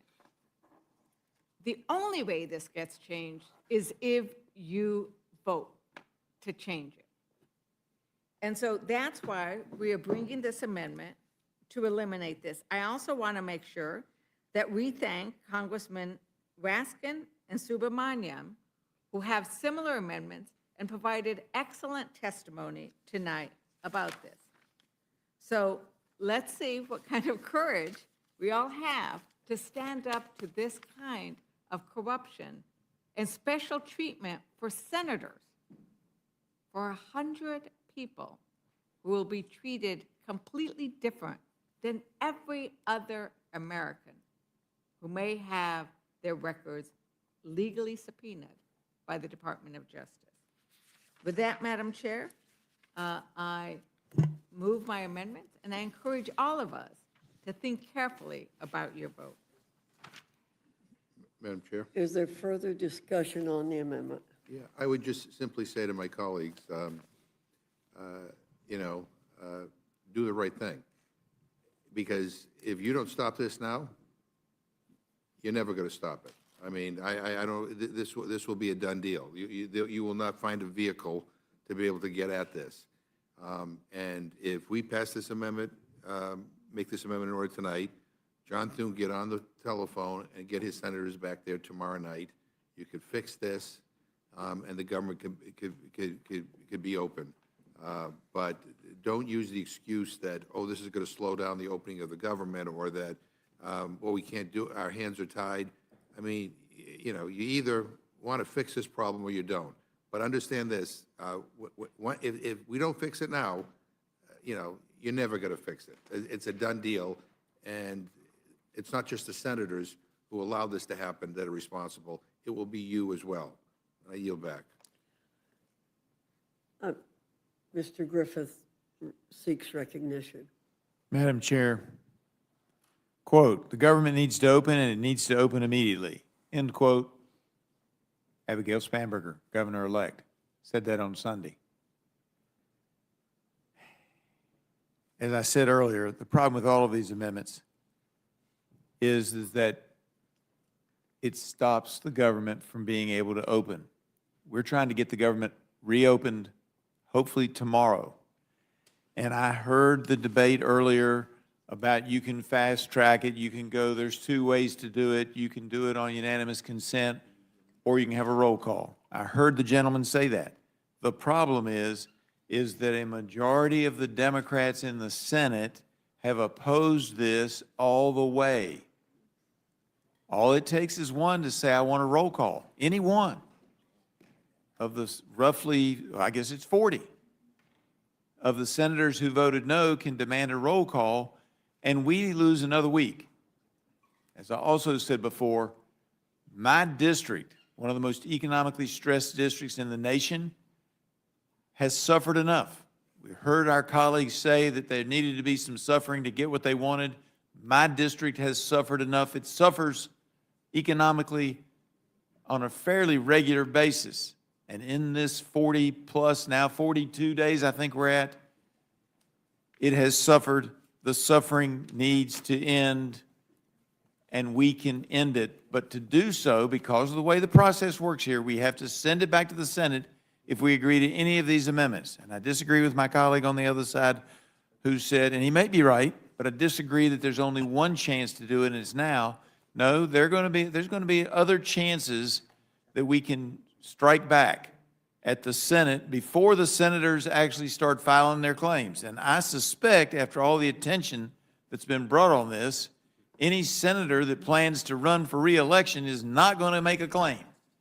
So I think that this is going to resolve itself, but if not, I'm prepared to vote later, but I'm not prepared to keep the government shut an additional day. And I said earlier we want to vote on Wednesday. It is Wednesday. With all of the discussion that we've had, we're now into Wednesday. So we want to get the government open today, later today. That's our goal. That's what I'm trying to do. That's what my people sent me here to do. That's what the governor-elect of Virginia has asked us to do. And I am going to do it by voting no, even though the intent of the amendment is justified. I yield back. Any further discussion? Yes, Madam Ms. Chair. Scanlon. I would first yield briefly to Mr. McGovern. And I'll tell you, people watching this, if people still up are rolling their eyes, because to pass tax cuts for multimillionaires and billionaires, corporate bailouts, I mean, it would do it in a nanosecond. But when it comes to this, corruption, oh, no, we can't, oh, no, we can't compel the Senate to come back. You know, I mean, you tried to jam the Senate by sending over your flawed continuing resolution. Now they jammed you back. And you're just going to accept it. And the bottom line is accepting this means that the people who do not vote for this amendment are complicit in this. And I'm going to tell you, if you believe that this will be fixed, I mean, you know, I don't know. I've been around here a while. You know, I see how this place works. Once this is done, it is done. The Senate will never revisit this, and we'll be powerless to do anything about it. So, but it's just frustrating as hell that when people want to move quickly here, they do. But when people just want to talk about things, you know, and not see any changes, we see how this plays out. It really is frustrating. I understand why people are frustrated with this institution. I yield back to my colleague. Yeah. Gentleman Thank yields you. back. No, he yielded back to me. Ms. Scanlon yields Thank you. back. No, not yet, I didn't. I'm sorry. You No, have, he was just yielding back to me. Appreciate it. would you like to speak, Ms. Scanlon? Yes, You're recognized. please. Thank you. What I find, well, among many things that is so troubling about this is all year we have seen Congress rolling over and letting the White House trample on the Constitution, trample on laws, and now we're seeing the House prepared to roll over and let the Senate trample on things. It's not the way our constitutional order is supposed to work. It's not how legislation is supposed to work. I'm very unsympathetic to the idea that it's too late, that the government's been shut down too long. well, you could have come back a little earlier and we could have hashed this out earlier. But, so don't tell us that, it's too late to do anything. And finally, the idea that senators would be too shamed to take advantage of their multi-million-dollar payout, in case you haven't recognized, shame appears to be dead in DC. So I don't think your arguments are persuasive, and I urge a yes vote on this amendment. Is there any further discussion? Ms. Houchin, you're recognized. Thank you, Madam Chair. So let's just be very clear. Republicans in the House voted to fund the government 50 days ago. Democrats in the House voted to close the government. Republicans in the Senate voted 14 times to fund the government. Democrats in the Senate voted 14 times to keep it closed. All of the suffering that the American people have been enduring, discussed here tonight, fall only on one party, the Democrats. Democrats thought this political stunt would give them leverage. They used the American people as leverage, and for what? Really, so big insurance companies can continue collecting big payouts. Let's discuss WIC. We had an amendment on WIC. President Trump made sure that this program was fully funded despite the Democrats turning off the funding for it. Democrats have lamented for hours about all the people hurting from the shutdown that they caused. We've listened to Democrats talk about how health care is too expensive due to a system they broke. Now they want the American people to believe they're gaslighting and hand even more money to big government and big insurance. But more money is not going to fix a broken program. Think about this. They shut down the government to fight for enhanced premium subsidies. Guess who gets those? Insurance companies. They shut down the government so insurance CEOs can benefit from record profits. Now, on to the amendment offered by Ms. Ledger-Fernandez. Many of us agree that no agency of government should ever be used to intimidate or target members of Congress or the Senate. But we also know that the harms inflicted on this institution and on President Trump by the Biden Department of Justice are so egregious, they border on treason. The American people deserve confidence in the DOJ that it's not weaponized against anyone, especially elected officials who have a constitutional duty to hold government accountable. Now, I cannot answer today what the appropriate remedy is, but I do believe that every citizen has a right to petition their government and seek a redress of grievances. Here's where we differ tonight. Today, the American people have suffered long enough under a Democrat-led shutdown, and I'm not willing to keep the government closed while these issues are debated and decided in the House. I will vote against the amendment and for the rule, because people have suffered long enough under the Schumer shutdown. I'm happy to discuss a standalone bipartisan bill to address this issue moving forward, but I won't make this change today and continue to stall the process. It's time to reopen the government and end the shutdown. I yield back. Madam, Mr. Neguse, you're recognized. Thank you, Madam Chair.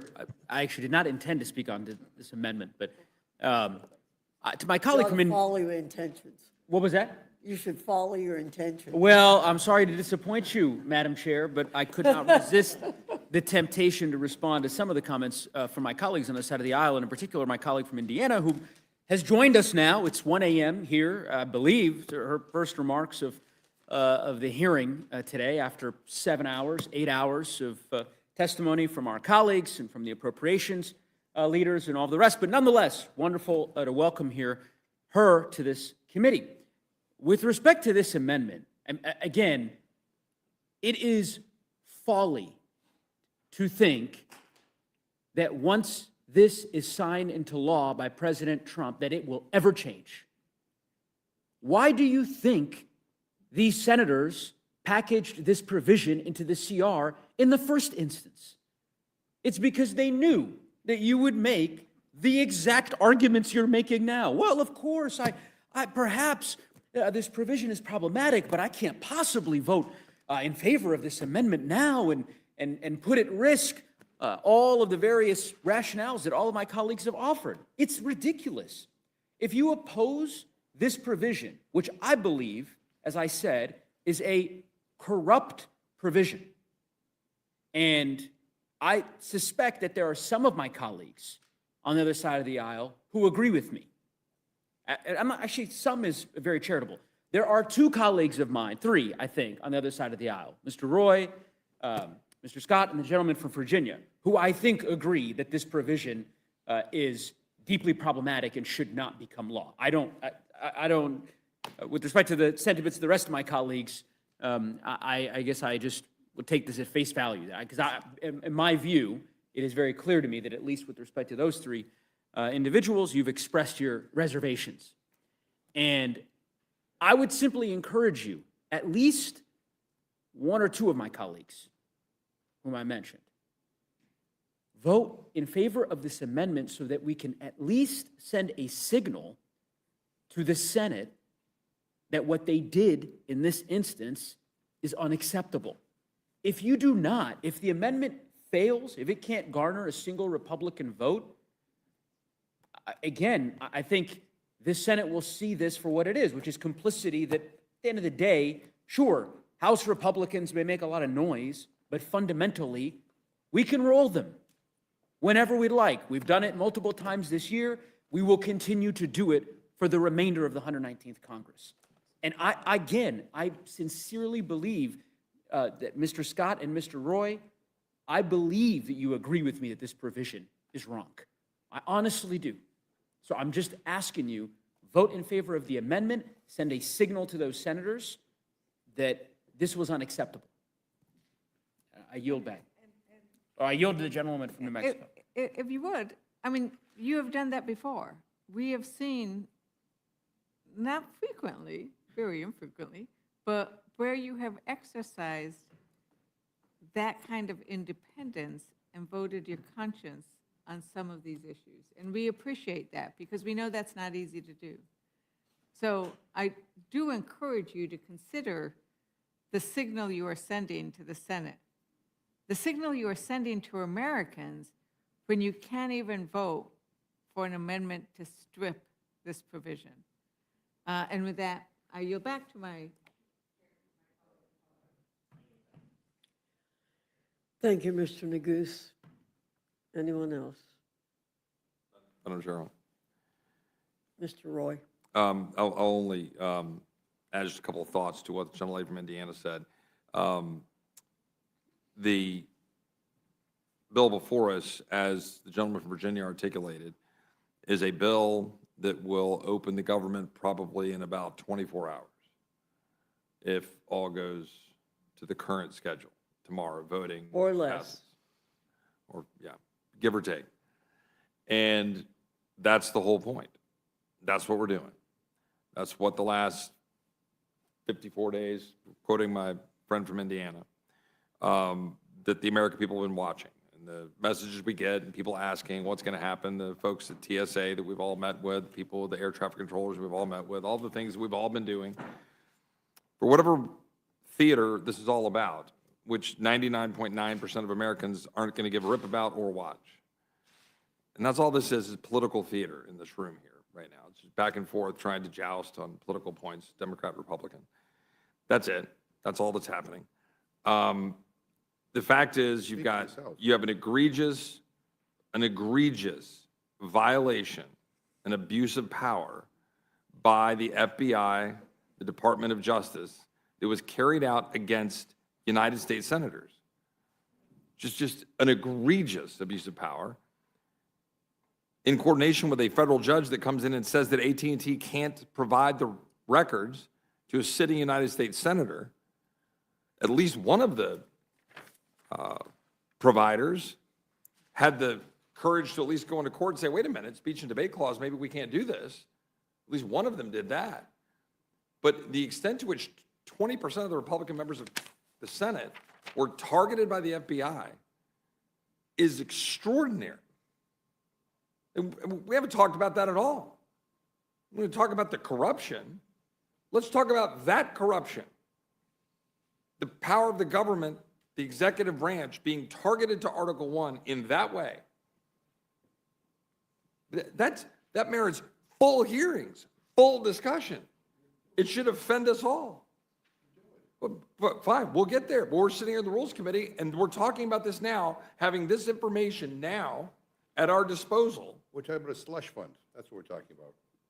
And we're talking about the root cause of what we're talking So about. you either favor the slush fund or We're you talking don't. about, it's my time. And what we're talking about is how we got here. The abuse of power by the FBI and a federal judge. That's the truth. No. I don't like the provision, but this is my time. Come on, come on. The fact of the matter Mr. is, Neguse. the fact of the matter is, that's the corruption that should be alarming to any member of Congress. The dismissal by my colleagues on the other side of the aisle tells you everything you need to know. It tells you everything you need to know. A complete lack of regard for what the executive branch did to target members of the United States Senate and members of Congress and our colleagues. When my friend Scott Perry was on family vacation and has the FBI rolling into his house in front of his kids to confiscate his phone.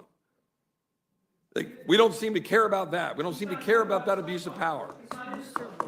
This is my time. But this is what my colleagues don't seem to care about. And what we're here now talking about is an amendment that, yes, I expressed early and share and continue to share the concern. Well, you can say whatever you want. The fact of the matter, like, logic and reason should matter here. And what my point before that you scoffed at, Mr. Ranking Member, earlier, when I said this is political theater, that's precisely what it is.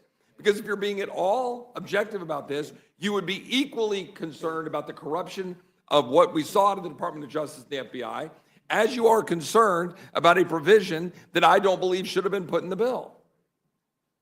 But no, we're not going to reject the funding of the government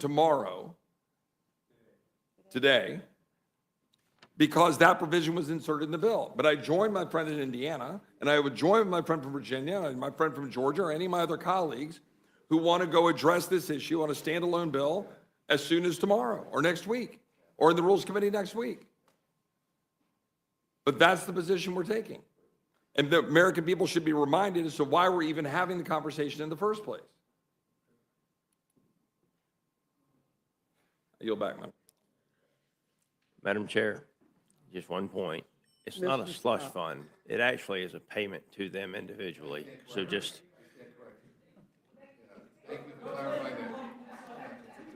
Nick?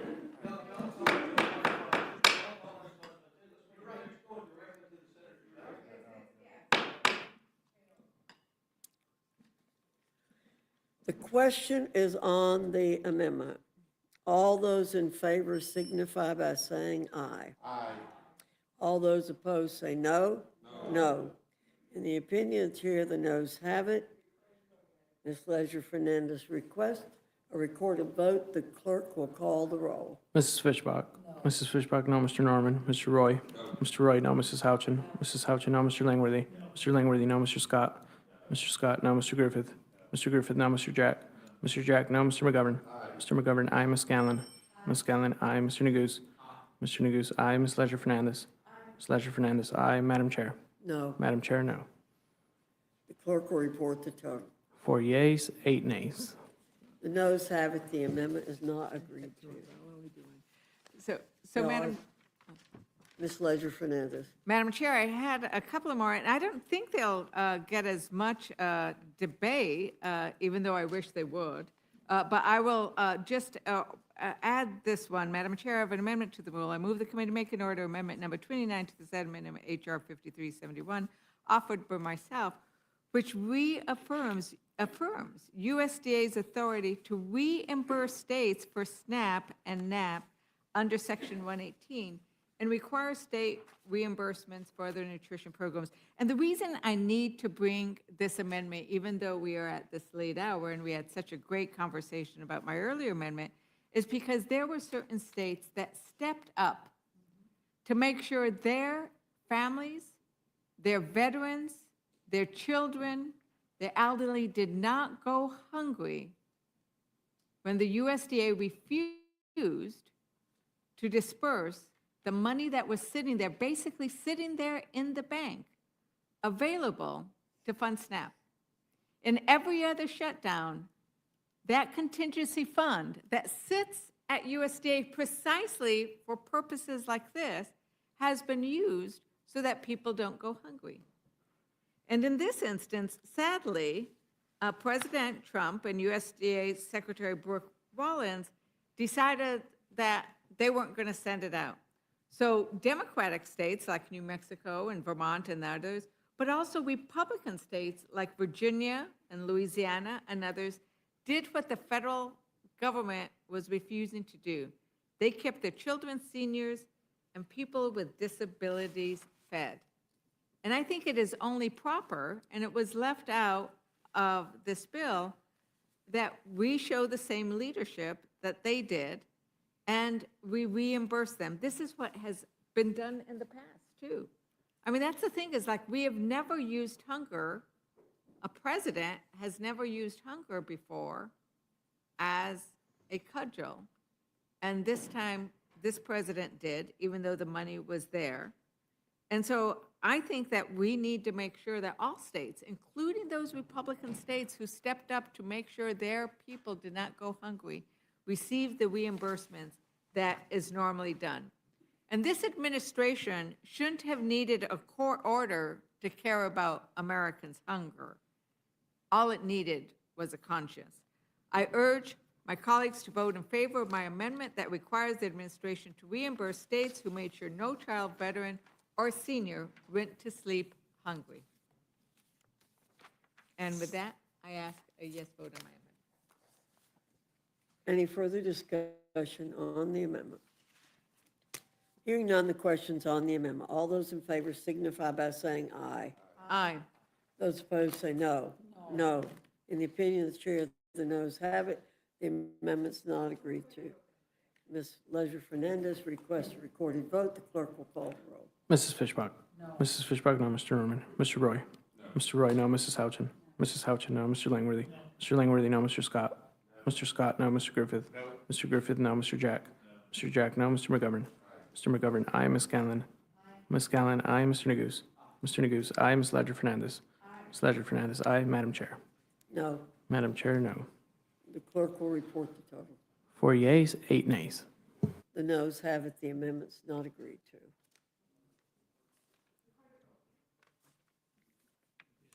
We just did that. We just did that. Okay.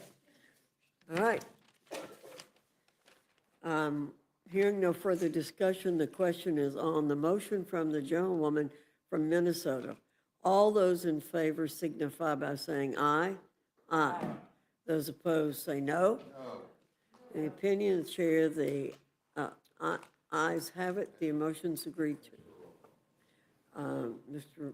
McGovern requests a recorded vote. The clerk will call the roll. Mrs. Fishbach? Yes. Mrs. Fishbach, aye. Mr. Norman? Mr. Roy? Mr. Roy, aye. Mrs. Houchin? Mrs. Houchin, aye. Mr. Langworthy? Mr. Langworthy, aye. Mr. Scott? Mr. Scott, aye. Mr. Griffith? Mr. Griffith, aye. Mr. Jack? Aye. Mr. Jack, aye. Mr. McGovern? Mr. McGovern, no. Ms. Scanlon?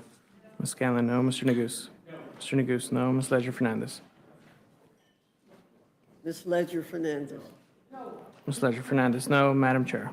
Aye. Madam Chair, aye. The clerk will report the total. 8 yeas, 4 nays. The ayes have it. The motion to report is agreed to.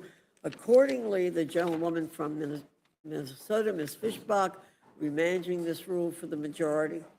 Mr. McGovern for the minority. Without objection, the committee is adjourned. Good morning, everybody.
Good evening.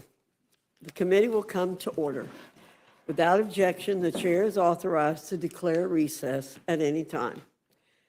Today, the Rules Committee is convening to end, finally, the Democrat-induced Chuck Schumer-sponsored shutdown.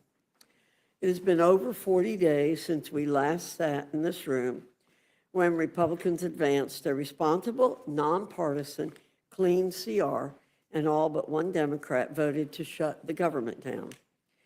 The amount of wild rhetoric we've heard from Democrats ever since they shut the government down is astounding. They have bent over backwards and contorted themselves to such a degree that they've deluded themselves into believing that they're somehow doing right by the American people. But don't take my word for it. Listen to what Democrats in the Senate who voted to reopen the government are saying about the absurd position that their own party has taken. Senator John Fetterman, it should have never come to this. This was a failure. Senator Catherine Cortez Masto, I've consistently voted against shutting down the government because I know the pain it is causing working families. And Minority Whip Dick Durbin, I cannot accept a strategy which wages political battle at the expense of my neighbor's paycheck or the food for his children. The Democrat government shutdown that has lasted over 40 days did not have to happen. It did not have to be this way. Our work in service to the American people did not have to be interrupted. Service members, Capitol Police, air traffic controllers, and countless others did not have to miss their paychecks. SNAP benefits did not have to lapse unnecessarily. Airports around the nation did not have to scale back their operating statuses and leave millions of travelers in a lurch. The list goes on and on. Now we'll be voting on another iteration of the CR that does not contain any of the hostage demand that Democrats made. So all that bluster and showboarding for over 40 days on their part led to a big fat nothing burger, and they're walking away empty-handed. As the ranking member once said during a debate on the floor this year, wow, what a victory. I anticipate we'll hear a lot of lecturing and blame cast at Republicans for everything under the sun today. We'll hear a lot of bottled up angst with a lot of exclamation points and raised voices to boot, directed at the president too, not surprising. What we won't hear from our colleagues across the aisle today is they're taking ownership of the chaos they've unleashed upon the nation. We won't hear them apologize to the American people for gaslighting them incessantly. And we won't hear an admission that the only reason they shut down the government is to cover up for a policy failure that they themselves concocted and stamped an end date on. But it's a new day, and maybe they'll have a change of heart, see the light, and come clean. We'll just have to wait and see. With that, I now yield to the ranking member, Mr. McGovern, for any comments he wishes to make. Well, hello, Madam Chair. Welcome back. Hello, ranking member. Long time no see. I hardly recognize you guys. Where the hell have you been? It's good to see you back on back in the Capitol building. We've been looking everywhere for you guys. I mean, seriously, we were worried. We actually started handing out missing person posters. Nobody has seen you for 8 weeks. But hey, I'm glad that you're okay. I'm glad that you survived your nice 2-month paid vacation while Democrats stayed in Washington to try to end this shutdown. But here's the deal. Most Americans think that what Republicans did, skipping town in a shutdown, has been one of the most disgraceful, embarrassing, pathetic eras in the modern history of the House of Representatives. For 8 weeks, Speaker Johnson let you all stay home while Americans missed paychecks, skipped meals, and watched their costs explode. Republicans quit their jobs. They disappeared. And they can argue all they want that the House did its job and that's why they went home. It's just BS. The House didn't do its job. If Republicans had done their job, we wouldn't be here right now voting on a different bill than the one that they passed. But instead of working with us on trying to end the shutdown, they all just left. They abandoned their offices, but more importantly, they abandoned the American people. And just so people know, while Republicans sat on their couches waiting for someone to tell them what to do, House Democrats were here. We were here working.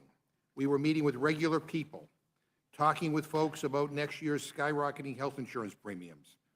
I've been back and forth to my district almost every weekend. People showed me the letters that they got on their premiums. They're doubling and they're tripling, not because of Democrats, but because Republicans are failing to act. They extended tax breaks for billionaires in like a nanosecond. That got done. They wasted no time helping out the well-off and the well-connected. But when it came time to help regular people, to extending the health care tax credits that 24 million people depend on, they didn't just say no, they shut the government down over it. Republicans skipped town for 8 weeks because Democrats had the gall to ask you to do something to help regular people. And you know what? It's a real shame. Republicans are selling out middle America, selling out working people at a time when affordability is the #1 issue. And as we see record levels of inequality in this country, Republicans are selling out working people, all so they can do the bidding of the billionaire class. I mean, look what's happening. Trump's reckless tariffs continue to wreak havoc on the economy. He says food prices are way down. That's coming from a guy who dines on caviar at Mar-a-Lago. He's never shopped for groceries a day in his life. He doesn't have to pick between plastic or paper. But his tariffs are costing the average American household over $1,200 this year. And next year, it will be $1,600. That's money for groceries, for bills, for rent, taken out of the American people's wallets. And he's not even hiding it. He's rubbing it in. Trump is literally renovating his bathroom in marble and gold and posting about it on social media, while regular people are getting letters saying that their health care premiums are going up by $1,000. People are struggling to stay afloat, and this guy's golfing. He had Air Force One fly over a football game. How much did that cost? He shut down the airspace while regular travelers are stranded all over the country. The administration is funneling $40 billion to bail out Argentina. Republicans are literally subsidizing an entirely different country instead of keeping families in North Carolina or Minnesota or Texas or Indiana from going bankrupt if they face emergency hospital bills. And then giving your donors a fancy new ballroom at the White House while moms and dads can't afford to put food on the table. And speaking of putting food on the table, Trump illegally withheld food assistance from 42 million Americans, kids, veterans, seniors, working families. 2 federal court orders demanded that he pay out these benefits in full. But he would rather appeal to the highest court in the land to starve people out than to simply provide them with the food assistance that he is legally obligated to send to American families. Like, who does that? I mean, that's the Republican policy position. We'll give you your food if you let us take away your health care. I mean, who the hell thinks like that? And I know Republicans don't care. I know your donors have private doctors and insurance CEOs on speed dial. But could you at least pretend to do something about the 20 million Americans who are about to see their health care premiums soar? Or the 4 million people who could lose their coverage altogether? You don't even have a health care plan. You've been promising one for over a decade, and we've never seen it because it doesn't exist. Or maybe it's simply just hiding behind the missing appropriation bills that this Republican majority hasn't passed. I don't know. But what I do know is this. Republicans have been in charge for 292 days. That's 292 days to do something, anything, to lower costs, to bring down prices, to make America more affordable, to do something about health care, tariffs, grocery prices, rent, or heating bills. And what did you do? You handed out tax breaks to billionaires and took the longest paid vacation in modern history. Even your own colleagues called it out. Even Marjorie Taylor Greene says you guys messed up. When Marjorie Taylor Greene thinks you've gone too far, you might want to rethink things. And by the way, you also refused to even swear in our new colleague, the duly elected representative from Arizona's 7th District, Adelita Grijalva. Why? Because she will represent the 218th signature on a discharge petition to release the Epstein files. Oh, we didn't forget about those either. Don't worry. We won't forget that the Speaker of the House refused to swear in the first Latina ever elected to represent Arizona because he was more concerned about protecting pedophiles than getting the truth out there for the survivors. But that's just the perfect metaphor for the Trump economy. If you're rich and powerful, you get ahead. If you're a regular person, Republicans will not lift a finger to help you. And I want to be crystal clear. House Democrats represent something very different. We refuse to accept a government that moves at lightning speed to give tax breaks to billionaires, but then goes home for 8 weeks when it comes to ensuring health care is affordable for working families. We've said it from day one of this shutdown. We will sit down with any Republicans, anytime, any place, anywhere, in order to find a path forward that would reopen the government and finds a solution to Republicans' health care crisis. But we're not just going to roll over and accept your way, your my way or the highway approach to governance. If you need our votes, you need to work with us. But you refuse because you're more interested in extremism than governance. But here's the thing. The beautiful thing about politics is that you don't really lose until you quit trying. And Democrats are going to keep trying because people are counting on us to do something about this health care crisis. And when their health care premiums double and triple, and they will, and they're your constituents, I'm sure you're getting the calls, Republicans will own it. Every premium spike, every family forced off coverage, every life put at risk, you own it. And good luck going home to your constituents to explain why you sold them out in order to appease the millionaires and billionaires. Extending these tax credits is the right thing to do. It is the moral thing to do. 13 House Republicans have said it needs to be done because soaring health care costs will devastate our constituents, whether they live in a red state or a blue state.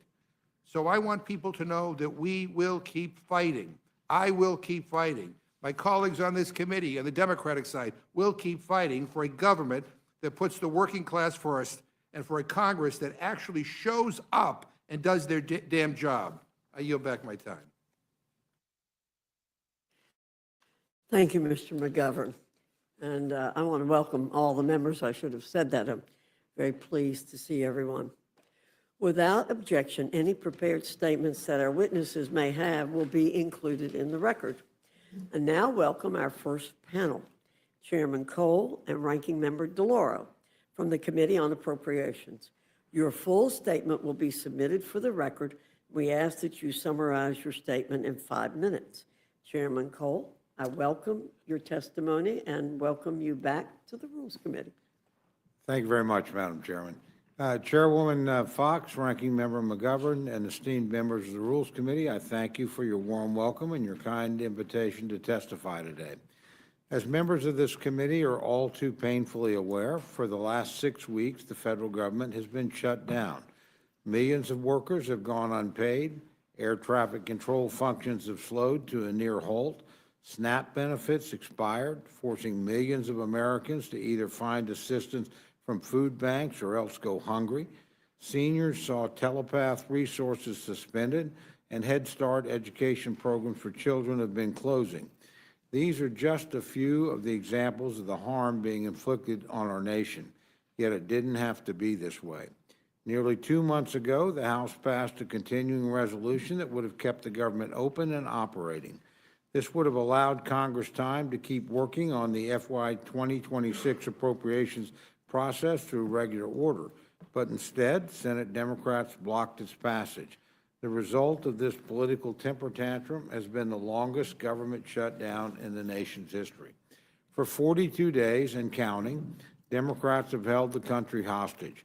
Make no mistake, all the pain, all the suffering, and all the difficulty Americans have endured in these past 6 weeks could have and should have been avoided. Instead, the hardship and damage caused by an intentional choice made by Democratic leadership. Minority leaders Hakeem Jeffries and Chuck Schumer led their caucus to shut down the government. And for 42 days, the American people have borne the brunt of that decision and have been mere pawns at partisan hands of the Democrats. At long last, reason has prevailed, and the measure before us will finally end this pointless shutdown. Today's bill will not only reopen the government, but it will also move the FY 2026 appropriations process forward, representing a return to regular order. This legislation includes 3 bipartisan, bicameral, full-year appropriations measures covering the military, construction, and Veterans Affairs, legislative branch, and agriculture, rural development, and Food and Drug Administration divisions. These 3 bills have been negotiated between the 2 chambers and reflect a final, full, and bipartisan agreement. With passage of these 3 divisions, we will have full-year funding in place for many of our most crucial programs. Military construction needs will be met for a full year, as will medical programs for our nation's veterans.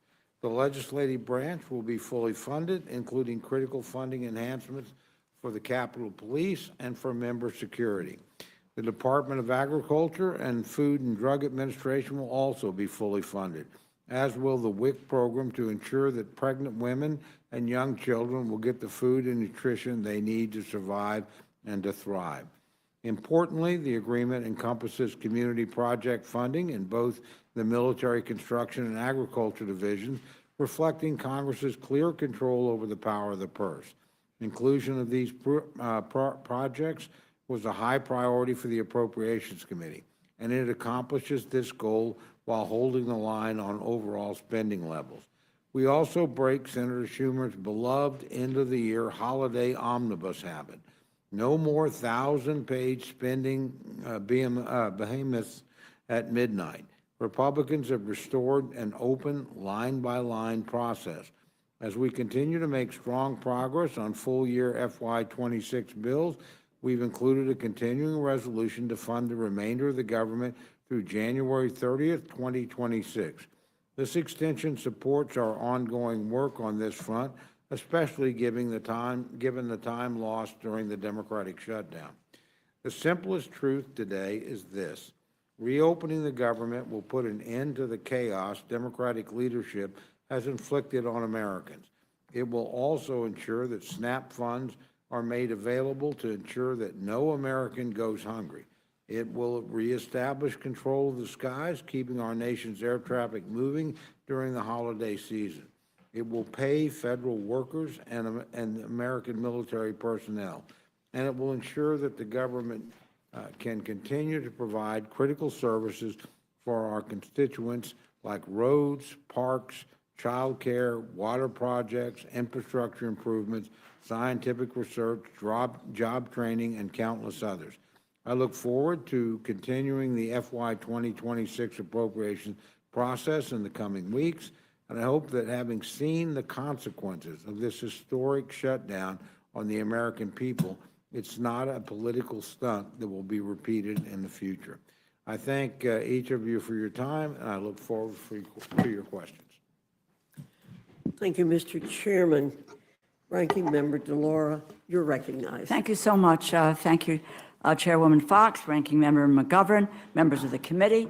I really appreciate the opportunity to testify today. I'm so glad to be here alongside my fellow appropriator, Chairman Cole, whose partnership I appreciate it. If I can just say, first of all, welcome back. And one point about the shutdown. It's been several months where Democratic leadership has called for an opportunity to sit down, whether it has been with the House and Senate leadership or with the President of the United States, where there was just that one meeting.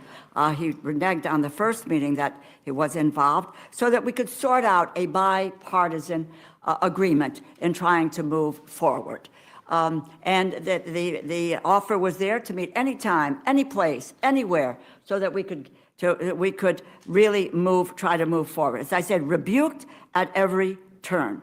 And so the shutdown stands firmly in the process of the president, who rather shut down the government rather than negotiate. I'll just give you 2 quotes, and you can check on the quotes. He first said, it's a waste of time to meet with Leader Jeffries and Leader Schumer. The second thing he said, and he admonished his Republican colleagues and said, you need to jam the Republican continuing resolution down the throats of Democrats. I don't make it up. Those are his words. Anyway, I want to talk about why I oppose this bill.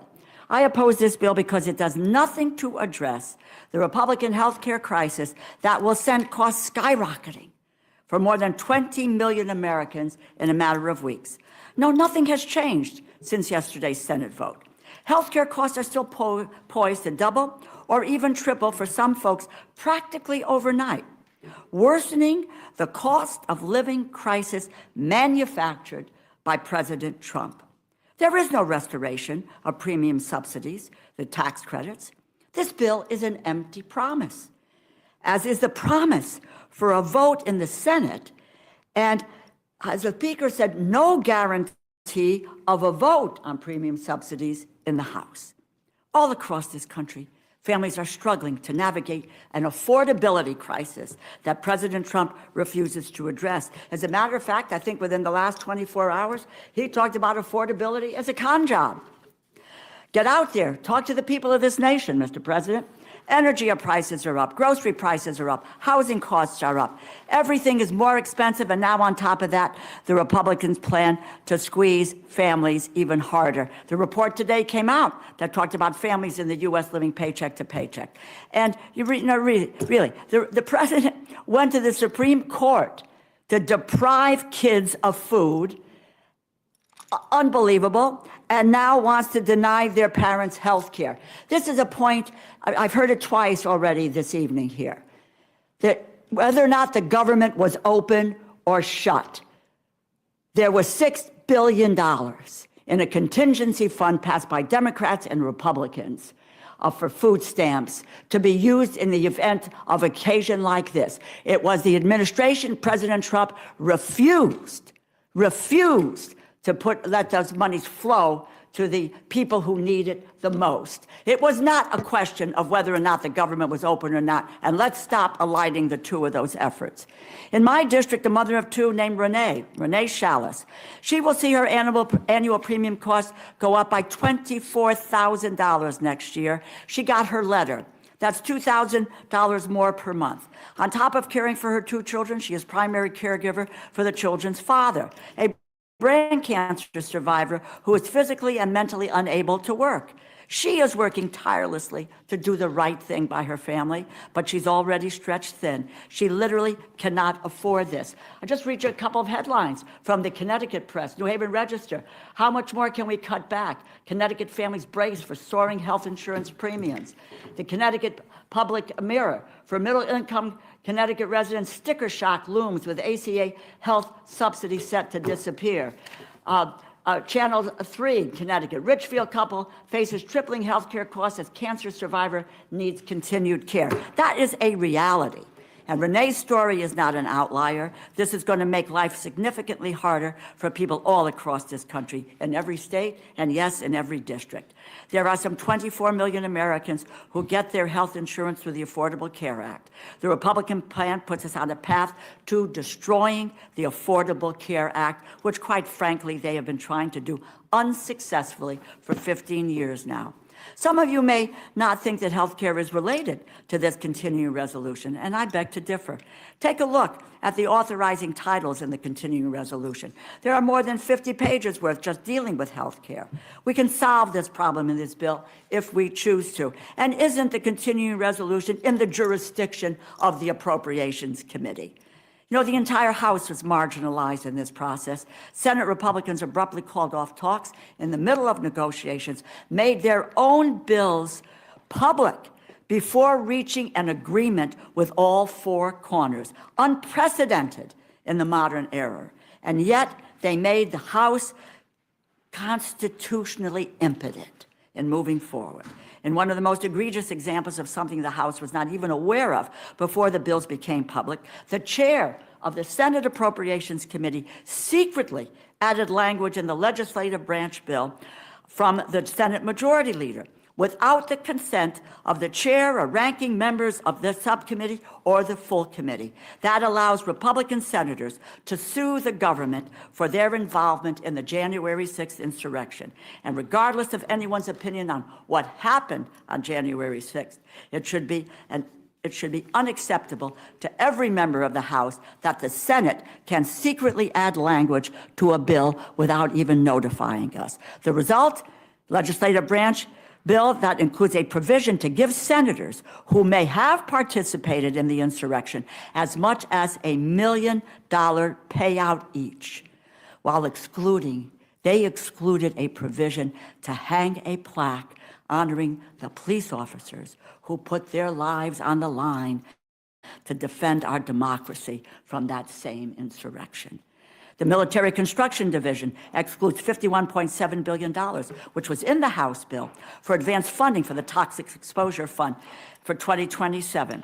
This is a fund that helps victims, I'll wrap up, and victims of burn pits and Agent Orange get the care they deserve. In our markup in the summer, and the Chair Cole will remember this, Ranking Member Wasserman Schultz, Chair Carter negotiated a compromise to include this funding. The Senate took it out before abandoning negotiations altogether. Simply wrong. We have provided advanced funding for the medical care for veterans for the last 15 years. It's Veterans Day today, and this bill doesn't even meet the funding level that President Trump and OMB Director Vogt restored. Reason why we're here, I have one last point to make. Chairman Cole and I, is because the power of the purse belongs to the Congress. This package fails to protect that authority. Democrats fought to prevent President Trump and OMB Director from stealing from our communities, withholding funding that was approved by Democrats and Republicans, blocking the issuing of illegal pocket rescissions, preventing President Trump from unilaterally reneging on any appropriations bill. It does nothing, this package, to address these problems. You can't honestly expect Democrats to go along with any bipartisan funding proposal that can be rescinded with a party line vote, not after trust has been broken in this process. The main reason I oppose this bill is because it does not address the healthcare crisis that President Trump created, serious concerns with appropriations divisions. I encourage my colleagues to oppose this measure, and I thank you, and I yield back. Thank you, Ranking Member DeLauro. Chairman Cole, with respect to the agencies that would operate under a CR, this bill keeps the government running at the same level it's been at since early 2024. Is that correct? That's correct. And it was President Biden who initially signed these funding levels into law. Is that correct? Absolutely correct. This bill came out of the Senate with bipartisan support, correct? That is correct. Mr. Chairman, passing this legislation will take away any ambiguity about pay for America's war fighters. It'll bring certainty for SNAP payments. It will guarantee that air traffic controllers, federal law enforcement officers, and other federal workers will receive back pay. Is that correct? That too is correct. And there's no other solution on the table that has the bipartisan backing of the Senate. Is that correct? That's correct, Madam Chair. So voting against this bill would be a vote to continue that uncertainty to our military SNAP recipients and federal workers. Is that not the case? That is indeed the case. One more question. I have been astonished to hear our colleagues say that this Republican health care crisis was manufactured by President Trump. I mean, I'm sure if I asked the clerks to read that back, that's what they say. Would you refresh our memory as to what created the Affordable Care Act and how did we get here as a result of what happened during COVID? Would you mind doing that? President Trump was not in office in either of those cases. Is that correct? That too is correct, Madam Chair. You know, I'm trying to limit how much time I use, how outrageous some of the statements I've heard are. The reality is, this goes back to fundamental defect in Obamacare itself, which is constantly, the Affordable Care Act has made health care unaffordable. Been doing it for 15 years. The basic subsidies are in law. Our friends on the other side during COVID decided we've got a crisis underway. We're going to add a subsidy on top of a subsidy. The subsidy to what was called the Affordable Care Act, which was never affordable because we taxpayers who pay for our own insurance were subsidizing, correct? That is absolutely correct. So again, it's a subsidy on top of a subsidy. Our friends added it during COVID. COVID is over. They set a date certain that these subsidies would run out. They chose the date. And the date certain was? December 31st of this year.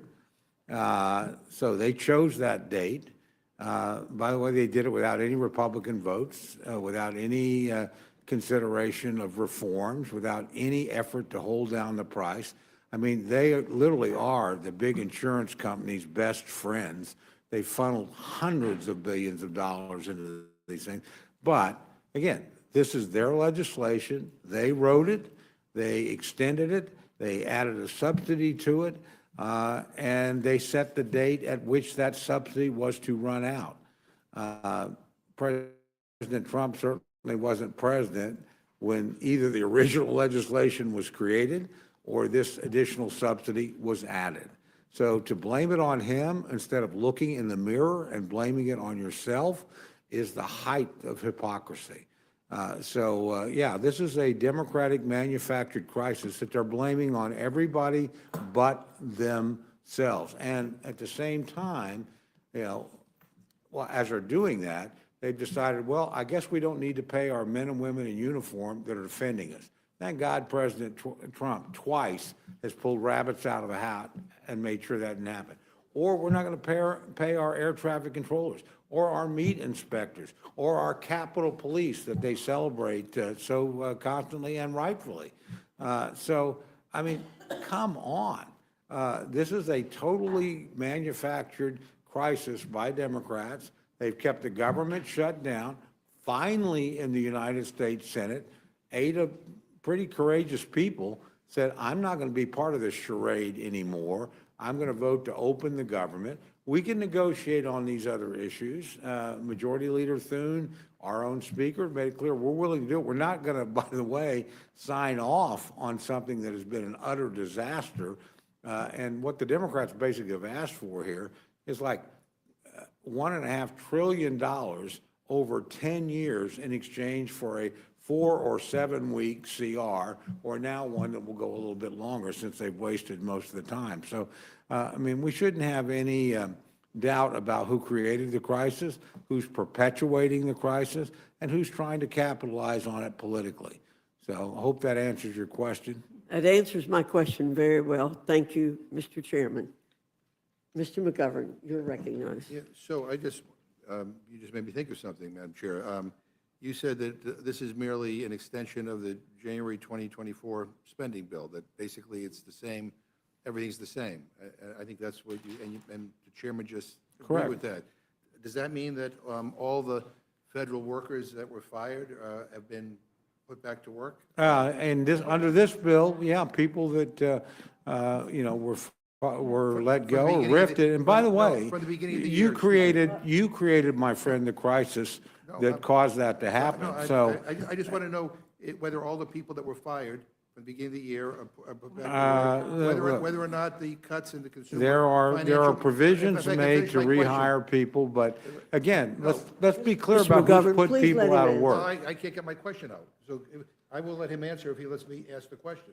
I thought I did. I apologize if I did not. I want to know whether or not the cuts to the Consumer Financial Protection Bureau are restated, or the cuts to NIH, I go right down, all the Doge cuts. I mean, have they been put back? The provisions that Democrats asked for in terms of firing in the Senate are in the bill.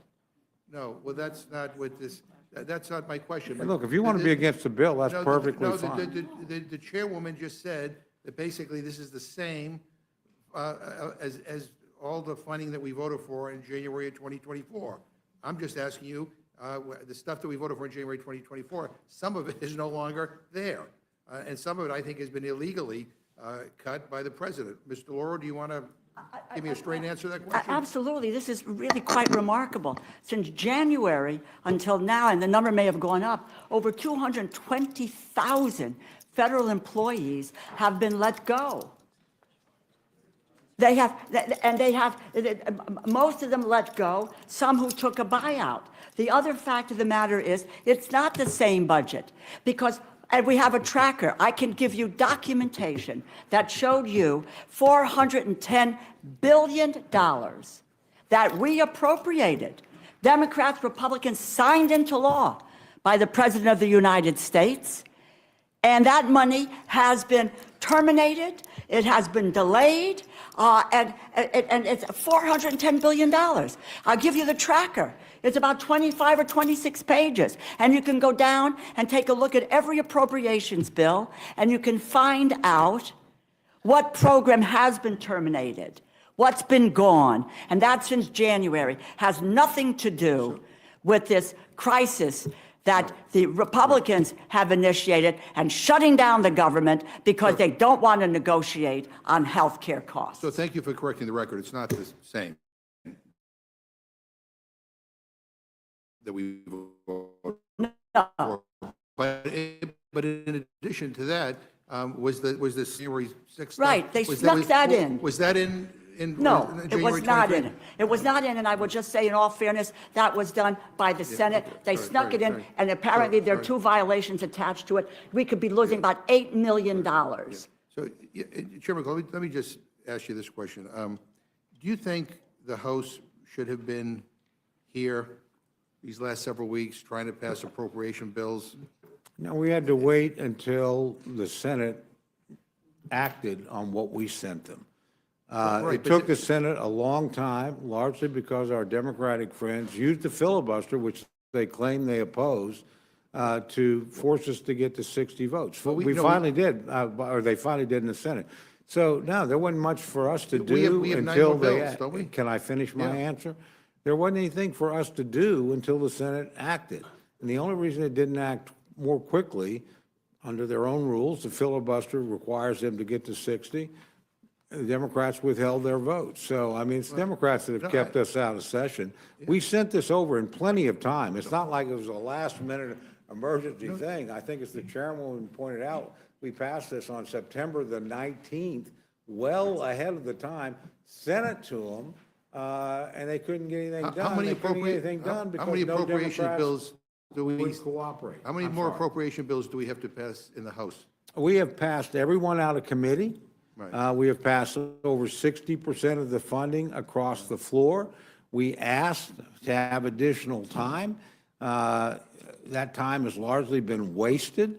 You know, we in this bill actually passed 3 bills across the floor, if we're able to do that later this week. So we were making actually pretty good progress. The difference is my friends on the other side in the Senate and here decided they would add things to appropriations that are not in our jurisdiction or our expertise. Look, we don't deal with Medicaid. That was actually done in the big beautiful bill. We don't deal with that in Appropriations Committee. We do not deal with subsidies for Obamacare. They're not within our jurisdiction. So you added things that were We're talking about 2 unconnected. different things. Can I finish my answer? You were added things that were unconnected to appropriations, and then were shocked when they weren't dealt with in appropriations bill. They belong somewhere else. It's my understanding both the Speaker and the Majority Leader, and frankly, the President, have said, we'll negotiate with you when you reopen the government, but we're not going to sit here and negotiate after you shut down the government and threaten us. Nobody does that. You didn't do that. Mr. Lauro, when these maybe you roles can were- answer the Let me question. just say How that- how many appropriation bills? have 9 we- are left to go. have we- 9 are left to go. We Nine. We could have done passed them every during. Well, one. they're in the committee, Can but they I haven't been finish to the my floor. Answer just asking without a question. any interruption. We've You passed just every one interrupted her. across the out of committee.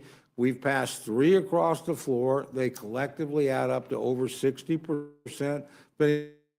By the way, a far better record than the Democrats in the Senate had last year when they were in control. They didn't pass a single appropriations bill. out. So, yeah, we're moving Well, pretty listen, we well. have 9 bills to go. Let me just ask. We have the que- nine, The question, I just want to make sure, the question I asked that doesn't get answered is, how many do we have left to do on We the have floor? 9 bills to And do could we across ha- the floor I'm that talking are to Mr. about, that are Laura. about 40% of federal spending. Madam Chair, I mean, I'm asking Mr. Laura a question, and we can't. Oh, I'm sorry. I thought that was no. directed to me. mean, I guess, apologize. Yeah, and I just want to know, the question I asked Mr. Cole, which he didn't want to answer, but I'll ask you, couldn't we have been doing stuff on the floor these Absolutely. last 8 weeks? Absolutely. Right. There has been so much wasted time, even in the process of the appropriations bills. And we did pass them in committee. And hours and hours and hours about poison pill riders these were unilaterally partisan bills that we were faced with. And when, not maybe, I don't know how many weeks ago, when the four corners, Chairman Cole, myself, Chairman Collins, and Ranking Member Murray, we sat down, the four of us together, the bills, the staff worked through the bills. The second thing that we said, and there was consensus in that room, consensus, that what we would do is have a bipartisan continuing resolution. And that bipartisan continuing resolution would consider what Democratic priorities were and also deal with the power of the purse. We said that in that room. The next thing that we know, we were slammed with a partisan continuing resolution bill that did not take into consideration any Democratic priorities, nor did it address any of the issues of the power of the purse. But let me just say, I think what Mr. Cole won't say, but I think, I'm not sure he really believes this, but the bottom line is, I think, in answer to the question of whether we should have been here doing other work, the answer is, of course, we should have been here doing other work. By not being here doesn't make things go faster. I have another question here, and that is that, according to the Congressional Budget Office, extending the ACA enhanced premium tax credits for 1 year would cost between $25 and $35 billion. And I just want to know how you guys were able to find $4.5 trillion in tax cuts in your reconciliation bill, with more than $1.4 trillion in tax cuts for people with incomes over $500,000 per year, but choose not to extend these health care tax credits that working people rely on. I mean, that's 56 times more on tax cuts for the wealthy than it would have cost just to extend health care tax credits for a year. I mean, I think in your district, Mr. Cole, I think there's like 48,000 of your constituents rely on the ACA for their health care. And they're getting bills like my constituents are, like Mr. Laura's are. I have 37,000, you have 48,000 in your district, and in my district, Massachusetts, I've got 37,000. So kind of comparable. I mean, I'm getting calls from constituents who are, out of their minds trying to figure out how they're going to pay for this. I mean, this week I received, this is one of them wrote me, this week I received the Massachusetts Health Connector open enrollment paperwork. The cost of the plan I'm currently on is going up by 62%. Another person said, I just received my letter and my monthly cost has gone from $1,287 to $3,026 for the next year. As a working family with a daughter who has an autoimmune disease, we're struggling. I'm working 50-plus hours just to pay the insurance. Another person, if I continue on the same plan I am on now, it will be 2.5 times more and be unaffordable. $15,000 plus a month is incredulous for one person's health premium. When I calculate my net income, not gross, it is beyond sustainable. I mean, I can go on and on and on. I know, but how do we reconcile the priorities that give us, tax cuts for people who are well off, but when it comes to health care, and we can argue about whether the system can be better, I would prefer a different system. I would prefer Medicare for all. We did a hearing when I was the chairman of the Rules Committee on that, and it was a very good hearing. But nonetheless, this is an immediate crisis. And I think people can't understand is how you can find in a nanosecond the money for tax cuts for people who are well off, but we can't find a way to just help middle-class working families get through this really difficult time. I mean, yeah, I mean. Is that a question? Yeah. Well, the most immediate crisis in my district are the thousands of workers that you and your colleagues have put out of work that aren't getting a paycheck. That's the calls I get. I have thousands of them. They're the ones that keep the airplanes flying. They're the ones that do the National Weather Center. No They're calls on wondering healthcare? why they're not getting paid. So you get no When calls there on was it? legislation, we could have had these debates, we could have had these arguments. Why are they being held hostage? Why are you not willing to pay them? That's the calls I get. So nobody calls you on Why is the healthcare? government shutting down? Why do men and women in uniform who are deployed have to wonder whether or not their family at home is going to get a paycheck? That's on you. Look, this is the stuff you said you would never do. So the 48. We would never shut down the government. We would never do So that. of- That's exactly what of the you've fo- done. so of the So you're 48 putting thousands of people out of work. of the The 48,000 health care issue you're No one- talking about no one- is a subsidy that you passed on your own, on top of other subsidies. You said was COVID-related. You said it would run out. We've said, okay, let's sit down and talk about fundamental changes here. But no, it's like, we have to have our way. We have to have a guaranteed spending of $1.5 trillion over the next 10 years to exchange for you to pay people for 4 weeks in your original proposal. So you. We actually asked for 7. You've tried over 50 times No, to I repeal mean, the I've Affordable told you Care what Act. the most immediate crisis in my project you've created. Well, My people so- aren't getting paid, so no- thanks to you and your colleagues. So nobody in your district is complaining I to you didn't about the say, healthcare? hey, people complain everywhere about everything. we have a chance to do something about But you asked me that. what the most important calls I get is, why am I not getting paid? And we have a chance to do something about Why am I being forcibly this. furloughed? There's important work for me to do. Here's the thing, we have a chance to do something to help millions of people afford their health insurance, and what you're all telling me is you're not interested. I thought that we had affordable health care. No, we I am did. interested. When you I extend- have a when you guys whole ex- series of them, when you but guys they ex- have nothing to do with the When- when you appropriations guys- bill. They have nothing to do with the work of my committee. We You- do not do that at you my all- committee. You all extended. But you're you all willing to voted hijack our you all committee. voted to extend tax cuts for millionaires and billionaires, make them permanent, but you could not extend these for people. Mr. Laurel. I'm just to say you got 13 members, 13 Republican members of the House who have said allowing the tax credits to lapse without a clear path forward, there was no clear path forward, would risk harm to those we represent. These are 13 members of the Republican conference who are scared to death that that's what's going to happen in their districts. You've got, in the chairman's district, a 60-year-old couple that makes $82,000 is going to see insurance premiums rise by $17,000 unless the Congress prevents it. Now, if that's okay, and you've got other members in the same situation, we can go down district by district and let you know what it is that is out there for this. And members who serve on the Appropriations Committee as well. All And it is- 13 of those members voted to pay people. They voted to keep the government open.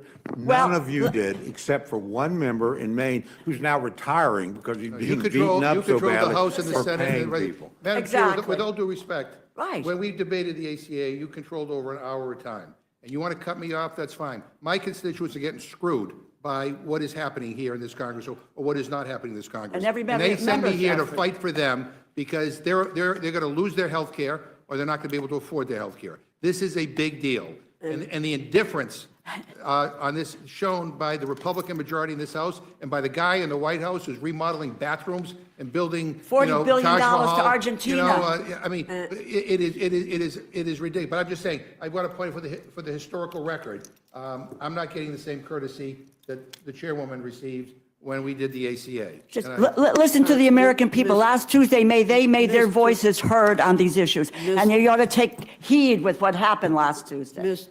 Mr. McGovern, what Mr. Cole has pointed out, and I've pointed out, and others have pointed out, this was put in place by the Democrats. The cutoff of the subsidies was put in place by you, and I think we have debated this point. Ms. Fishbach, Oh, I know, okay. Ms. Fishbach, you're recognized. Useless. Thank you, Madam Chair. And I just, before I go any further, I just want to recognize, I think you mentioned, it is Veterans Day. So I want to wish all of the veterans Right.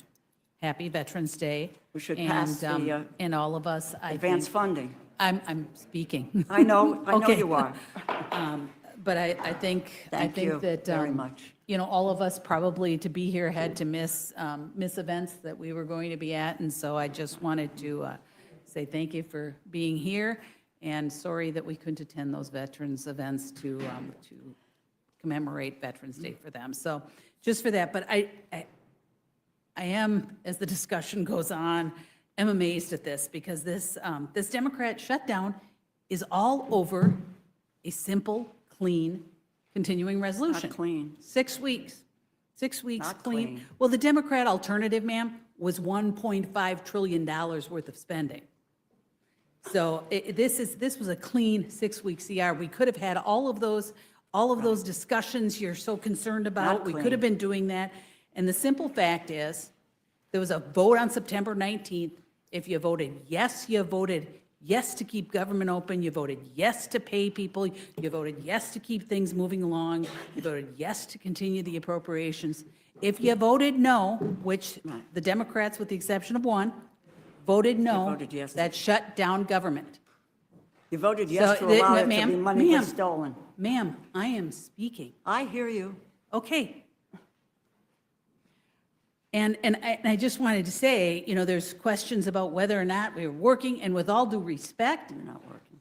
you were looking in the wrong place, because all of us were working. I was in DC. You looked in the wrong place. I was meeting with constituents. I was in my district part of the time, meeting with constituents.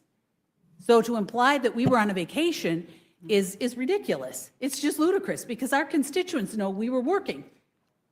I mean, my staff, you know, I came, met with constituents here, met with constituents in the district, and I think pretty much every single one of the Republicans did. And so I find it just ridiculous, and those kinds of statements are just pure not accurate. I'll say it that way. But Mr. Cole, Chair Cole, has pointed out that the appropriations process is so incredibly important. It is the way we should be doing things. The Appropriations Committee was doing it. Just needed 6 more weeks on that clean CR so that we could continue to do it. We're going to pass the 3 that are going to be on this bill. We have some more. We're going to continue to do that. But that's the way things should be happening here. It is absolutely, it's regular order. We should be doing it. And I just had a couple of questions just for clarification for Mr. Cole. And so does this bill provide funding for SNAP? Yes, it does. Did the bill that we voted on September 19th provide funding Yes, for it SNAP? did. Yes. So if we had voted way back in September 19th, we would have taken care of that. So, Worth noting, Lack too, of the majority understanding. of both houses voted for that. 55 senators voted for that, and obviously a majority in this body, because it passed here. So it's just simply a Senate rule that's been perverted and taken advantage of. A majority of Congress has voted consistently to keep the government open while these other issues can be dealt with. It's Democrats that decided to shut the government down. and like I pointed out, simple fact, September 19th, you can check the record. Who voted yes, who voted no? Yes to keep the government open. And I've pointed that out repeatedly over the last few weeks, the last weeks while we've been shut down, because it's a simple fact. It's not the rhetoric, it just, you can prove it by checking the record. And Mr. Cole, I was going to ask you about if both of those bills, so the September 19th bill would have paid the troops. The September 19th bill would have kept the government open. The September 19th bill would have kept the funding for veterans. And so we had that, and they chose to shut the government down. So, but, and so this bill is going to reopen. We're going to get our troops paid. We're going to get the Capitol Police paid. We're going to do what we need to. We're going to get back pay. We're going to, for the federal workers, and we are going to make sure that folks get their SNAP benefits. And so I appreciate that this has come forward. And so I would ask the other side to join us in opening the government back up, so then we can have these discussions that you've been so concerned about, that you want to make sure it gets done. And I don't think that the proposals that you have actually solve the issue of increased healthcare insurance. It doesn't do it. We need to have more in-depth discussions about what's really going on about it. And so please join us in opening the government. And with that, I yield back. Gentlelady yields back. Now recognize Ms. Scanlon for her time of questioning. Thank you. I would first yield to Mr. McGovern. Yeah, we are happy to join with you. We want the government open. We just don't want millions of people to get screwed over on their health care insurance. So if you join with us, this is a crisis, by the way, that's right now. It's not 3 months from now or 6 months from now. It's right now. People have gotten their bills. People are making decisions whether they're going to forego their health care. So that is it. And the idea that we can't get well, there are 13 Republicans that at least have said that they support us on extending the benefits. We'll see whether, they did it for show or whether it's for real. But I think if you let the House work its will, I think a majority of Democrats or Republicans would vote to extend that tax credit. And millions of people won't lose their health care, won't get screwed over because of the indifference and the inaction of this Congress. You found it. You found the time. You found it acceptable to extend the expiring tax cuts for multimillionaires and billionaires, but you couldn't find it within your heart to extend this. So we're happy to join with you, but join with us too. If you want our votes, then we want to help working people afford their health insurance. I yield back to Ms. Scanlon. Thank you. Thank you, Mr. McGovern. As we're convening here for the first time in months, our nation's healthcare system is buckling under the combined attacks of over almost $1 trillion in cuts to Medicaid that were rammed through in the big ugly bill this summer, the White House's unilateral cuts to congressionally approved spending for NIH, medical research, including pediatric cancer, and now the Republican refusal to extend the ACA tax credits that help millions of Americans afford their health insurance. And they're already seeing these health insurance premiums go up. As Mr. McGovern said, this is not something that can wait because families are enrolling now for next year. And the Republicans have refused to address this issue all year, not just since the shutdown occurred. They've refused to address it at all. And none of this is an accident. It's all by choice. Just like it was a choice by President Trump to defund SNAP benefits this month for the first time in history. For more than 60 years, through recessions, natural disasters, and even previous shutdowns, including previous shutdowns under this president, the federal government has never missed a SNAP payment until now.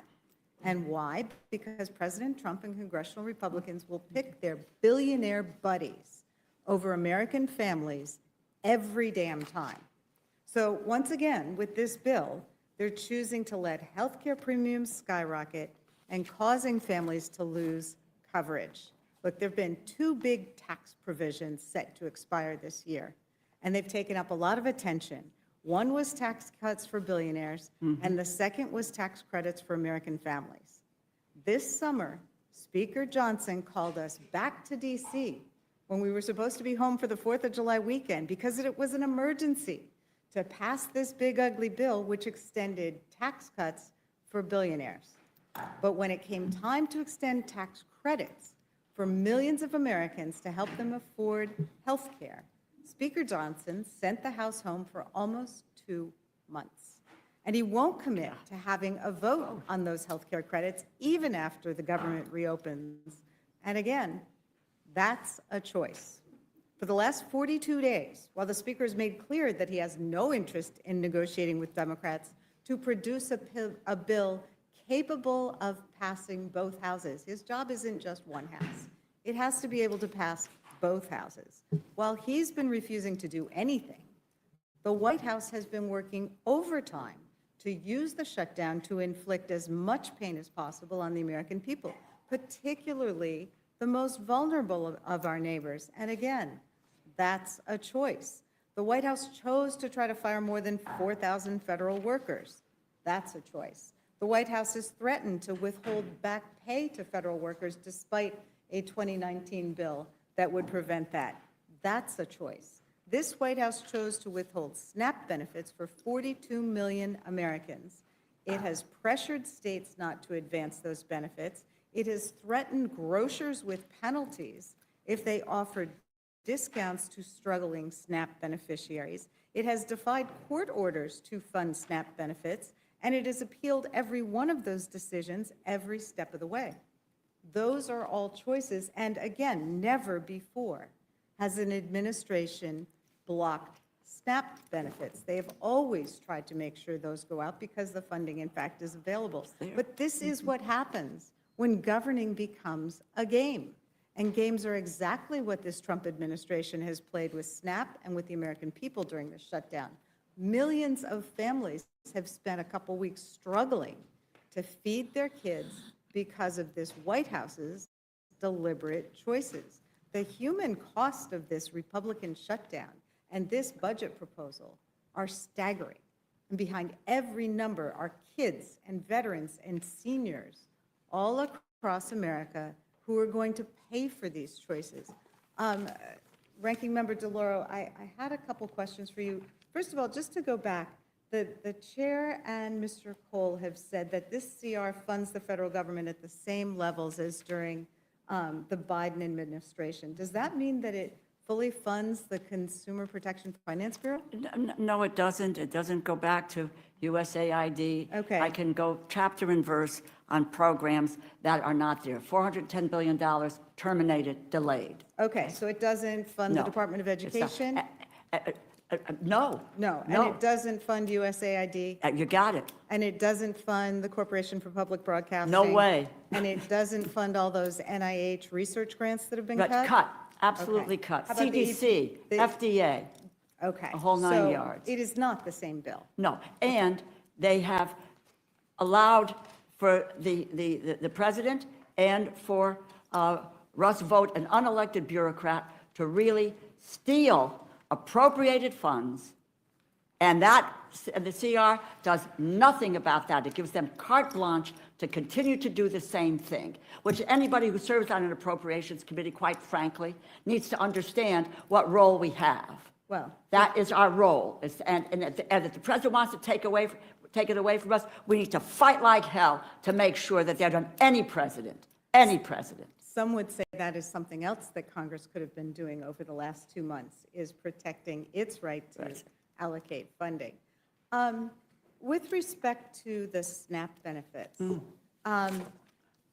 does this CR that they're pushing through now, does that guarantee reimbursement to the states for funds they may have advanced? No, it does not. Okay, and the White House is fighting them about those funds. That's is right. that Well, the White House is saying, take back the money that you've given to people. My state of Connecticut, when the court said, get it all out, we did it. Right. And now they're telling Governor Lamont that he has to go back and get that, go get that money. We It's really saw the same extraordinary. thing in Right. Pennsylvania. Has Right. any administration before this ever Never. tried to prevent states from helping their? No, it's happened in the past, and they have been reimbursed. And they have been reimbursed. That's what I It's the thought. first time that really food and it's been used as a political weapon to deprive people of food, which is actually what's happened here. Would the bill under consideration here, would it make SNAP payments mandatory in the future?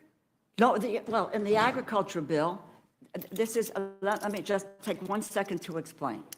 We passed the last go-round where we had money for SNAP, which is mandatory funding. We then do a contingency fund there, and the president, actually President Trump, he signed a bill into law in March, which provided for $3 billion for the contingency fund. Biden had done it, before, so there's $6 billion in the contingency for an emergency. So to say that the government had to open before those is really misinformation, and quite frankly, it's a lie. It's a lie. But in the bill that's there, the agriculture bill, there is the money for SNAP, and yes, there's a $6 billion contingency fund. Okay. Whenever we have a big bill like this, there are things that crop up in it. And one of the corrupt Easter eggs in the text of this bill is that it would allow certain senators to get payments from the federal government because a special prosecutor got a warrant that allowed the special prosecutor to investigate whether or not they participated in illegal efforts to overturn the 2020 election. Is that an appropriate use? Well, first of all, it doesn't appropriation belong. funds? Speaking of things that don't belong in an appropriations bill, this certainly doesn't. But as I mentioned in my remarks, that this is really egregious. This was the chair of the Senate Appropriations Committee saying, taking the word of the majority leader and putting this piece in the bill without anyone knowing about it. Leadership, I didn't know about it, and I will just say, my colleague, the chairman of the House Committee, didn't know about it. And the issue here is what the results of that is to allow, there's 7 or 8 people involved here that, and again, whether or not you believe what happened on January 6th, my God, how the heck can we just airdrop this stuff in the bill with no one knowing of it? But the price tag is potentially $8 million to pay off senators. Look, I think the American people are smart enough to know who's fighting for them and who's fighting to line their own pockets and those of billionaires. This is a bad deal. It fails to extend the ACA premium tax credits. It fails to guarantee a vote to address the Republican healthcare crisis. It even fails to guarantee that states are reimbursed for stepping up and providing SNAP benefits that have been illegally blocked by this administration. We need a budget that protects all Americans. That's what governing and leadership is supposed to be about, and that's what Americans deserve. So I can't in good faith support this deal to reopen the government because it doesn't meet those basic standards. And I would yield back. Gentlelady yields back. Now recognize the gentleman from Texas, Mr. Roy. Thank my friend from Virginia. Good to see everybody back. Good to see you, Mr. Chairman, Ranking Member. A couple things. There's been a lot of conversations here about the federal employees. Real quick question for the Ranking Member.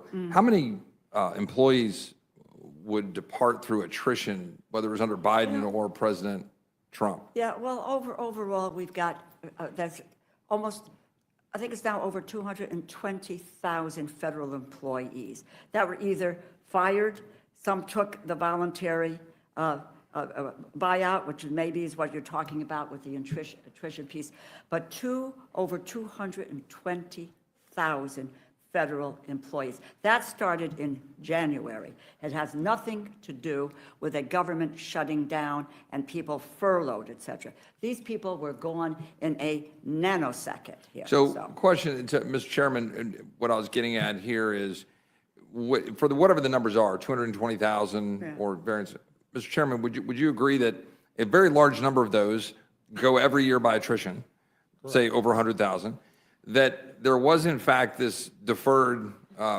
program, right, where they were basically offered the ability to leave, which represents another large chunk, I don't know, 60 or 70,000 or some significant number.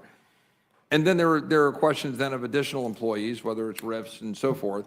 And in the question of the RIFs from October, which are post-shutdown, post-Democrat caused shutdown, that those RIFs are reinstated under this legislation, correct? To the ones post-shutdown, is that correct? That's correct. And all of the prior folks, we're talking about the vast majority are those that are either left through attrition or those who went out under the deferred program. Is that true? That's correct.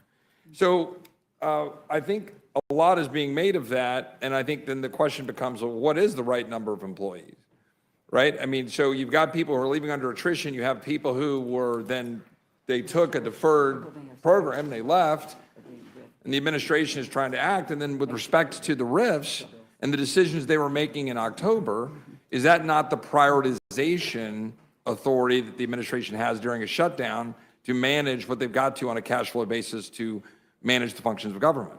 I think that's correct. Let me add one thing, just an interesting wrinkle on this, and I just speak for my own district. We had people that wanted to take the buyout. Right. That they, literally, the government said, no, we're not going to, you're not going to be able to because you're mission critical.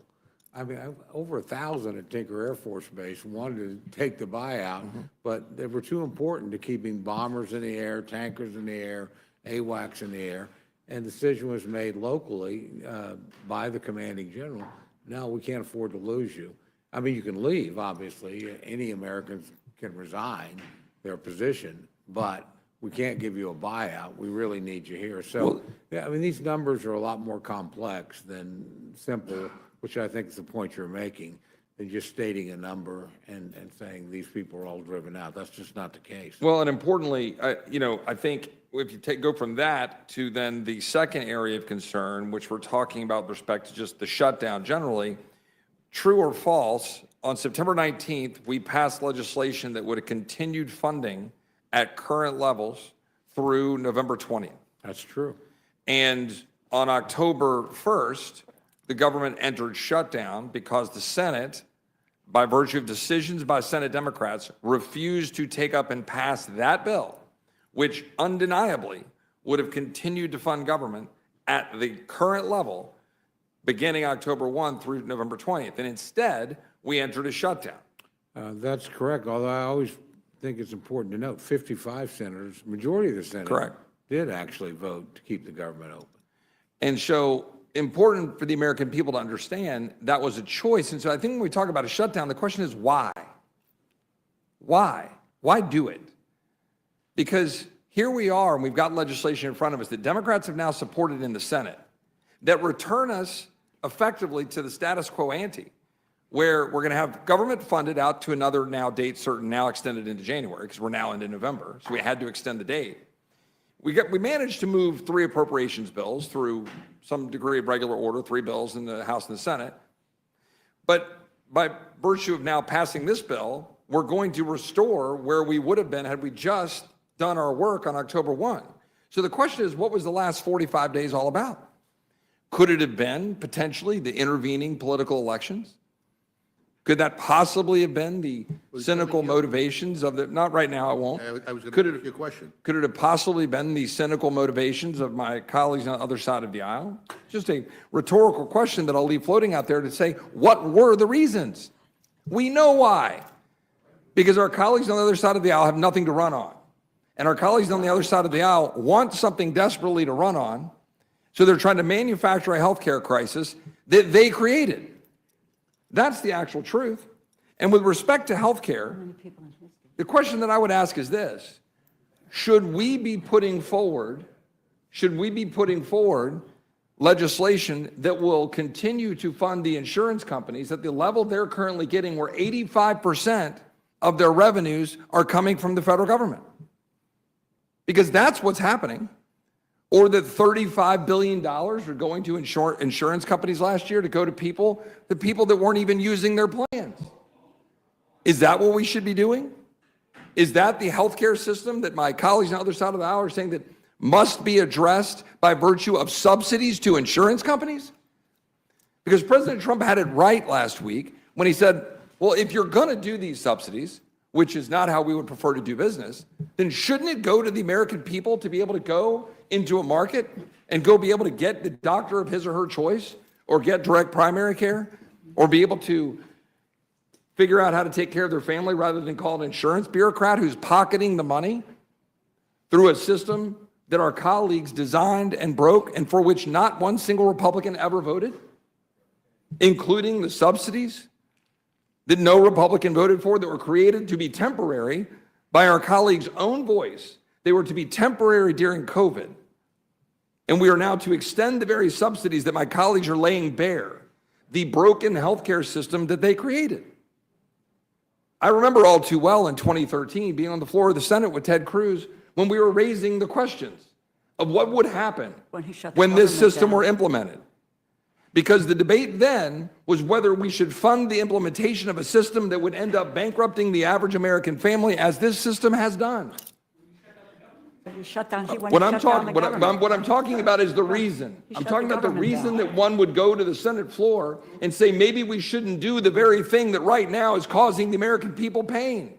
15 years. Because we talk about the, trying to you talk about the end the constituents who Affordable are Care having Act. pain? Yeah. How about my constituent who died last year, who couldn't go to MD Anderson because Obamacare doesn't cover it? Is that coverage? Is that the kind of healthcare system that people deserve? While insurance companies are pocketing extraordinary profits, off the 15 charts years profits. and you haven't come up with a plan for health insurance. And health insurance, 15 years. health insurance executives are minting money. Oh, God. Minting money on the back of dollars coming from federal taxpayers and the federal government. And then our colleagues on the other side of the aisle have the temerity to come here and complain about the system they broke. That's what we're Care actually Act. dealing with It's here. about repeal of the Affordable Care Act. That's what this is all about. Or the extent to which you've got With no the, replacement. is it our time? The extent to which we are here because our colleagues know full well that this was a political exercise. Oh. To the chairman, we heard about SNAP. True or false, if we pass this legislation, will SNAP benefits proceed immediately? Correct. They could proceed. So if we between pass this now- legislation tomorrow, Now. Yeah, SNAP funding will continue immediately. correct. While our friends at the other end of Pennsylvania Avenue are trying to manage the funding of government, while our colleagues on the other side of the aisle have shut it down, They're at the correct? Supreme Court trying to end that. Big, Mr. beautiful Chairman, bill. one last question. So our colleague brought up the big, beautiful bill. When we created and set out the big, beautiful bill, and we put into it components to deal with border security and defense, where we had $150 billion for each in that legislation, was that not beneficial for the executive branch to manage through such a moment as this, where our colleagues have shut down the government and they've now had additional flexibility with respect to dollars? Not all, it's not appropriations, I realize that, but they had additional flexibility to manage through it so that we could continue to secure the border and secure to defend the nation. I wouldn't presume to speak for the administration, but that would be my opinion, that has given them the ability to make sure that we've been able to pay our troops twice, which would not have happened had they not had that flexibility and the president not made some tough decisions. So, yeah,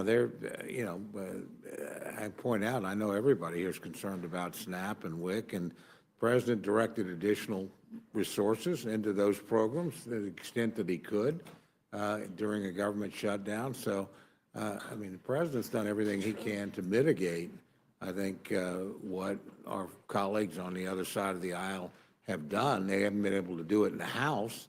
I do stress this is a Senate deal. It's been the minority position in both chambers. But I appreciate what the administration's done to try and make sure the people that needed help got it, the people that deserved to get paid did get paid insofar as they could do it. But yeah, again, they can't do it indefinitely and they can't do it for everyone. Mr. Roy? I think, Chairman, one last point that I want for the record.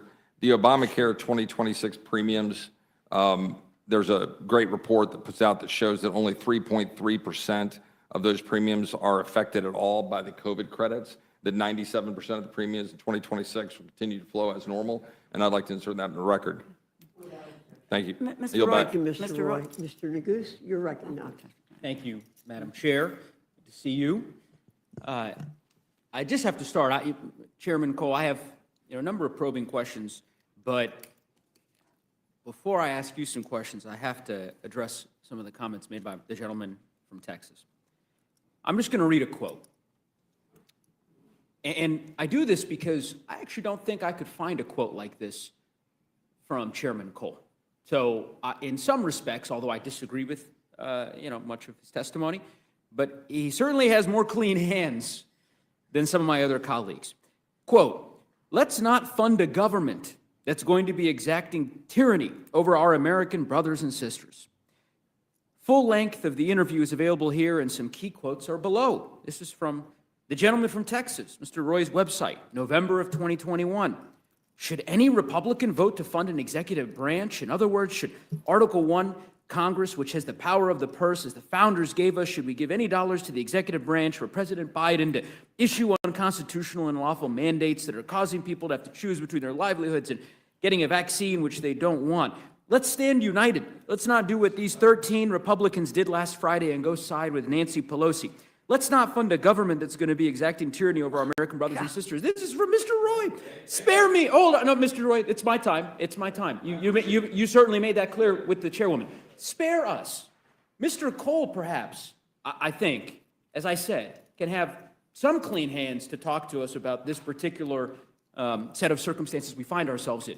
You cannot. There might be other colleagues of yours, I think, who might share Mr. Cole's worldview, but I don't know. I thought I've heard everything in Congress, but to hear my colleague from Texas, his indignation about the government shutdown as he instigated and tried to instigate shutdown after shutdown, just 3 years ago, 4 years ago. This isn't distant memory. In any event, I digress. Mr. Cole, how many days has the House of Representatives been in session since August 3rd? Couldn't tell you off the top of my head. 12 days sound about right? Something like that. I can represent to you that the House, since August 3rd, has been in session for a total of 12 days. I don't know if you're familiar with Steve Bannon. I suspect you are, yes? Never met him. Never met him, you know of him. If you read the newspapers, you know of him. Yeah, it's not a trick question. You know Steve Bannon exists. No, all right. I know who he is. Okay, there was a report recently where Steve Bannon compared the U.S. Congress under Speaker Johnson to the Duma, allegedly. You think that's an apt comparison? No, I don't. No. Would it surprise you to know that the Duma has been in session longer this fall than the United States House of Representatives? I don't know that the Duma sessions make very much difference. Well, I'm not so sure they make much difference here, given the way in which Republicans are capitulating to every demand that President Trump makes. I think it is shameful that the House has been in session for 12 days since August 3rd. 54 days out of session. You cannot possibly, Chairman, you've been in Congress for some time. You can't possibly defend a 54-day recess, the second longest recess in the modern history of the Congress. You would defend that? You should probably direct that sentiment toward the United States Senate. The Senate decides when the House is in session? No, if you'll let me finish my Well, my no, point. because I don't. My point is, we sent a bill in plenty of time over to the Senate to keep the government open functioning. All these other issues you're concerned about could be addressed, could be debated. Why not pass these decide bills? Whatever. Why not consider the bills on the floor? But we're waiting for the Senate to get back. Why wait? The Senate has now finally acted. Okay, Mr. Cole, Wasn't to the Republicans that kept I it from understand acting. that. I understand. You Okay, said that that's in my response concern. to Mr. McGovern. My question is, and this was what I think he was trying to glean from both you and the ranking member, there are plenty of appropriation bills that were passed out of committee. The House could have met the last week of September, any week in October, last week, yesterday, any time over the last 54 days. The House could be convened to consider these appropriation bills. John Thune doesn't get to decide when the House of Representatives is in session. Mike Johnson does. And I'm trying to understand from you why you've decided to take this position. I that don't essentially, make these decisions. I'll finish and then I'll let you answer. Okay, I'm sorry. Why you've I thought taken you this had. position that the House should effectively stay out of session. I mean, I guess this is your position, that if the government is shut down, the House of Representatives should not convene. Is that your position? If we can open it by ourselves, which we had done. Sure. We had passed legislation, clean legislation, to keep the government open. You've said that. It went to the United States Senate, and you wait And until they send you something back. And do nothing else. That's What? my point. Do you know how many bills have passed out of committee this year that are sitting downstairs at the floor, at the desk in the House? 150. 150 bills that have passed. Many of your colleagues here on the Republican side of the aisle, they have passed bills out of committee, along with bills that I've passed on veterans' health care, on issues of foreign policy, you name it. The House has refused to consider any of those for the last 54 days. I'm trying to understand why. Why not just say to the Speaker in October, you know what? Call us back. Speaker Johnson, it's time to bring the House back. We'll wait. The Senate, you're right. The Senate's considering the bills that we sent them. They're considering the CR that you mentioned, right? That you've made clear, you passed it. I get it. But while we're waiting, maybe we ought to consider other matters, including the appropriation bills that you are so proud of, that you moved out of your committee. I am proud of them. I would be much happier if the Senate would just open the government But you don't and have we to can wait for proceed. them. So I Actually, don't understand. look, I mean, honestly, I think I've got an answer to that question. I think you've answered it. And I Okay. think the answer is effectively that John Thune is in charge of the House calendar from here on out. That basically the position is, I mean, Mike Johnson has given his gavel. I thought he gave, I didn't ask a question, Mr. Cole. I'm sorry? not, so I thought you I did. thought Mr. Speaker Johnson had given his gavel to the president. But it appears as though, at least based on your answers, that he gave it to Senator Thune. Because there is no excuse for the Speaker's decision to keep us out of session for 54 days. And by the way, this is no excuse for the government to be shut down. Mr. You Cole, and your colleagues that have wasn't a voted for that question. I'll ask you. repeatedly. I'm happy to ask you a question. Because it seems like you are very comfortable with the House being out of session for extended periods of time.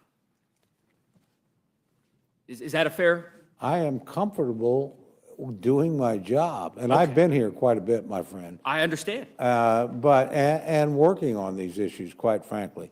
But we didn't vote to shut down the government in the House. Okay, you mentioned you've been here a long And to be time. fair, my Senate colleagues didn't vote to shut down the government, and Got a it. majority of the Got it. United States You've Senate, made that including position clear. members from your party. You've made your did not position vote. clear, Mr. So Cole. I think the people that shut down the You- government you said- can take You've made your responsibility position for clear. shutting down the As you government. said, you've been here a lot longer than I have, and that's certainly true. I haven't been here for long.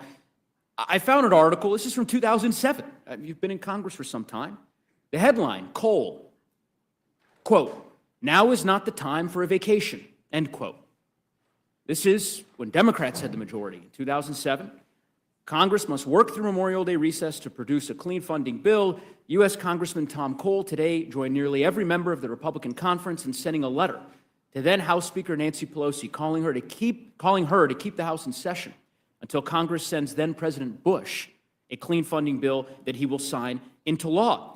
This was effectively, I'll just say, the letter was sent to Speaker Pelosi 8 days before Congress is scheduled to adjourn for the Memorial Day recess. Legislative business is not scheduled to resume until June 5th. I mean, you all were clamoring, demanding that the Speaker reconvene the House and not take a 10-day recess. And now what? We're in week 8 and we're finally here? And you won't say a word of criticism about the Speaker's strategy in keeping all of I us? reserve my criticism for the people that shut down the government of the United States. I And think have it is kept it rich. shut down for 40-odd days. I think And it have is- made sure SNAP recipients didn't get it. Have I made think sure it's people rich. didn't get paid. That's Mr. who Chairman, I'll I think it's criticize.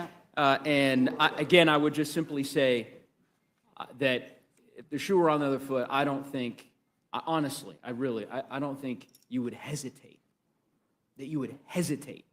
to call the Speaker's actions disgraceful, to keep us out of session for 54 No, days. But in not any quite. event, that's fine.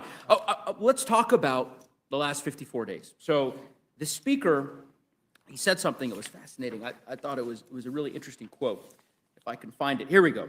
Yeah, that was interesting. So the quote is, "House Republicans are doing some of the most meaningful work of their careers.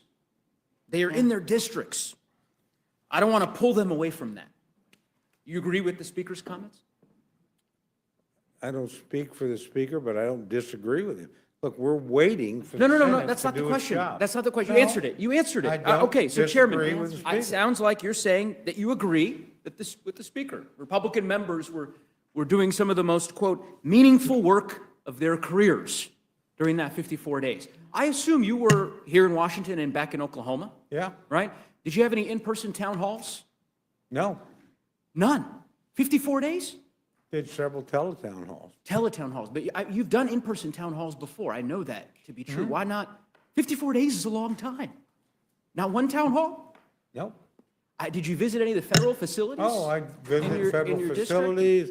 I've done multiple meetings with chambers of commerce, Rotary clubs. It's been highly visible. I don't know if you heard my colleague, Ms. Fishbach, she took great umbrage at this notion that, that Republicans were somehow on vacation. Did you make it down to the Mar-a-Lago Halloween party? No.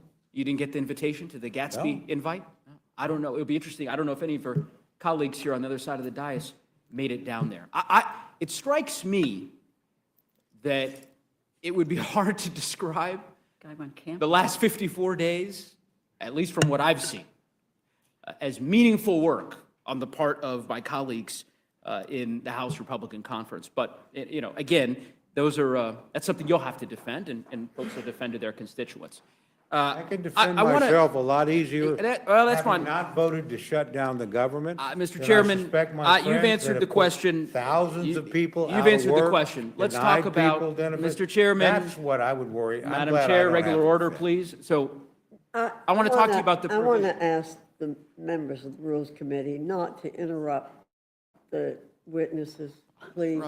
And I hope, Mr. Neguse, you do have some questions, and yet you just don't want to harangue the chairman. I'm far from haranguing the chairman. I'm giving the Jesus opportunity Christ. for the chairman to explain the meaningful work that he's been engaged in, and I suspect that he welcomes and relishes that. So I want to talk to you about the provision that my colleague from Pennsylvania noted earlier. And this is the provision that essentially allows specifically 8 Republican United States senators to reap upwards of a $500,000 payday with respect to the phone record notice provision that they've added into the bill. You support that provision? I didn't have anything to do with it, didn't have any knowledge of it. Not asking you if you have knowledge of it. Do you support it? Yeah. Do I support the bill? Yes. Do I support every single provision in the bill? No. You don't find this provision repugnant? I think most American people are going to find this pretty repugnant. I was surprised to see it in the bill. I was unaware of it. It was not. Why not work with us to remove it? Let's see what you do. Well, we've got an amendment. I will tell you this. I am very concerned, and actually Democratic senators said this. I think particularly of Senator Coons. I am very concerned that anybody, whether they're in the House or the Senate, is singled out and not notified that their records are being subpoenaed. That concerns me a great deal. And does that justify? Now, did I know about this provision in the bill? No. Do I think it needs to be in a funding bill? Not particularly. But do I think getting the governments open is important? Yes, I do. But I was unaware of the provision, so. Well, there's an amendment that will be introduced I'm not asking a question. Mr. Chairman, not asking you a question. Let me finish my statement, and then you'll have an opportunity. Yeah, there will be an amendment proposed to remove what I think is a deeply insidious provision. I think it is outrageous for these Republican senators to effectively guarantee themselves $1 million paydays. Retroactive provision in this bill that very clearly applies to them. The removal of all relevant immunity defenses on the part of the United States government. This is insanity to allow this provision to go forward. And I would hope that my Republican colleagues would join us in supporting the removal of this provision. At a minimum, we ought to be able to find common ground on that. So with that, Madam Chair, I yield back. Thank you, Mr. Neguse. Mr. Langworthy, you're recognized. Thank you, Madam Chair, and I, like all of you, are here in Washington today instead of celebrating the incredible veterans in our district and across the country. But as members of the Rules Committee, we begin the important process here in the House that will finally end this shutdown madness.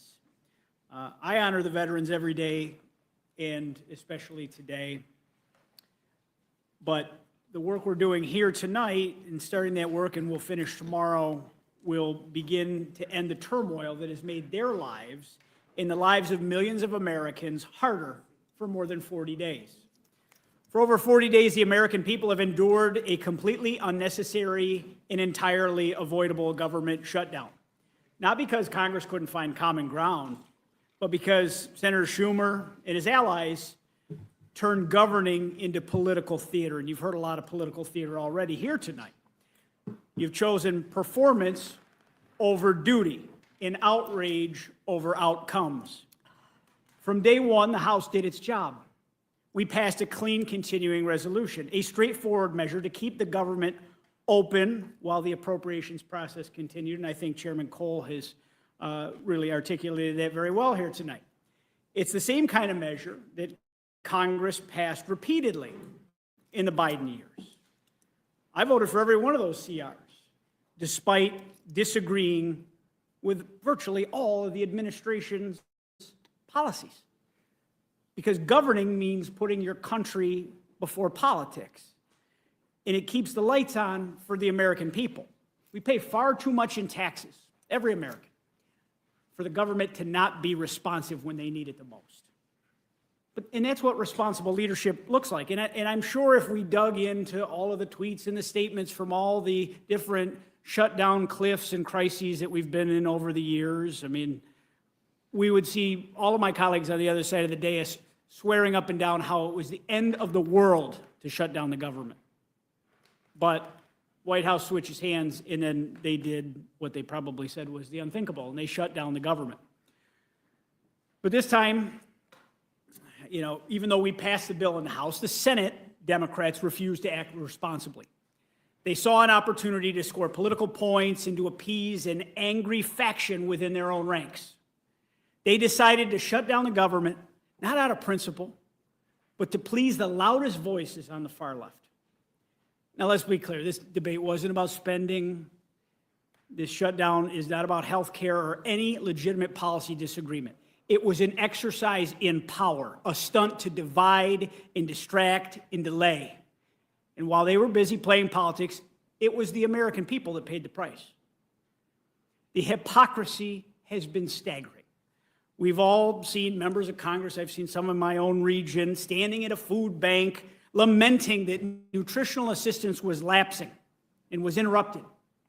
Then, in the very same press conference, they vowed against ending the shutdown. Nothing to do. How can you have it both ways? You can. How can you want to be seen as an honest human being where you stomp and you stamp and you have your temper tantrum and you say, my way or the highway. You acknowledge people are suffering and doing without. But then you say you won't vote to make that pain go away. How? If you want to present yourself as an intellectually honest individual, how can you try to have it both ways on this argument? The American people have suffered long enough. You've called it a Republican shutdown. Now you're furious that the shutdown is ending. It's not leadership. It's hypocrisy at its very worst. You're trying to say this is a health care bill about a policy that Chairman Cole has articulated about 19 times tonight is not involved in the funding levels of this government. There is plenty of time for a robust discussion to work together through the natural process where it belongs. Our VA employees have gone without pay. Our border agents, our Coast Guard, they've missed paychecks while still serving this country. Families depending on SNAP and WIC have been left wondering when they get food on the table. Air traffic controllers, by God's grace, we had no air disasters during this. A system that is already overstretched, that we are trying to modernize and fix and recruit more of. They've worked without a paycheck, and the American people have fortunately been kept safe. These are the real-world costs of the political games. Real people, not anyone in public office, paid the price. Now, after weeks of pain and posturing, the Senate has finally discovered a breakthrough. But let's be honest, this is the same bipartisan agreement they could have passed 40 days ago, 30 days ago, 20 days ago. This deal could have been on the table any time they were ready to come to that table. But the only thing that changed was political timing. The only thing that changed. And that timing should not be lost on anyone. Anyone watching, any members of the media, as to how all of a sudden we get to this epiphany that now is the time. Because Election Day was a week ago. And some of their colleagues have said the quiet part out loud on TV. And they've said, We couldn't back down before our base turned out in blue states like Virginia, New Jersey, and in New York, and you're watching all of their colleagues get barbecued by that angry mob. But let's also be clear, this was never about health care. This was about another talking point and another distraction. And we can and we will have that full and honest debate about health care during the final appropriations process and throughout the budget year. But this shutdown was about one thing. It was about power. It was about Chuck Schumer and Democratic leaders trying to hold a government hostage for their own ambitions, to satisfy their angry mob that wants them to come back with a pound of flesh from President Trump. If Democrats want to let their angry fringe burn their party down, that's their choice. But we are not going to let them hurt the American people any longer in this process. We are not going to let them hold anyone hostage in the name of political chaos. And I want to thank senators on both sides of the aisle to coming to their senses and working together. And I specifically want to mention Senator Fetterman, who has said from the very beginning that you can support the health care policy efforts that many in this room are talking about tonight. But you could also do what's right and fund the government and take care of the people, which we swore an oath to do. He was the most plainly spoken, honest broker on the Senate side. And that's what courage looks like. So as we take up this measure here in the Rules Committee today and the House tomorrow night, we're doing what should have been done weeks ago. We're restoring order, we're reopening government, and we're putting the country first, because that's what the American people expect and they deserve. To the veterans who have waited for benefits, to the workers who have missed paychecks, to the families who have worried about how to make ends meet, this should have never happened to you. You deserve better from your government, and politics disguised as principle. So today we will act, and tomorrow we will finish the job. We will bring this shutdown to an end once and for all, and we will send a message loud and clear that governing is not performance, it's a responsibility. Because this was never a shutdown of the government, this was a shutdown of common sense. And I yield back, Madam Chair. Thank you, Mr. Langworthy. Ms. Leisure Fernandez, you're recognized. Well, thank you so very much, Madam Chair. And it's so good to see everybody. Bienvenidos hace tanto tiempo. It has just been way too long, right? But it's been so long that, following up on my colleague, and I will now say friend, Representative Langworthy's comments about what is this about, let's remember how we got here. Because it has really not been that long for the American people, because we were here. Remember, in the middle of the night, just 5 months ago, while Republicans were jamming through a bill that caused a health care crisis. And now we're here because they refuse to solve a major part of that health care crisis, which is those enhanced premium tax credits that are rising, and they're doing it now. The reason we needed to act and act now is because people opened those bills, they opened those notices, and their premiums are going up. I mean, anybody watching, I don't know why people watch Rules, but people do watch Rules. Raise your hand if you are seeing your health care premiums go up. Because everywhere I go, people are seeing their health care premiums go up. And it's not just because they're letting them expire. It's what you did back in the dead of night, where you rushed through. We had to rush to make sure you gave those billionaire tax credits that are permanent. Those are permanent tax credits, which we had to pass before July 4th, but you couldn't bother to extend the tax credits for working families and businesses before the end of December. And you did it all by raising the deficit. Mr. Roy has passed, he's always talked about that darn deficit, $4 trillion. $4 trillion. You raised our, not just our health care costs, or everything, right? Insurance premiums, groceries, utilities, everything's going up. And you know what's interesting? Is that those tax credits that Democrats are fighting for are especially important for folks who live in rural in rural and Republican-held districts. And it's not just Marjorie Taylor Greene's adult kids that will see their health care premiums double. It's across everybody's district. Nearly 6 in 10 marketplace enrollees, people who benefit from these tax credits, live in congressional districts represented by Republicans. Chairman Cole, do you know how many folks in your district will see their premiums? I think I've been educated about that tonight, actually. And do you remember what it was? It was about 48,000. 48,000. But you know what's interesting is your Health States Insurance Commissioner actually thinks that 100,000 Oklahomans could no longer afford health insurance by the end of the year. I'm sure you know Glenn Mulready. Mulready.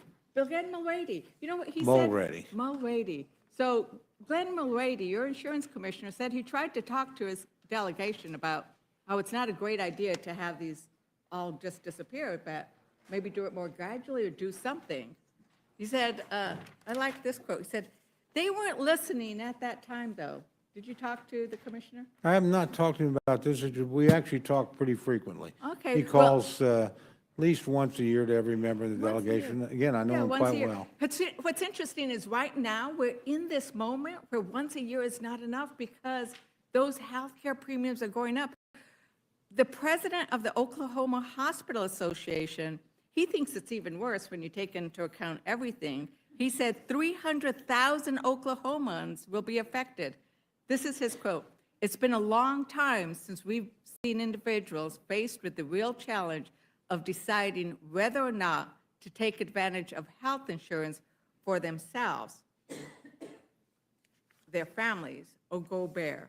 And that's a close quote. And that's the thing about this. These are not just in Democrat districts. And what I love is that we are fighting because we don't care whether you're in a Democrat district or Republican district. What we care about is health insurance. And that's what this fight has proven, is that we care about whether or not you're going to be able to afford your health insurance. And you know what? When Representative Roy was talking about being a cancer I wish you survivor. cared as much about whether or not my people get paid. What? You know, whether or not the people that are working at Tinker Air Right, Force Base, Mr. I wish you Chairman, cared really about them respect you, getting but I didn't ask you a paid. question, Madam Well, Chairwoman. I didn't ask I you a question. apologize, but Thank you. you So- were talking about my district, so Yeah. I thought I would Well, express myself about my district and what they think. We've heard you talk about that before, and I have 30,000 people in New Mexico who are federal employees, and I've been meeting with them as well. But I wanted to go to the fact that, you know, Representative Roy, who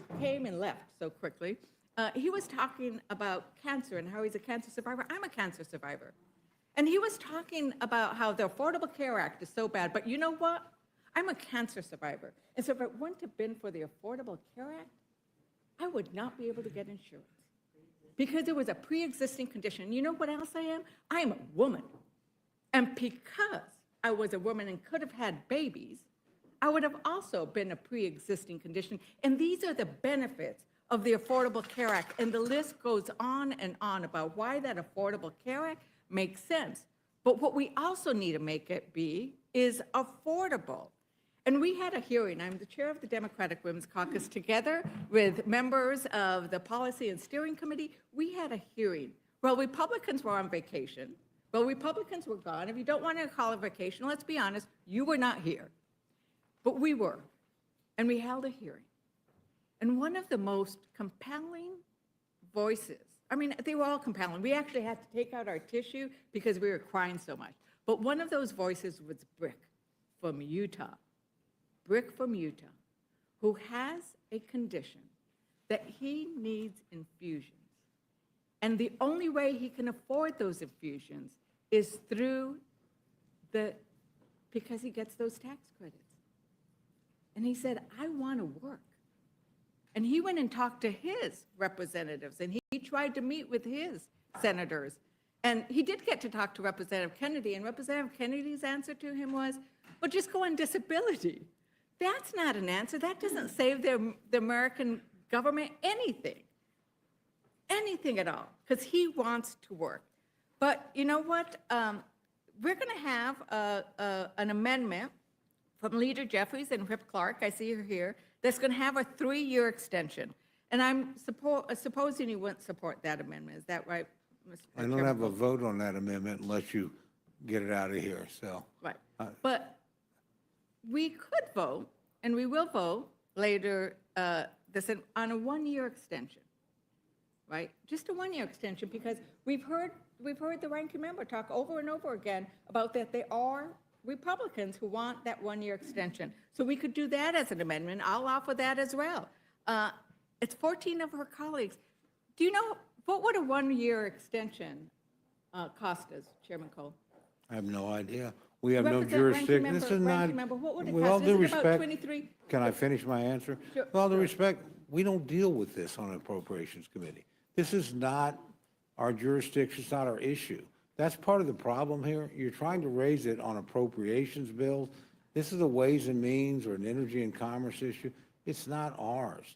And so to hold up the funding of the entire government over something that belongs in another committee, not ours, and you're basically holding our bills, not you, and frankly, not the House, and not even a majority of the Senate. But our bills have been held hostage over something we have no jurisdiction Thank over. you, Chairman Cole. You made that point earlier, but as we were here before, when you all passed it, this bill has tons of stuff that's not appropriations. And ranking member, I've heard it's about $23 billion for 1 year. That's about what it costs for 1 year. Is that right? For 1 year, but it was 1 year. I've asked the ranking member, so. And setting up a bipartisan commission, a bipartisan, to look into this and to address the issues that people may have some concern about. But a 1 year extension, give some relief to the people who are out there. And I quoted Connecticut, you quote your district, and we can quote everyone's district and what's happening to people out there today. And the notion that we can't take this up because the continuing resolution is what the Appropriations Committee does. And we've got 50 pages of this document that deals with health care. If there were the willingness, the political will to solve this, we could do it, and we could do it very, very quickly. And let's not bifurcate continuing resolution to appropriations bills. It is all of one package. And it is incredible to me that we would watch people suffer everywhere to see what's going on with their rising healthcare prices, or their kids that are not going to be able to get the treatment that they need, and that just say, hey, figure it out another way. No, that's not what we're about. And that really is what is so outrageous about the conversation and what is going on. Go ahead. So, ranking member, I think that you're right on point. It's like, we can do this because we do it all the time. This bill is full of things, and we'll get to that whole idea of the payola for those senators in a moment, right? But I'm also struck by the contrast of priorities. The contrast of priorities. Democrats have been talking about the need to address health care, and it's not just since the shutdown. It was in that big, beautifully bad bill of theirs. Health care was key, and they could fix it now, but it's the priorities. $40 billion, I would think that's what is proposed to be sent down to Argentina. Chairman Cole, is that, right. Do you recall that? No, I don't. It's $40 billion. $40 billion. $40 billion. So that seems to be a priority. They will send $40 billion to Argentina instead of spending $23 billion to provide health care to Americans, and all we're getting is a pinky promise that they will address that, but they won't even support a 1 year extension, a 3 year extension, or a permanent extension. But let's get to the stuff that's not. Let's get to the stuff that is not probably appropriation, but what has been stuck in this bill that would provide those senators. It's like a payola. Like, what kind of bribe is that? Who gets 500,000 of violations? And that's why we're saying it's maybe $8 million. Senators are gonna get $1 million, a couple of million, $500,000, and we're not gonna give money? to help a father pay for his health care? Is that what's going on here, Ranking Member? Speaking of what doesn't belong in an appropriations bill, this doesn't belong in an appropriations bill. It's really, we have a review by an ethics committee that says that they can be paid off.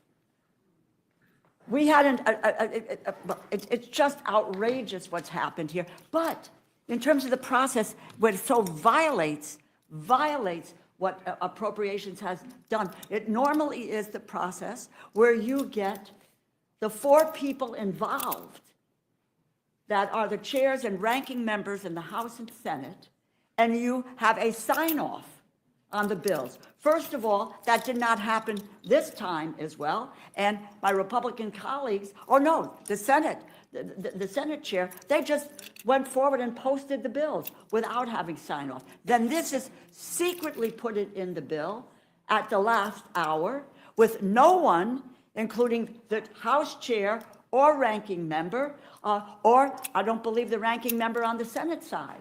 This was a sweetheart deal that was put in there that rips off the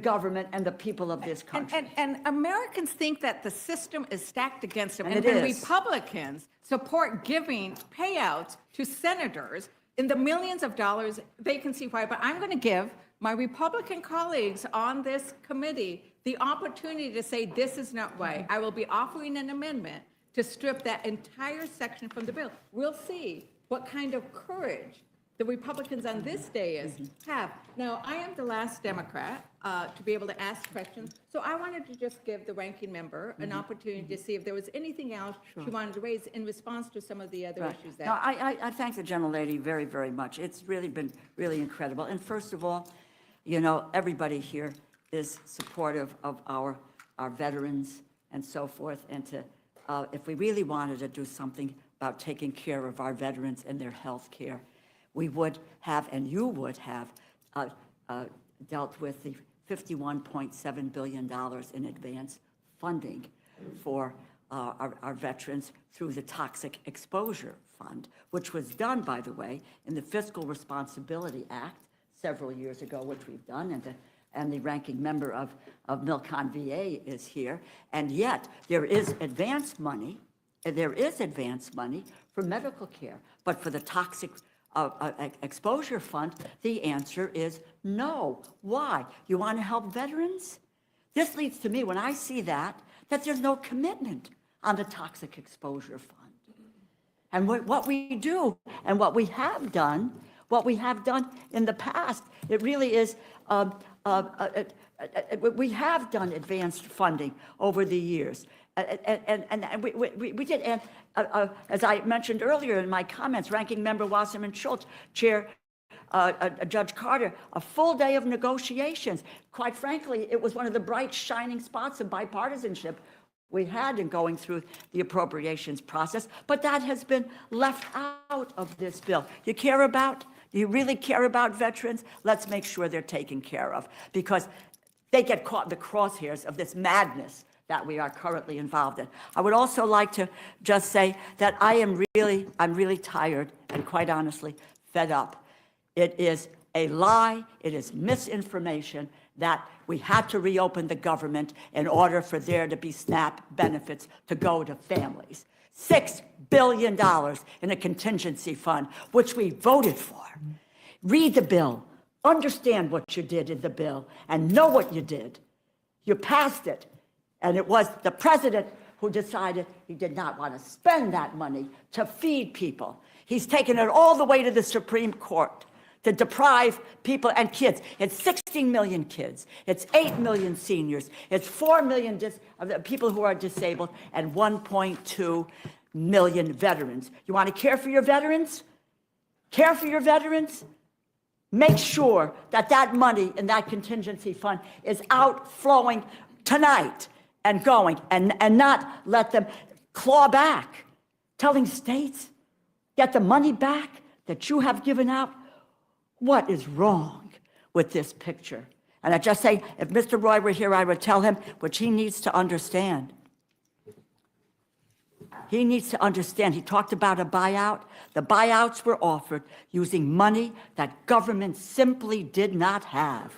They signed contracts, buyouts with money that the Congress had not yet appropriated. That is unlawful. There is a lawlessness about this administration, and particularly where it affects the Appropriations Committee. They have been doing it from day one, and I love being on the Appropriations Committee as chair, as ranking member, and I, by God, am not going to give up one single bit of power that the Appropriations Committee has in order to be able to carry out our mission, and that is the $1.7 trillion that we deal with every single year for the services that the American people depend on. That's what we should be doing, and the power of the purse. Talk about a clean bill? No clean bill. They took back $410 billion from that earlier budget, and nothing is said about allowing them to continue to get away with this. An unelected bureaucrat, Russ Vought, who has the power to take that money away, which Tom Cole and myself and the other appropriators said we were going to pass because it makes a difference to our constituents. It is really unbelievable lawlessness that has been pervasive since January here, and that's something that we ought to really take back for the Appropriations Committee, but for the good of the American people. And the health care piece is absolutely the center of what this shutdown, yes, has been about, because that is a priority and it needs to be. Why? The last point I will make to you is, why now? Why now? Because the enrollment period is underway. It started November 1st. Why now? Is because everybody's got the letter in their hand saying $2,000 a month, my insurance is going up. I can't afford $24,000 a year. Why now? Because by December 15th, they must make the first payment so that they can have health care insurance on January 1st. That's what we are fighting for, and I'll continue to fight that battle every step of the way, despite what the United States Senate did yesterday. Thank you very much, Ranking Member, and thank you for allowing me to ask that last question. And it is indeed a contrast in priorities. Prioritizing ballrooms and your bathroom, and whether you have marble or gilded gold, or providing the food and that people healthcare. need. Food and holding healthcare. to not distribute the money that Congress already sent over. And we should have had every Republican yelling at the White House to release those funds, and I did not hear them. This And is I don't true know, colors Chairman, coming out. I don't know, Chairman, Food if you and went, healthcare. if you went to your food banks, but we did, and it wasn't performative, Mr. Langworthy. It was because people are hungry, and that money was there, and Trump refused to release it. And that is a disgrace. It is immoral. It is against every principle of faith and clarity that I have ever learned. And with that, Mr. Thank you, Chair, Ms. I yield Leisure back. Fernandez. Mr. Scott, you're recognized. Thank you, Madam Chair. I too intend to talk about the Senate provision that they put in last night. I found out about it sometime around 9 o'clock. And I'll just be honest with you, Mr. Cole, I represent a lot of people that work for the federal government, Robins Air Force Base, Moody Air Force Base, USDA, I could go down the list. And I was very excited about coming back to Washington, D.C. to vote to open the government back up. And then when I saw what the Senate did last night, I'll be honest, I had a hard night. And I've been struggling with what the right vote is because of what the Senate did. And I want to just tell you, because I want the American citizens to be able to read it. You can start at page 217 of the legislation where it says requiring Senate notification for disclosure of Senate data. And there's a lot of with respect to's and other things in the first pages. But when you get over to page 223, you'll see where they've created a private cause of action, specifically for them. And it goes on and it says that cause of action, and this is on page 224, any senator whose Senate data or the Senate data of whose Senate office has been acquired, subpoenaed, searched, accessed, or disclosed in violation of this section may bring a civil action against the United States if the violation was committed by an officer, employee, or agent of the United States or of any federal department of agent or agency. Relief. senator prevails on a claim under this subsection, the court shall, not may, shall award for each instance of a violation of this section the greater of, not the lesser of, the greater of statutory damages of $500,000 or the amount of actual damages, reasonable attorney fees, cost of litigation. And it goes on from there. Now, there's other language in here, waiver of sovereign immunity, no qualified immunity. And there's other language in here too that indicates that each line would be an additional payment. And so most of us as members have a campaign phone, a campaign email, a personal phone, a personal email, and then a business phone and a business email. That's 6 violations the way they count them. If they went for all of them, 6. Minimum of $500,000 apiece. Now, I don't think, and I've been asking questions on this since last night, and I'm going to tell you, I don't think that Senate leadership shared with the leadership of the House what they were doing. Now, I want the Democrats to know this. My understanding is that Chuck Schumer was very much aware and signed off on this particular language as well. So just, y'all might want to ask questions about that. I'm just telling the truth on, this is, as soon as I found out about it, I started asking questions. But they're saying, well, the executive branch shouldn't be checking up on the legislative branch. Well, there's some truth to that. There's a lot of truth to it. I believe in the separation of powers. And they talk about it being good governance. The thing that I can't get past, though, and this is, again, I mean, for the American citizens, if you go to page 227 of the bill, limited retroactive applicability. In general, the amendments made by this section shall apply to any acquisition, subpoena, search, accessing, disclosure of Senate data as defined in Section 10A of the Legislative Branch Appropriations Act of 2005, and to any failure to disclose such an acquisition, subpoena, search, accessing, or disclosure occurring on or after January 1 of 2022. So it's given them the ability to retroactively go back.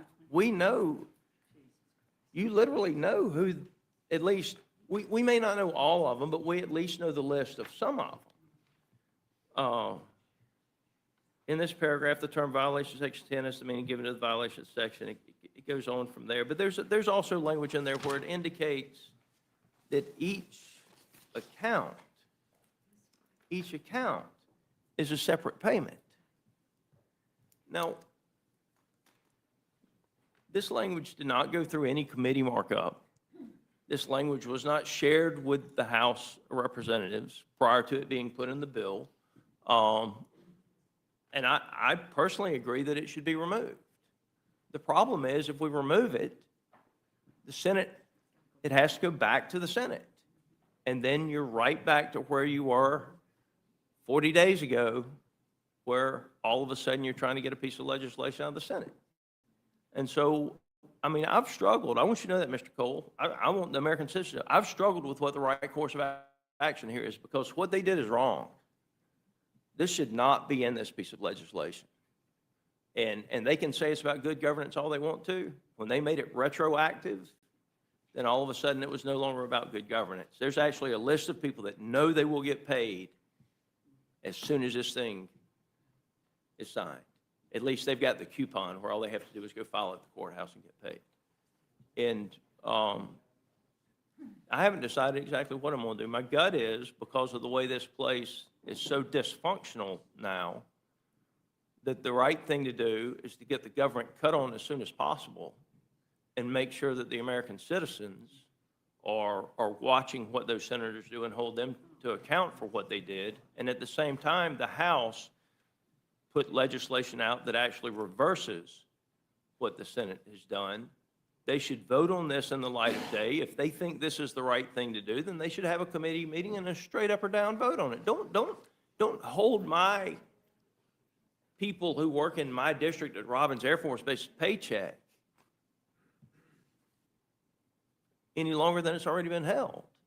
And so I want you to know, Mr. Cole, you're our chair. I respect you tremendously, as much as I respect anybody in this house, and as much, I mean, I can take everybody I ever met. I have tremendous respect for you. You are a man of integrity and honesty, and when you tell me you didn't know, I trust you.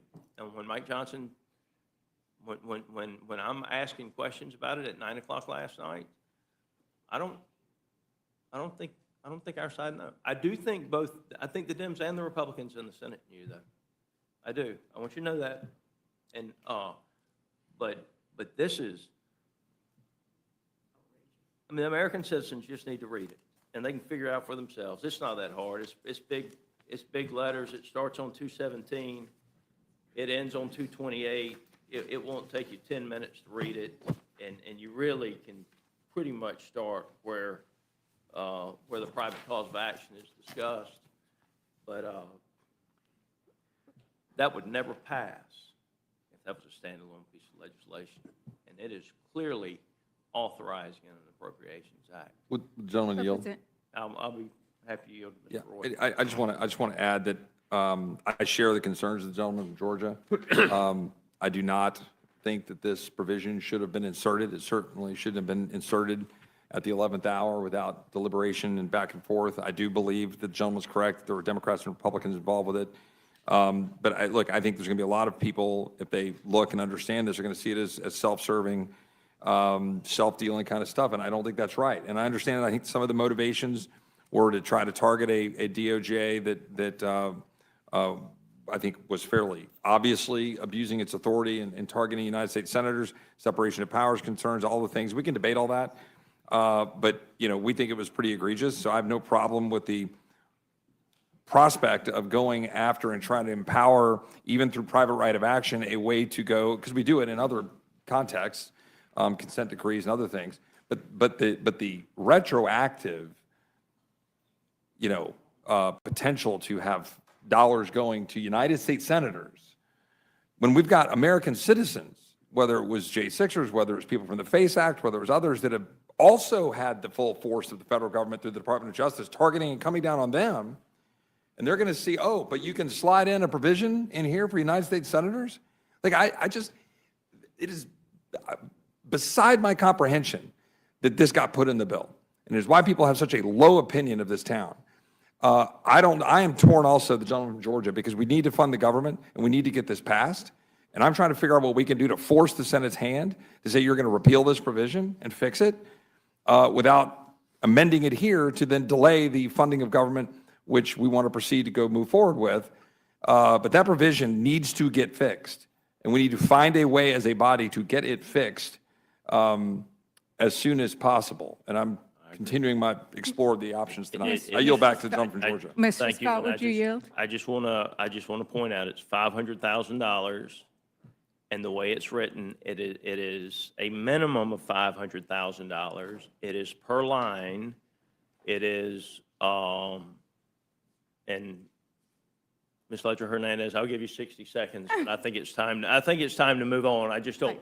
I truly appreciate your very careful consideration and review for the American people of this. As you know, I do have an amendment to strike the whole thing, and I think it would send a great message if you would actually say, I'm going to vote for this amendment. And this is why I didn't want to get into this debate. The problem is, if we could take it out and send it to the Senate and know that the gamesmanship wasn't going to be played over there and the government would get cut back on, I'd be glad to. But the bottom line is, if we amend this bill with anything at all,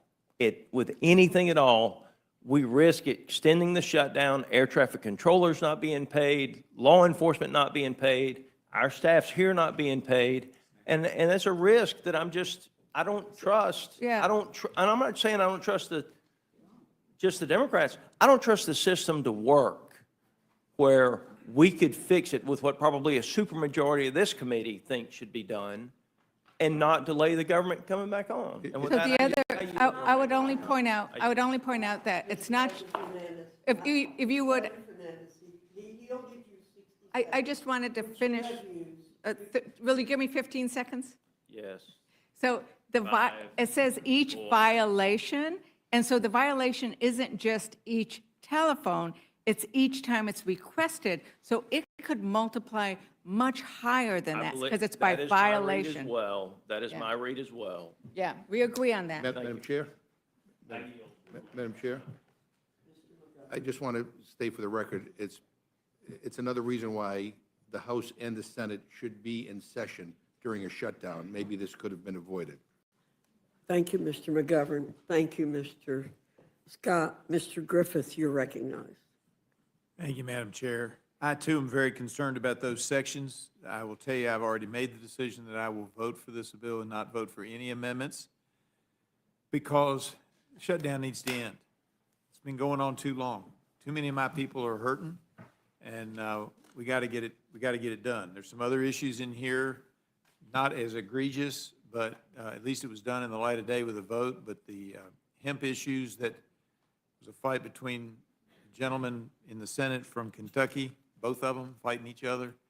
I don't agree with the solution they came up with, but I'm voting for it because I've got too many people that need the government to open.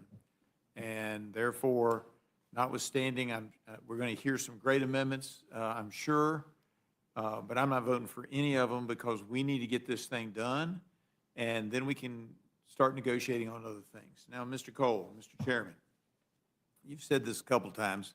I want to underline it because it's exciting for me to hear it coming from the Appropriations Chair. Because one of the things as now a longtime member of the Energy and Commerce Committee that drives us crazy is that people want to airdrop. This didn't just happen. This happens when we're here in session. It didn't happen because people weren't here. It happens all the time between the House and the Senate on bills that come out of appropriations. And I'm not, you haven't done it, to the best of my knowledge, but they create programs that are never authorized by the authorizing committees. And you're absolutely right. When it comes to the premium enhanced tax credits or the enhanced premium tax credits, that's the jurisdiction of Energy and Commerce, Ways and Means, and Ed and Workforce. They overlap. Different pieces of it belong to each of those. And of course, the bill that they keep talking about, that they claim took all this money away, that came out of the Budget Committee. That didn't come out of appropriations either, the reconciliation bill. And I just appreciate that you're recognizing that's not the proper jurisdiction. And before we had the shutdown, I wrote a whole column on how we could reach some kind of an agreement on a glide path. But I also pointed out in several, and I've had several columns where I've talked about this. I do a weekly column, that we have 20% on the enhanced premium tax credits. We have what is pretty darn clear, 20% shadow enrollees. Now, if you will bear with me, Mr. Chairman, tell me if you disagree with this. What we see is normally in an insurance plan, you have 15% of the enrollees don't use their insurance in a given year. That's been for decades, and some years it may go up 0.2 or down 0.2, but it ran around that 15%. With the enhanced premium tax credits, we see 35% not using it.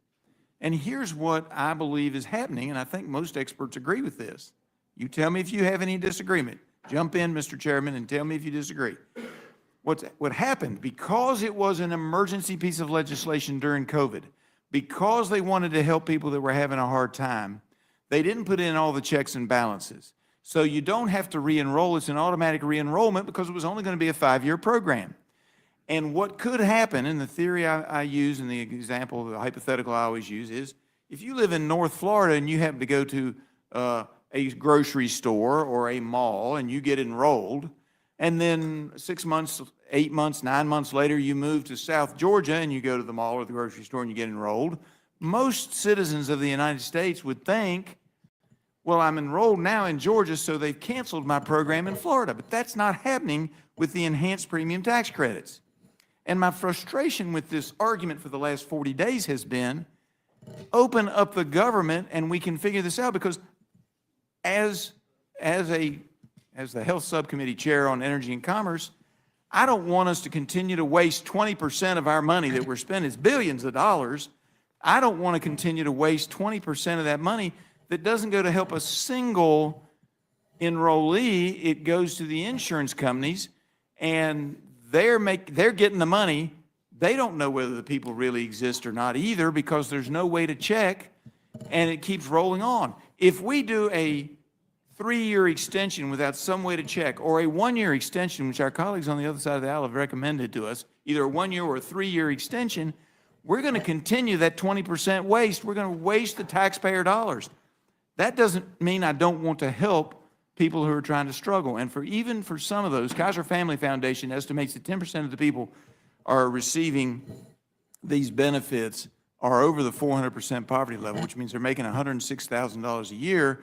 And maybe in some of the rich districts in the country, that doesn't seem like much money. In my district, where the average household income is just over $50,000, we haven't quite reached 51 yet, that means they're making pretty good money, and yet we're not even looking at doing that. Now, I'm not saying we take that away 100% the first year. We got to take a look at that. That's what needs to be negotiated. But that was never part of your bill. That was in my jurisdiction. Isn't that correct? That is correct.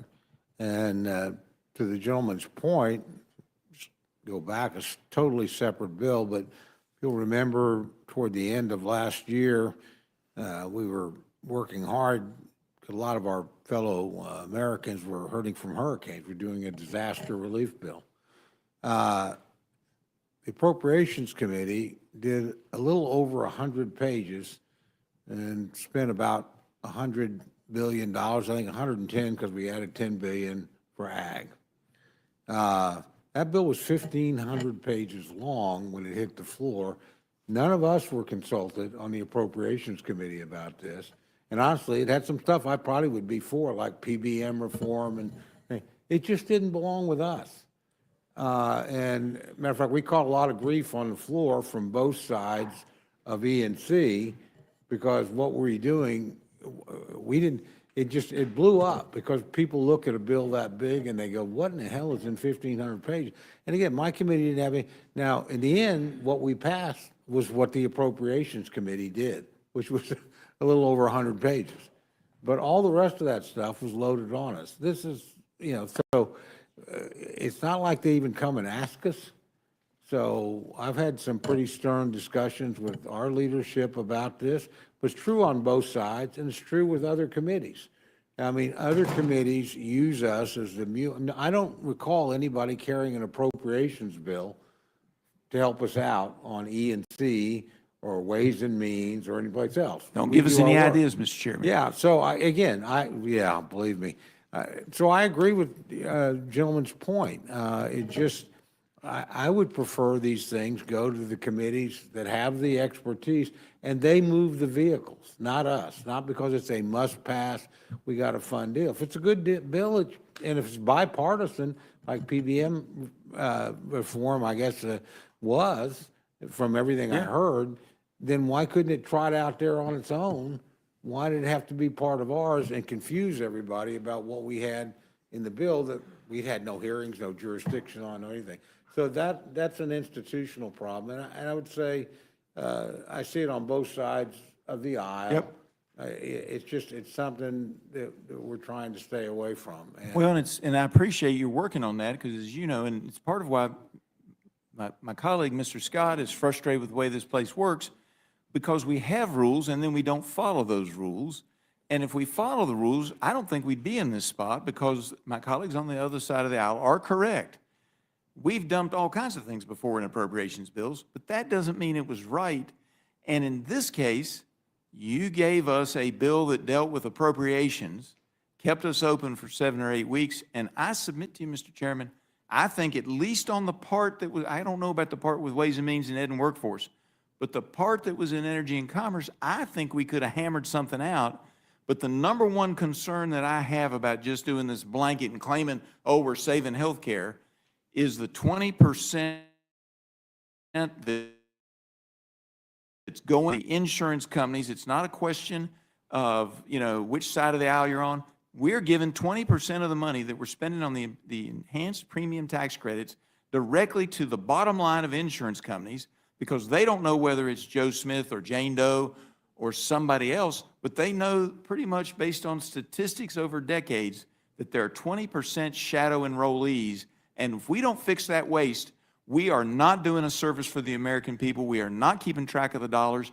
And it's a shame that it got wrapped up in this. It was fake from the beginning, in my opinion. We could have worked on it. We could have passed the CR. And while some people say it wasn't clean, and technically it had some other stuff in it, but none of it was stuff the Democrats opposed. Telemedicine, federal qualified health centers. I mean, there was some good stuff in there that belonged in an appropriations style bill.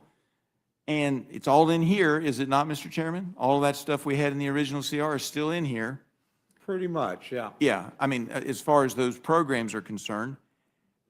And yet, because some folks wanted to make it all about health insurance, which was not what this bill was about, was it? No, sir.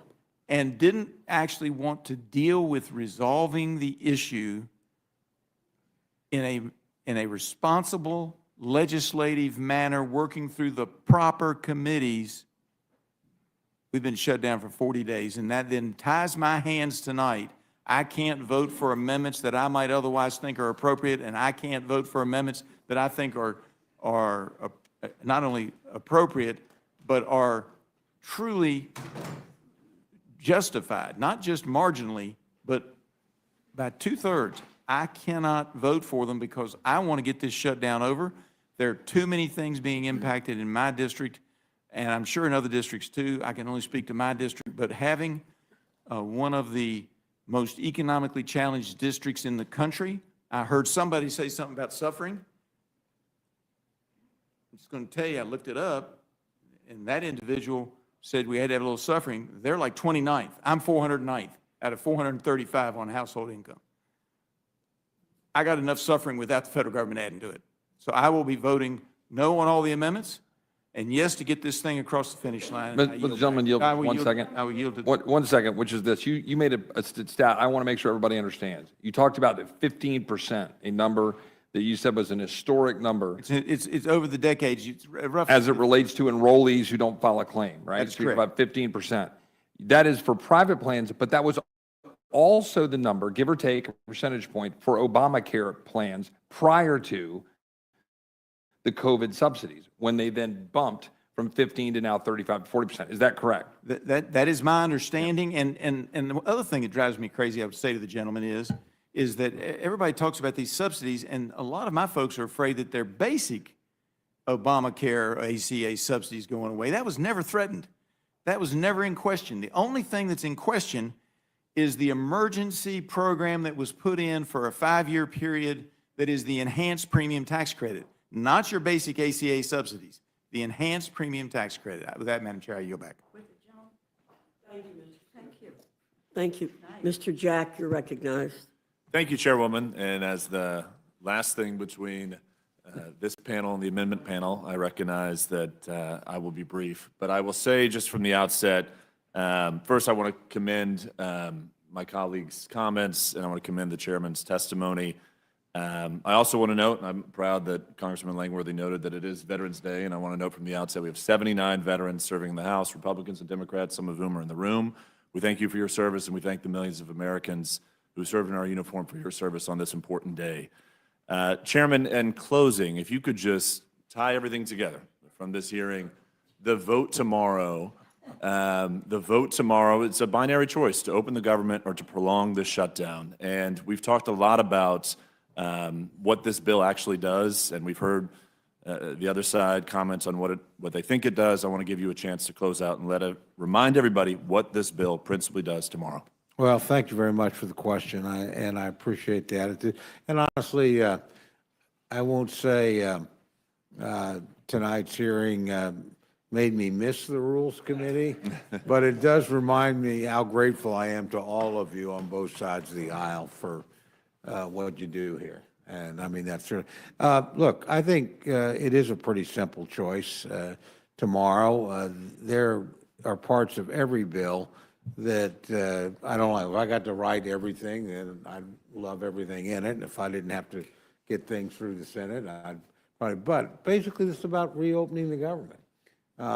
We got 3 bills that we broadly agree on. We don't agree on every single thing in them. There's certainly some things, but they were negotiated out mostly by the subcommittee chairs and ranking members. There were relatively few issues that went up to us. They're all either flat spending or slightly reduced. Those are three good bills, and in those three areas, they'll protect us from disruption of service for SNAP and WIC.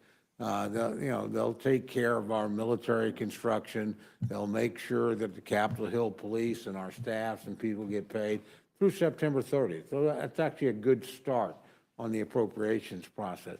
The CR buys us back the time and then a little bit more that I would argue we've wasted in the last several weeks. Gives us to January 30th. We'll try and negotiate another package of bills, maybe 2 or 3 more. I mean, that's something the four corners have to get together and decide, but we're ready to negotiate on all 12 bills, 3 across the floor, all of them out of committee. We literally, once they're out of committee, we can negotiate. We know we didn't write the final version in the deal, and if you look at our bills, they're a lot different than sometimes characterized in the press. We're not as far apart from the Democrats or from the Senate as you might think. So we'll try and get those things done. We've got some really important bills there. Defense and labor aid, probably the 2 most important to get done. But this will give us the time to do that. I would say we've gone through this process, in my opinion. Others would have a different, because we're trying to deal with things have been dumped into the appropriations process that have nothing to do with it. I mean, we do not decide Medicaid. That is not our business or our wheelhouse. We do not decide the subsidy issues. Like everybody here, if you're on the relevant committee, then you're hands-on, and the rest of us have a vote when you produce a product and we go to the floor. So I'm going to have a vote on those things. They're dealt with. But you shouldn't be holding up. Neither side should. Both sides have done this over the years. So I don't, it's not like anybody's got clean hands here. But we've seen this enough. It doesn't work. You don't hold up the funding for the government to achieve an unrelated objective. We tried to do it with the repeal of Obamacare. It crashed and burned. Now, we were smart enough to get out of it in 16 days. I didn't think anybody would ever be dumb enough to go beyond 16 days. We're at 42 now. And then we tried to do it, really the administration tried to do it, over building the wall in 2018 and 19. Democrats tried to do it over DACA, didn't work. They're trying to do it now. Not going to work here either. This is just a bad strategy. Shutting down the government to achieve an unrelated objective is not likely to be successful. It has not been successful. If we pass this tomorrow, and it comes out of committee tonight, obviously you guys have the first decision, I think that hopefully puts another nail in the coffin, and we don't do this anymore. Let's just make the government run. The people that I care, they may care very much about what my friends care about on the insurance, but some of them undoubtedly do. Most of them just want to go, if I go to work, can I get paid? If I'm doing